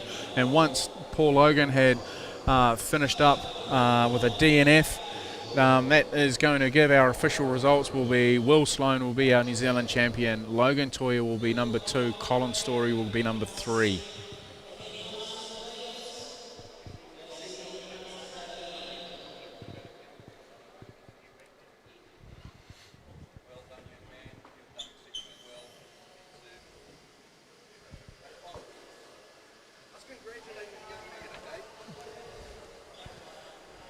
All right, so you've got yourself into the third position in that one. Pretty sedate race from where I was looking. I know there was some lap traffic dramas for a couple of the guys waking their way through. You look like you're going to say something profound. Look, it was a great race. I mean, congratulations to Willie and Colin for beating me, but no, Willie definitely deserves it. He's just driven exceptional all weekend, you know. Yeah, he has. He's done very well. Done very, very well. So he's going to walk away with a trophy today as well. You've just missed... Oh, no, he's just flicked it over. So just missed out on a podium to Colin. So Colin did get me. Yeah. Not by much, though. Not by much. You got me on the podium, you... I'm not going to hear that on the... Nothing... Oh, Jesus. Hey. You're going to remind me all you can remind him you're a national champion. Here we go. I mean, you know, it's just what racing is. You know, I just couldn't get it all done. So, you know, congratulations to Colin for beating me. Yeah, it all right. Sucks. Yeah, it does. It does. Unfortunately. All right, I'll let you hand over to Colin, so he'll probably have something to say profound, I'm sure. Probably. Thank you very much. No worries. Thank you. See you, nappy boy. All right, so second overall in that one. That gives you confirmed for third overall for 2026 EP front-wheel drive. Oh, that's amazing. I wasn't anywhere before then. Yep, but those last two drives really helped with the point score. So, you know, congratulations on that. Logan is number 2 and young Will is number 1. Will's number 1. Yep, they both drove amazingly well. Yeah. I had nothing for them in pace. Well, mentally I didn't have anything. The car was fast enough. I just got to. Okay. So All right. So think of a speech for the podium, or quickly get Will if he can. You got enough time for a? I'm just going to make it real quick. You're number 1 in front-wheel drive, so congratulations, young man. Well driven. I'll let you get on with your heat because you need to get some heat in your tyres. Thank you very much, sir. All right. These young guys.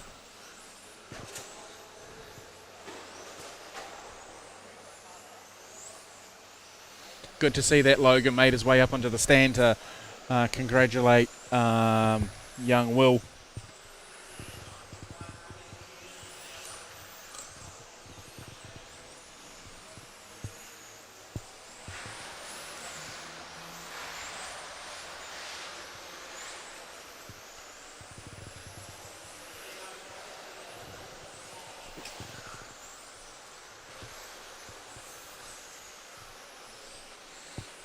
Right.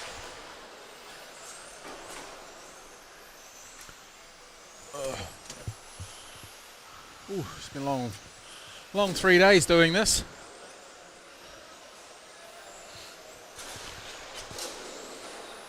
I think my next event next up will be the New Zealand Off-Road Champs in Gisborne in Easter weekend.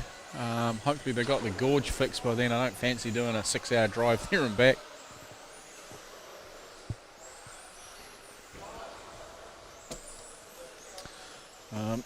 Yeah, we're looking forward to that event.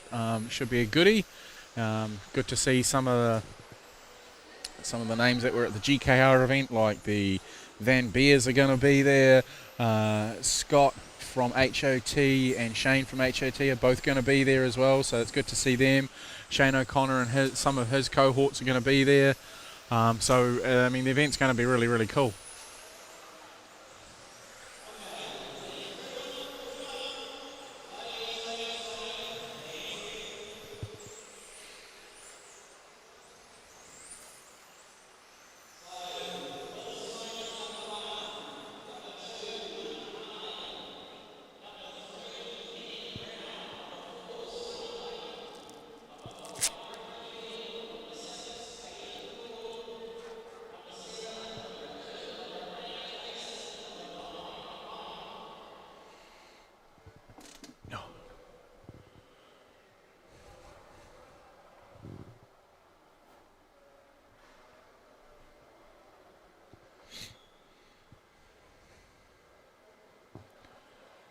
It'll take me about 4 weeks of exercise at the gym to burn off all the food I've eaten while I've been at this place as well. So, feeling a little fat. Fantastic food though. Can't go past a place that dishes out nice food and friendly service. So well worth, if you're in Auckland, to come and see this cafe and have some of their food. Their Saturday special is an amazing stew made up of pulled pork, ribs, there's a sausage in there, black beans, you get a little bit of rice, a salsa verde as well, of a Brazilian version. So yeah, really good food. Not so good if you're trying to watch your weight.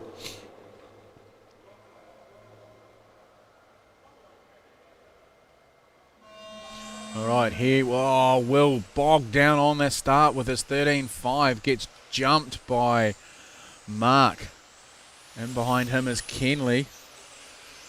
Then you got Simon Noten and Ricky and Hayden and Mike and Jason, rear gunner. Oh, look at these guys run. Battle pack of 4, breaking away already. Look at the lines they're taking. They're all very... Oh, Willie just catches the curb in that one. Down the short chute. See if he can get himself a second place trophy for New Zealand champs. Gale's sitting this one out as he won it convincingly in the first 2 heats. So he doesn't have to race in this one if he doesn't want to. And he's obviously talked to these guys and asked them if they mind that he doesn't run. And they've obviously said, no, not at all. Helps do the second and third place trophies anyway. But, you know, we like to see all cars on track at all time. Oh, Will just giving a little tap there to his X-Ray comrade, and who then proceeds to catch the inside barrier at 11 and ends up on his side. So that's elevated Will up into the second spot, Simon into the third, Kenley down to fourth, Ricky fifth, Hayden sixth.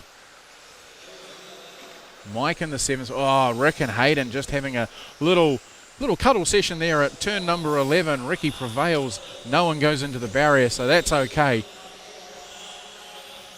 See where our race leaders are. Wait for them to come round this time. Here he is. And young Will right on his back bumper at the hairpin. Simon is just in there as well, looking to pounce if he can. He'll make a move if there's an opportunity for him. We haven't seen too much of him over the weekend, but yeah, Simon does know how to wheel a car, and I believe it's pretty sure it's an SP1 under the hood of this one. But they are close. These guys are close. Down that front straightaway they go. Into the turn 2 double apex. Round into 3. 4 across the stripe. Up to 5. Short shoot to 6. Into the hairpin. Oh, hard on the brakes. Will tries their inside move. Looking for a crisscross. Oh, I've gone the wrong way with the camera. Sorry, guys. Down the back straight away. Get too excited on these things. Into the 2. Keeps it nice and tidy that time. Right up on the back bumper of Mark. He's looking for a way past. Down 5, 6. Into the hairpin. Not quite close enough that time around. Tyres squealing into that turn. Looking for a good run down that front straightaway. Oh, Mark makes an error there. That drops him down into 4th place. Will in the lead in this one. Simon Norton in the second spot. They go through the 8, 9, 10, 11 complex. Kenley holding on to that 3rd space. Oh, Mike having a roll over there. Ooh. Will just clipping the barrier that time around as well. That's allowing Simon to range up on him a little bit better. We've got a minute 50 left to go, so plenty of racing to happen in this one. All right, down the... Oh, Simon's having a look. Not quite close enough at the hairpin, but he's having a look at 5. Stuck the nose up the inside. Just clipped the barrier. Oh, he's flipped himself over. That's gifting plenty of time to Will to skip away. We've got a minute 30 to go, so Simon needs to put his eyes on and drive tidily. Kenley's in the background, lurking there. He could get an upset in this one as well. Mark Harling also in the background now, driving his way forward. Ricky's just about to go down a lap as our leader comes through in the 8, 9, 10 complex, round into 11. Kenley's coming for Simon as they go down the back straightaway and through turn 1 sweeper, round the double apex at 2, into 3, 4, up the short chute to 5 and down to 6 and into the hairpin. Kenley's a little way back, runs a bit wide on that apex. That's allowing Mark Harling to range up on the back of him with 45 seconds to go, so there's about 3 laps to run. 3 laps remaining in this one. Simon a little rugged in that one coming out of turn 5. Maybe the car's getting a little twitchy in the back end. The tyres may have gone away from it. Looks twitchy. Through the hairpin, runs wide, ducks it in nicely at the double apex there. Through 4, he's got Ricky Field just ahead of him. As they come up to he gets out of the way. Good driving by Ricky. Simon there. Kenley's coming for him. 15 seconds. 1 more lap to go for these guys. Someone's just tripped up on the barrier. I didn't see who that was. Simon coming down through 4, 5. Into 6, Mike is just ahead of him. Mike gets out of the way, giving plenty of room there for those guys. Jumps back into things, clouts the barrier. Simon comes through. Will has taken that one. Here comes Simon Norton. He goes through for 2nd. Kenley Brown comes in for 3rd. So that will leave our final podiums with Will on 2nd, Kenley 3rd. So there's some good racing there. Overall, results will be up online shortly.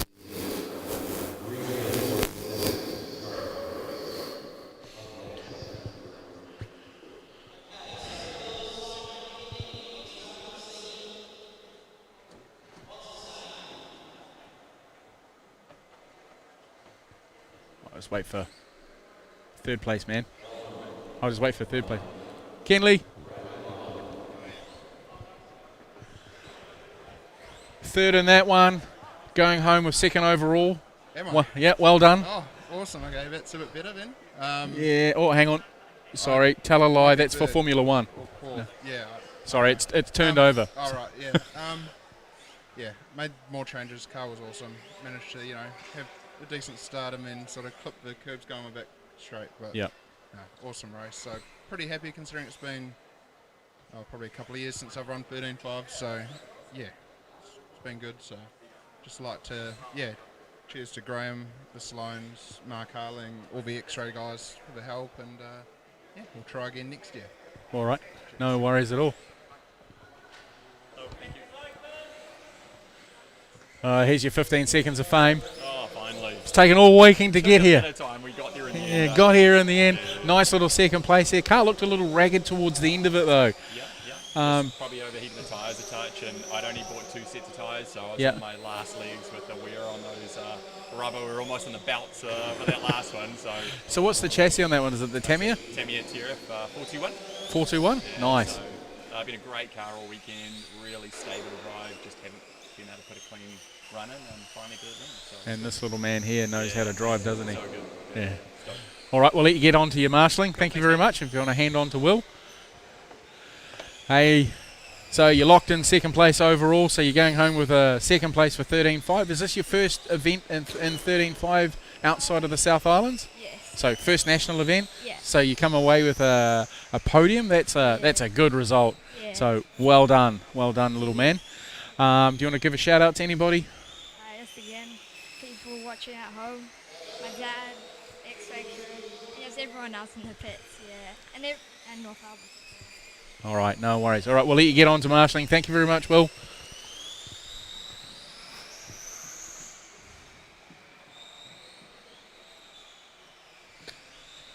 Mr. Corbett, long time no see. No, this is not the new home for North Harbour. We're still at Westlake for now. We took the opportunity to take a full weatherproof building and a place where it's big enough to run modified on a nice open layout as opposed to the Westlake. Plus Westlake was getting a resurface as well. So they've got a brand new surface they've put down there which we are hoping is going to be suitable for foam so we can bring back Pro 12. Because that class hasn't run for a wee while. But we'll see what happens. We hired the facility for this event. And it's worked out really well. We've had some great racing over the last 3 days. We were lucky enough to be able to bump in on the Thursday night, so we got the track built, actually, weirdly, in record time. Took less time than a club day. So totally new track. No one had run on it. Took a while for the rubber to come in on the Friday during practice and qualifying, or starter qualifying. Here we are. Finals almost done for the weekend. Only a couple more heats to go. And we'll be wrapping this one up.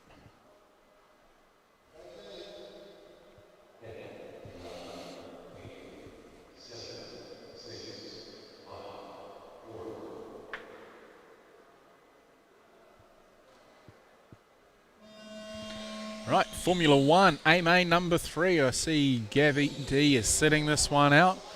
So we have Jamie Holmes in the 1, Kenley Brown, straight away up into the front. He readdresses from that little get-together there with Jamie.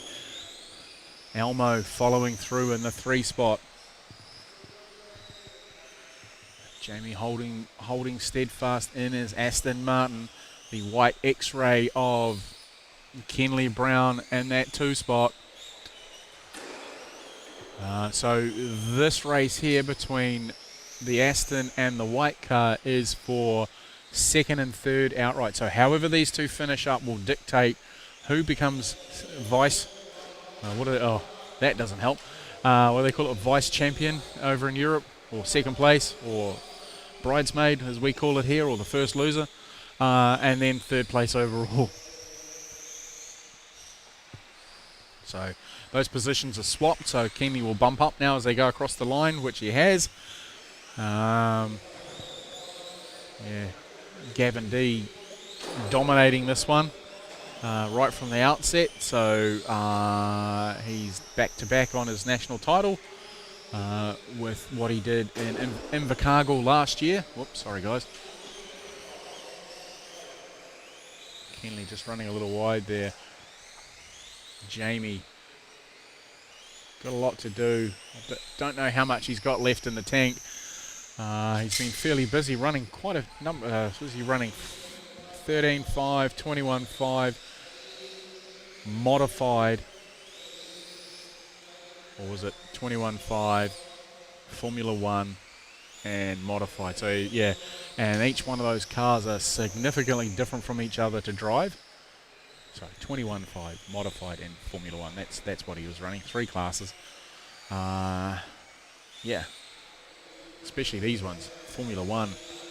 But he knows how to wield, and our protagonist is skipping away a little bit there. So unless Richard decides to take him out this time around as he goes past, which I highly doubt it,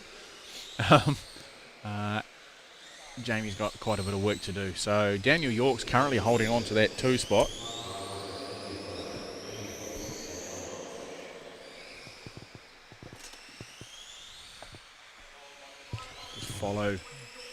Follow Daniel with his little Grok driver in there.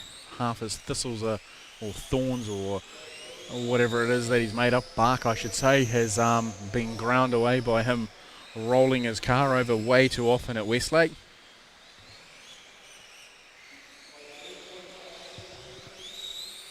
Kenley Brown coming through. Richard Price just here. He's about to go down a lap to Jamie Holmes. Jamie Holmes coming down the back straightaway now. Actually, they're quite comparable on speed, these two, just as we were watching them go down the back straight.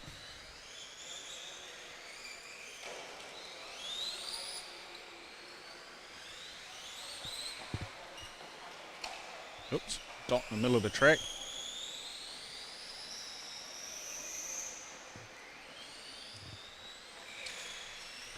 Speedy's decided to pull out. We've got 1:20 left to run.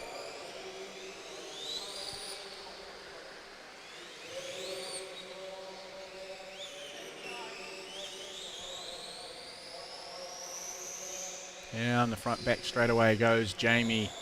Our race leader is just here. Gone past Elmo. He's making it look too easy, is our Kenley Brown. And his white machine. Oops, a little bit of a slip up there. Not quite sure what that was. Maybe he's cut a tire or something like that. They do get twitchy when they cut the tire on the barriers. They're kind of almost like they deflate and they make the car spin out. And that's a reality of this open wheeler class. Is very easy to cut the tires because they've got high sidewall.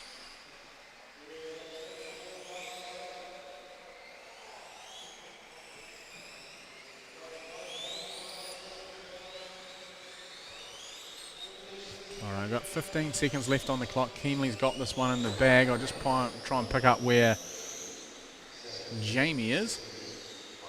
He's not going to get another lap in. He's going to cross the line now. That'll gift him second place. So Kenley will end up in second overall. So another trophy for him. Jamie will become third. Hello.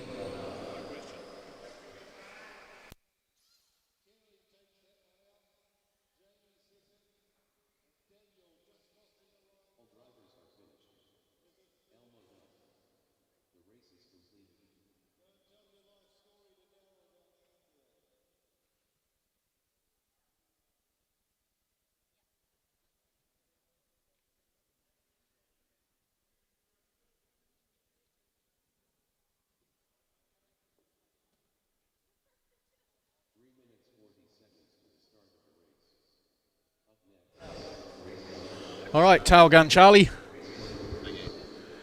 So the secret to going fast is having a race driver in there, not an animated object. What was that, sorry? I said the secret to going fast is having a race driver in there with an aerodynamic helmet, not a animated object that's made out of wood. That's had half of his head scraped off because so down too often. Yeah. Pretty good run there for you. Yeah, it was good. Yep. You're just getting used to the new tyres, so. Yeah. What are you running? Exotech Reds on the rear and Volanti medium softs on the front. Okay, that's different. Different to what you normally run. Yeah. So. Yeah. Okay. Happy with your overall weekend? Yeah, it's been pretty good. Been long, but it's been good. Yeah. Okay, cool. All right, we want to pass it on to our bridesmaids. Yes, we did. Thank you. Jamie. You're as bad as everyone else catching the barriers when you shouldn't. Oh, anyway. Good run, though, relatively. That X-ray of Kenley's is quick in a straight line, isn't it? Quicker than my X-ray in a straight line, Yeah, because his is the 2026 one, probably. 2026 X-ray? No? No, I think it's the same as mine. Oh, okay. No, I think my drive shaft, the rear shaft is bent. Stop hitting things. Yeah, it's good out. All good. Overall for your weekend, how have you gone? Yeah, it was good. Yep. Good. Enjoyed it. Well, that's good. Fun That's, track to run on. yeah, that's good. That's good. All right, we'll go and talk to the other bridesmaid, the actual bridesmaid. So, yeah. First loser, yeah, or vice president as they call him in Europe. Yes. Or vice champion. Vice champion. Yep. So, when you were doing the X-ray thing, did you have to do the side? Yep. Yeah. That's part of it. Yeah. So who took the photo for you? My partner Anna. Oh, she did a good job because it looks like an X-ray one. Either that or they've doctored you up on AI. Yeah, and she, made sure I went and had a haircut first. So and since then you haven't bothered? No, so I probably should go and do that again. But yeah, no, it's fun and games, isn't it? Yeah, it is. It is. Yeah. All right, we'll go and marshal. Yep, go and do your marshalling, and we'll see you on the rostrum later on. Right, getting into modified, and then our last two heats of what the fuck? Last two heats of hypercar. Then we'll get packed down.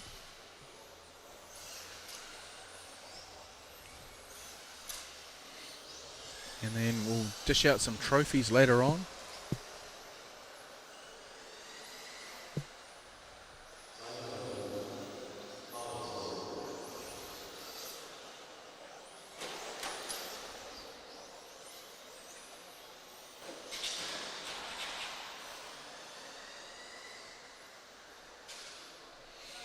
Waiting for the modified drivers to get warmed up and marshals to come out on the track. People are obviously getting tired.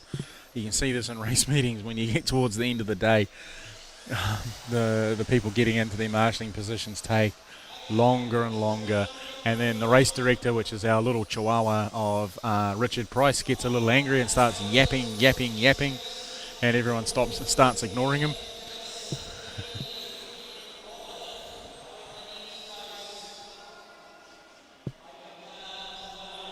But yeah, so we're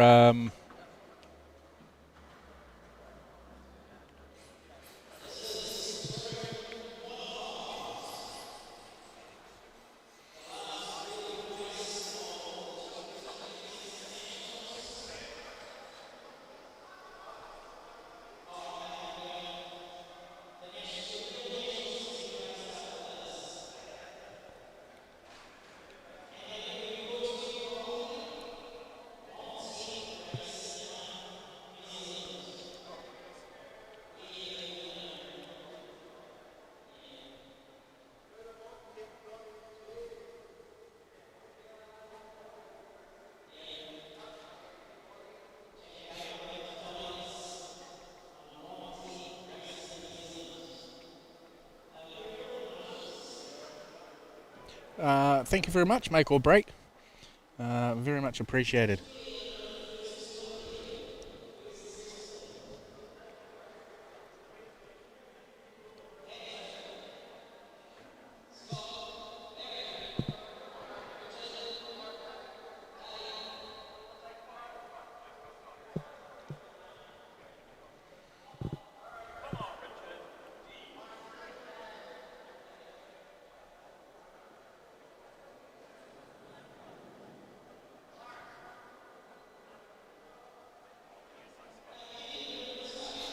All right. Now that the tyres have got suitably cold for modified.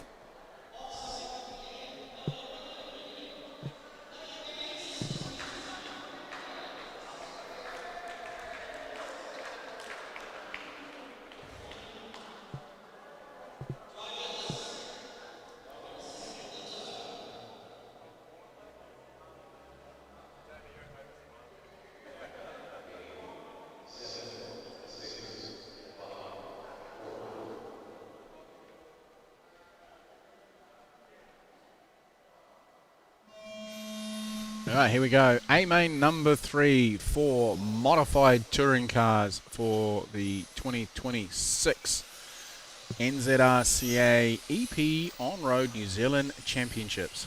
Brought to you by Power HD Servos, Hobby Station, Speedy RC, Mon-Tech Racing New Zealand, and Let's Race RC.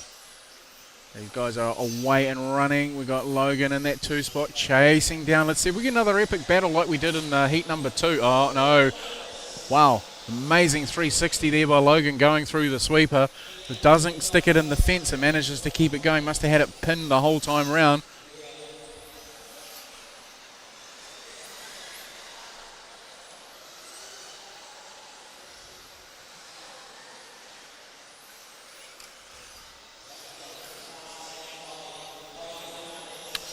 Simon in that 3 spot in the beautiful purple and gold car going down the back straightaway there.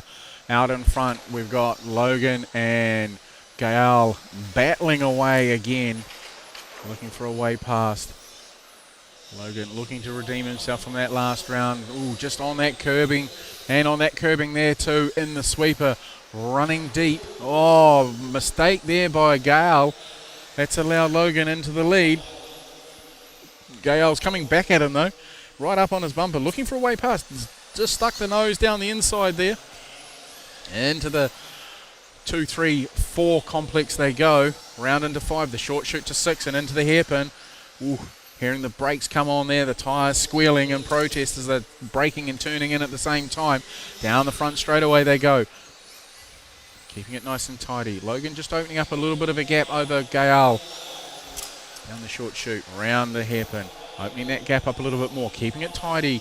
Gael just trying to stick with him. Oh, he's clipped that inside barrier. He took too much curb, and with the ripples there, threw the car off into the fence. Logan now got a good length of gap. It's definitely longer than the back straight, so that's 38, nearly 40 metres long. So costly mistake there for Gael. Now there's 2 red cars ahead of Logan. That is Jamie Holmes and Colin Story.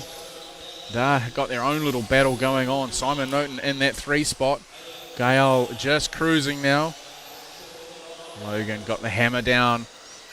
Still pushing hard. He hasn't backed off any. Keeping his lines nice and tidy though as he's reeling in Jamie and Colin. I don't know what his tyre life's like, but the others must be at the end of their tether by now. These guys have been punted. Oh, there we go. They get out of the way for our race leader. Great driving there by those 2. Whoops. Simon comes through on them as well, so he's been given a bit of a reprieve. Oh no, sorry, that's Gael that's come through. Simon's just gone through in the foreground of the previous shot. Race leader through here now, back down into the hairpin. Here is Gael. He's wheeled that back in. That traffic slowed Logan up a little bit. They've allowed Gael time to readdress and come back at him.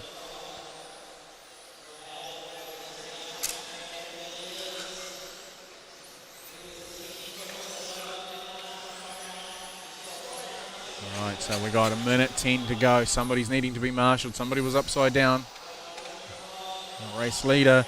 Somebody's going the wrong way. Somebody's it's a red car or an orange car, depending on how you want to look at it. Gael's definitely coming back at him. Running deep into that 2-3 section. Whoops. Back into the 4-5. Round the hairpin. Keeping it going nicely. Oh, back end of Gael's car. Just steps out a little bit on power. Again, tyre life will be getting pretty tired by now.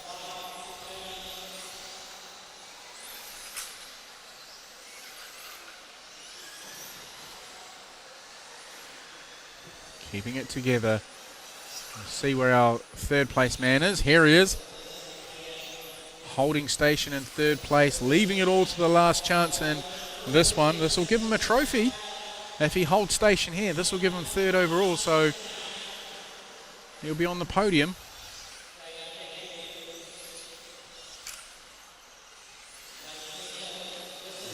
Nicely done. Oh, just... Here we go. time has expired. We're all racing to the line now. Here comes our race leader. Third place across the stripe. First place across the stripe. Second place across the stripe. So that's allowed Logan to secure his second place overall. Simon Norton will become third place. Colin Story 4 and Jamie Holmes in 5.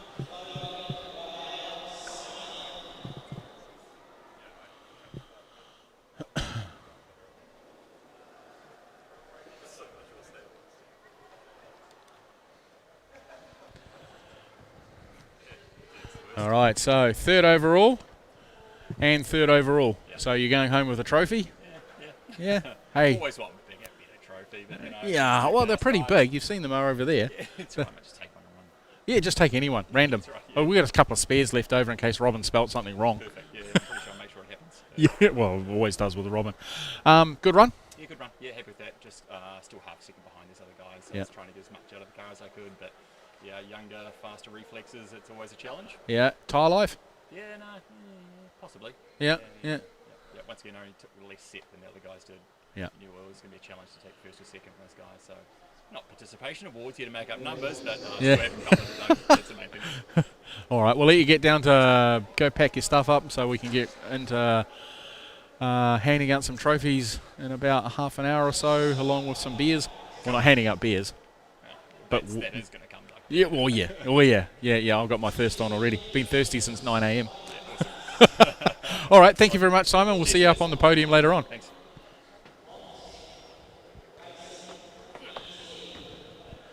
Hi. Hello, back again. Yeah. How was that run? Yeah, not great for me, to be honest. Yeah. Logan drove really well. I made a couple mistakes and just pushed a bit too hard, I think, to catch back up. Yep. So Yep. I think by the end of that race, I was overheating the tyres a little bit. So it was Yeah, sliding. definitely saw it starting to slide around. How old were those tyres? They were, I think, 2 runs old, so that would have been the third run. Yep. But not old. I think I was just, I think I was Pushing hard. Pushing too hard. Yeah, you could hear it way down in this corner here. This is the most. Yeah, you could hear it squealing. So and I knew you were hustling. So, yeah. All right. Okay. Well, thank you very much. We'll see you on the podium a bit later on. We'll talk to this gentleman here who's finally got another win, and he gets a trophy to go home to as well. First loser. Oh, yeah, but somebody has to be, eh? We all can't be winners. Sometimes. Yeah. That's what it is. That's all Well, do you want to getting tired? Do you want an achievement award just for turning up? Yep. Okay. All right. That's how we'll do nationals from now on.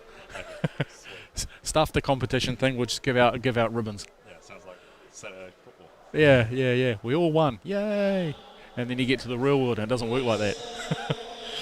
How was the car? It looked pretty dialed, to be fair. Very good then. I decided to finally find some body downstop screws. Oh, yeah. So it wasn't dragging across the floor and it was way better. Yeah. So, funny that. But yeah, still just, I don't know what it was. And it's not, just doesn't have that edge, but could just be the surface. Is what it is. But yeah, car was consistent, happy. Yep. I need to do more on road. You do. Like I said to you before. Like I said to you before, you got a similar surface down in Hamilton, so let's get something to happen down there. No, I just want to drive to a race meeting and race and go home. Well, you can do that. You just say you're affiliated to another club and then turn up. Anyway, thank you very much. We'll see you on the podium a bit later on when we're handing out trophies. So, yeah. Yeah. Awesome. Thank you, Logan. Oh, I need to get the springs off you too. Buying parts on the side of the road. Dodgy.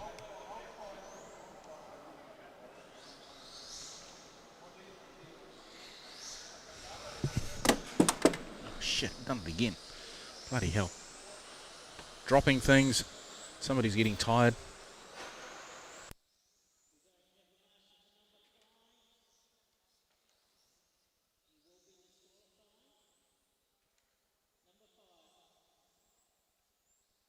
All right, second to last race of the day. Hypercars Heat 1. Who have we got in this one? Timing screen's not up properly yet, so I can see Kenley out there. I can see Robin. I can see Jason Helg. And, gosh.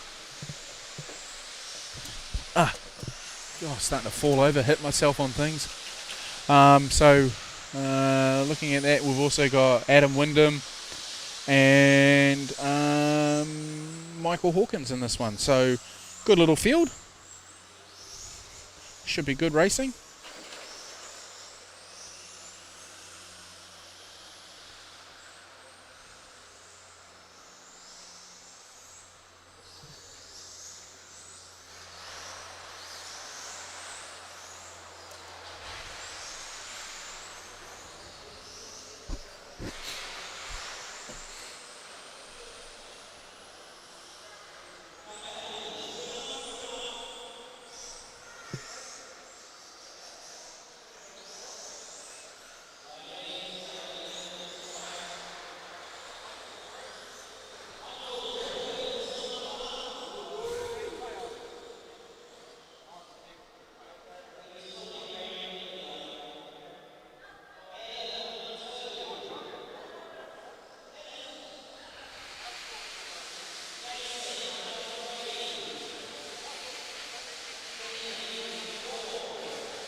All right, here we go.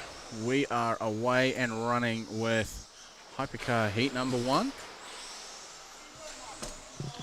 Oh, somebody's upside down already. Sorry, I didn't have the camera moving then. Kenley is in that P1 spot already. Holding station over Adam Wyndham in the black Ferrari. So come down into the hairpin for the first full flying lap. Oh, Adam getting plenty of air. Robin in the 3 spot. Jason Helg in the 4. And Michael Hawkins started out at 1, is now in the 5th spot.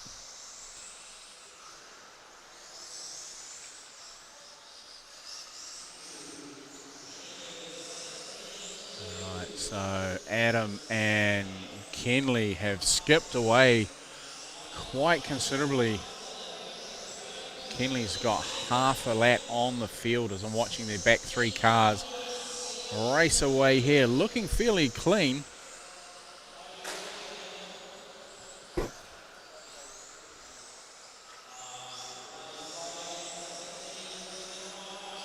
Kenley's coming around, he's going to lap them shortly.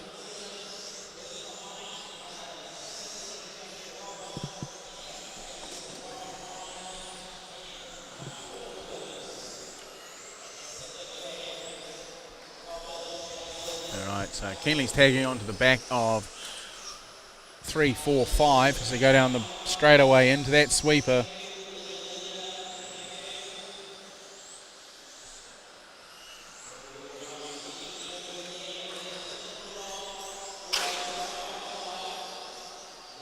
Oh, a little bit of a change of position there with Michael Hawkins jumping over Jason Helg.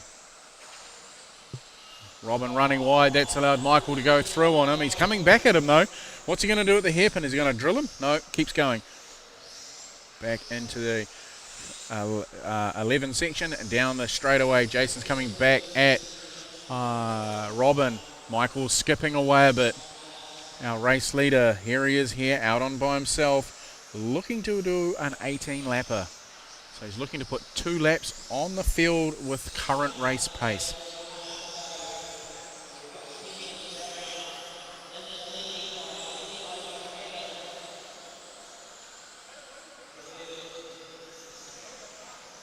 Pick up on Adam. Where is he? There. Adam running through, and now he has got the race leaders coming around to put a lap on him as well. So the race pace of Kenley is amazing in this car. He is absolutely annihilating the field. Really want to make this one stick. Driving the car well, driving to 10 tenths, keeping it on the surface where it needs to be, not making any mistakes at all.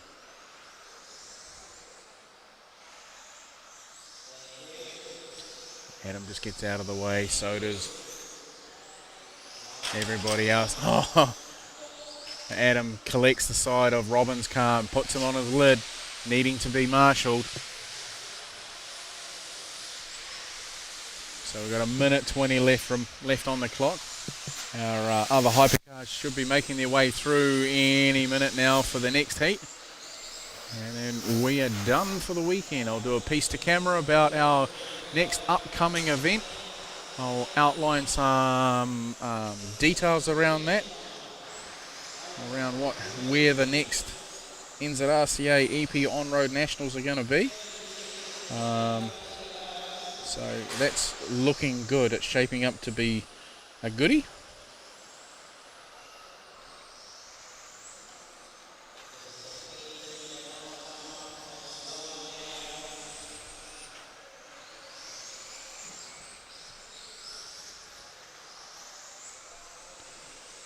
All right, Adam Wyndham still holding on to that second place. He's some 2 laps off the pace with Kenley as we've got 25 seconds left to run on the clock.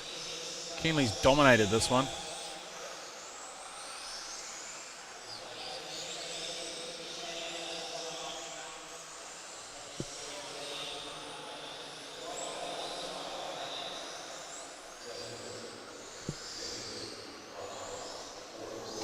All right, so Kenley's racing to the line now. He's going to go across the line now. Takes that one.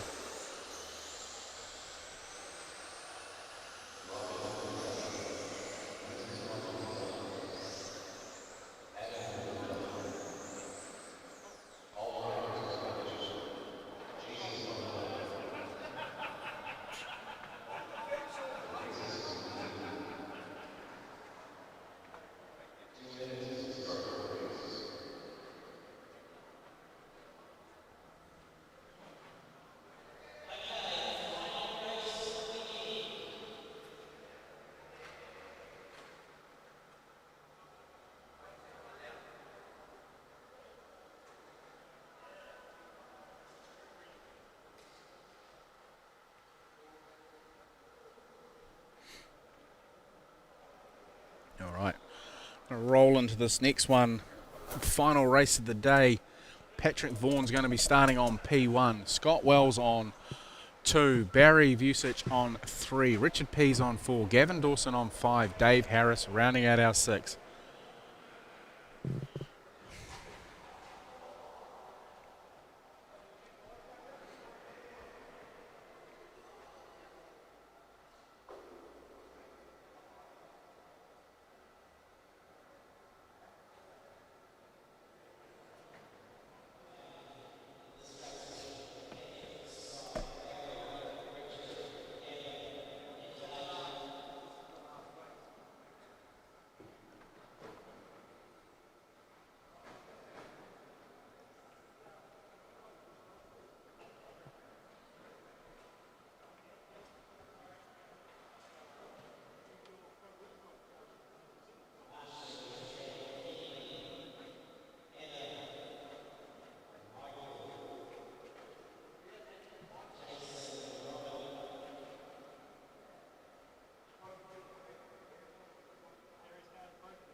Getting these guys into position for this last one.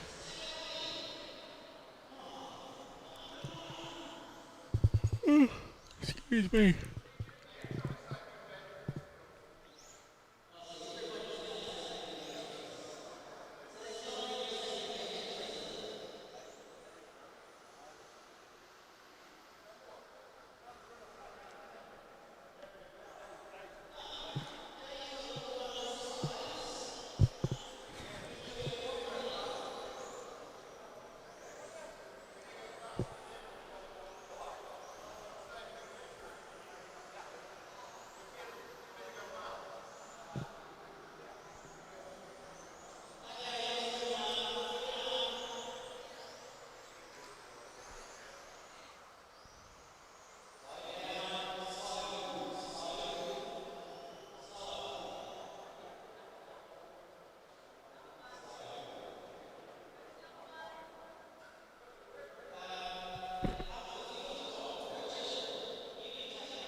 All right, here we go. Final race of the day. Hypercars, heat number 2, race number 8. Richard Pease in the green Lamborghini, already being chased by Gavin Dawson in the yellow Ferrari. And, ooh, just clips that barrier. It's allowed Simon to hold P1. Now down into the final straightaway, skipping away Richard's car. Oh, actually, Richard's car is pretty quick in a straight line. Yeah, throughout the 3 days, I can't recall these two actually racing together that often. But that's the whole idea of this random racing format is, in theory, you're supposed to race each other across the 8 rounds at least 3 to 4 times. But sometimes just the way the randomization works, it doesn't end up doing that. Oops. So there's a lot of tired people starting to get ready to go home, packing their gear up, looking forward to having a cold brewski or non-alcoholic beverage. Once we've got the track packed down and our podium set up upstairs, we're really looking forward to handing out some trophies later on today. Well, not later on, in about an hour's time. So we've ended up running a little bit behind today for various reasons. And it's just unfortunate. So, yeah, we apologise for running behind. We've been online now for 6.5 hours. A little shorter than yesterday with our 9 hours and 25 minutes that we were on streaming for. Epic effort. No wonder my feet were sore. Yeah, so just as a little background thing when I'm doing this sort of stuff is I don't sit down. I stand up for the whole time. Beautiful takeout there by Richard. Pushing.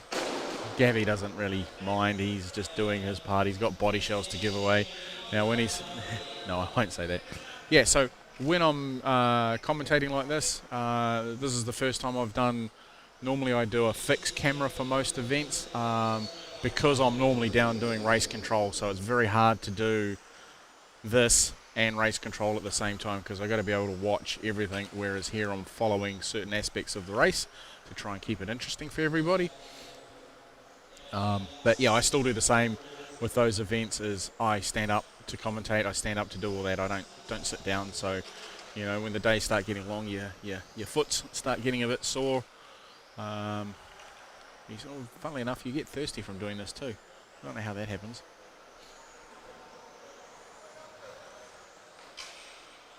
And yeah, like I said, this is the first time I've done this with the moving camera, so I do apologise if I've not quite framed everything properly. I'm still learning. I've got a monitor here which I'm basically looking at rather than looking through the viewfinder on the camera, just because on the viewfinder these cars, you can't even see them. They're that small in the viewfinder, it's just too tiny. But doing this on the monitor makes it a little easier. I'll come up with a better way as I learn and grow with this on how to mount the monitor so it's easy. And I've got my laptop and stuff close by for broadcasting with and all that sort of stuff. So yeah, maybe one day I'll be fortunate enough to find someone who'd be a cameraman for me, or sorry, camera person.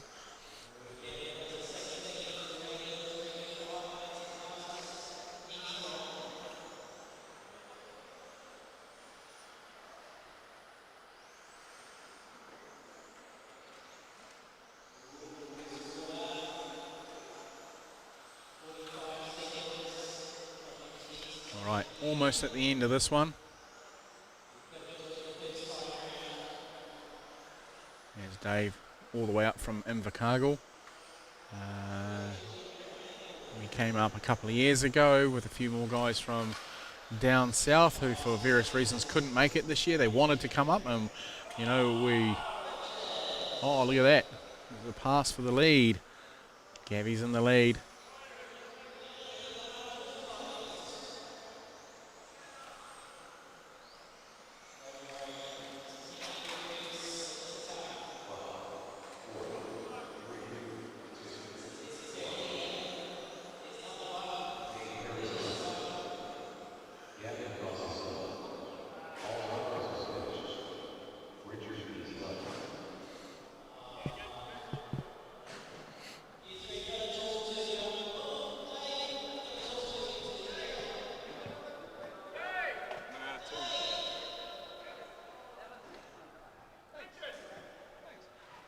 Alrighty, so Gavy, second overall for the round.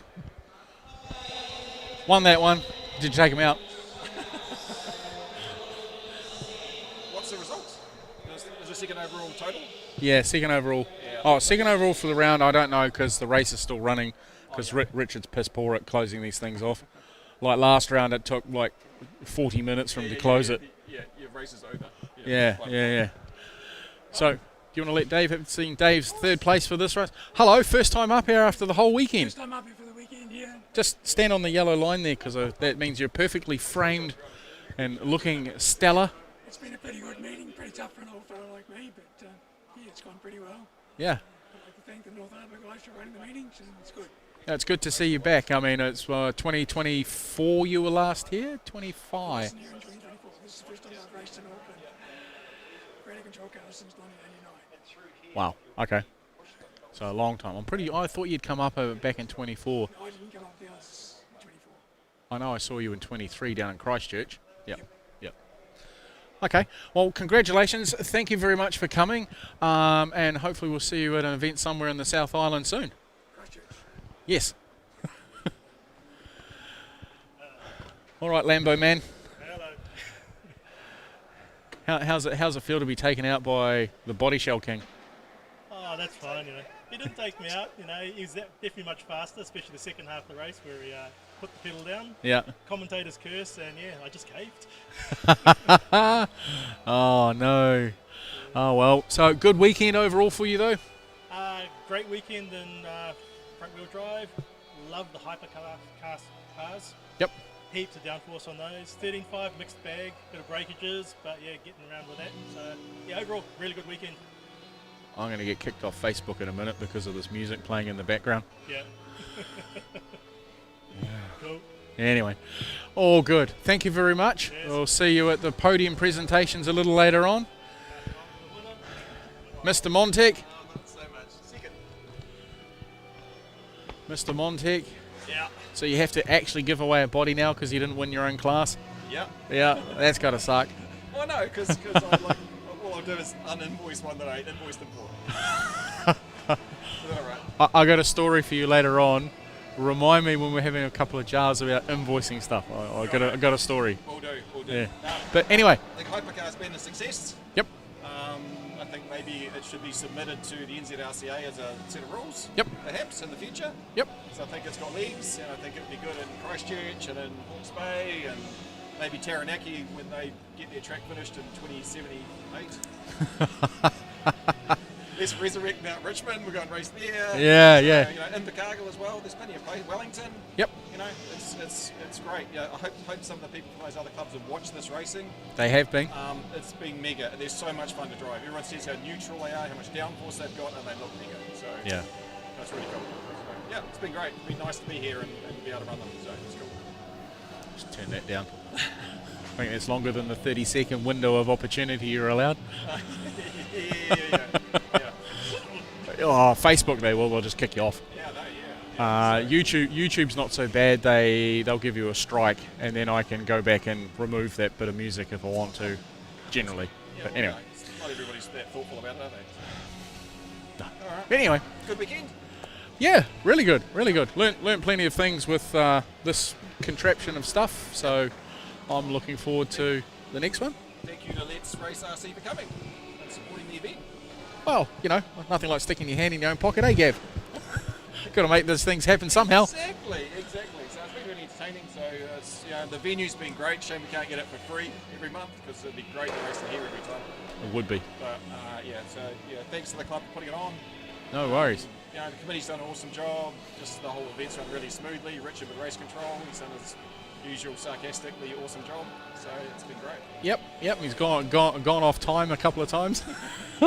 We had a wee hangry moment yesterday, but we got over that. So. Oh, was it at you? Was it? yeah. I said, "Oh, can I take your Formula 1 car?" And he goes, "Oh, I can't remember what he said. Maybe it's not repeatable." But. No, probably not repeatable. And because he disappeared, he didn't stay for dinner. So he's obviously. Yeah. No, he was fine. He said to me this morning, he said, "Sorry, mate." He said, "Thank you. It's fine. It's all good." So, happy days. So he does an awesome job every time. So yeah, he does. We're lucky we have people like him. So. Yep, we certainly are. All right. Thanks, mate. No worries. Thank you, sir. I'm out of here. We know you are. Ugh.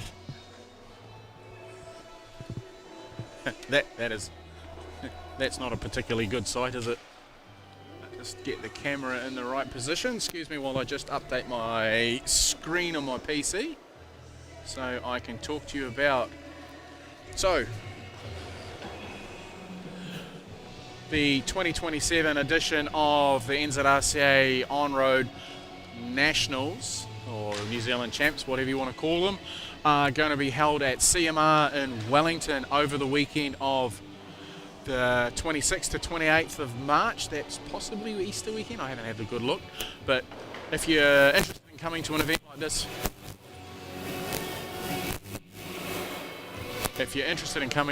this, batteries are going flat. I'll just turn that off. Yeah, if you're interested in coming to an event like this, they are planning to run, just tripping over my camera. So classes they are going to run are as follows. Sorry, I've got a... Sorry. Apologise.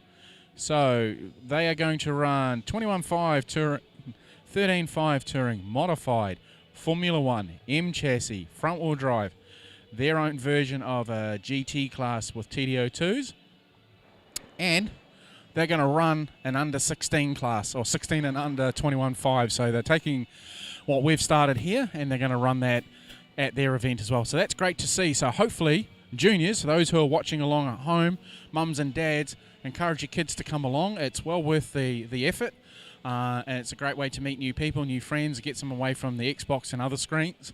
So yeah, I'm going to sign out now because we need to do pack down as they're doing at the moment, because we need to present our trophies, because our South Island team are flying out shortly, so we need to make sure they get to the airport. And from here, the airport's about 50k away. It's Auckland. Thankfully, it's not raining, because if it was raining, it'd be over an hour. But it's about a 35 to 40 minute drive from here to get to the Auckland airport. So we need to make sure we get them there on time so they can get checked in. So if they're flying Jetstar can lose their bags. So this is DMaz signing off. Thank you to all those who are watching along online. Very much appreciated. Thank you for all your comments. comments over the weekend, and we'll see you at the next one. I'm not sure if I'll be live streaming from the Off-Road Nationals in Gisborne. I will see if I can, but I just need to work out a couple of things in terms of, because they're quite rural, so Wi-Fi is pretty much non-existent there. So I'll see what I can organise. Hopefully someone's got a Starlink I can plug into. If I can do that, I'm happy days. Bit laggy, but it should still work. Okay, signing on out. Look out for my recap podcast brought to you by Power HD. That'll be recorded next week and dropped the week after, so keep an eye on that. That's going to cover off the GKR event. It's going to cover off the Bay Champs. It's going to cover off this event, plus preview a couple more events, and we're going to have a couple of guest speakers on as well. So keep an eye on that for that. Don't forget to like, comment, and subscribe, and we'll see you at the next one. Thank you.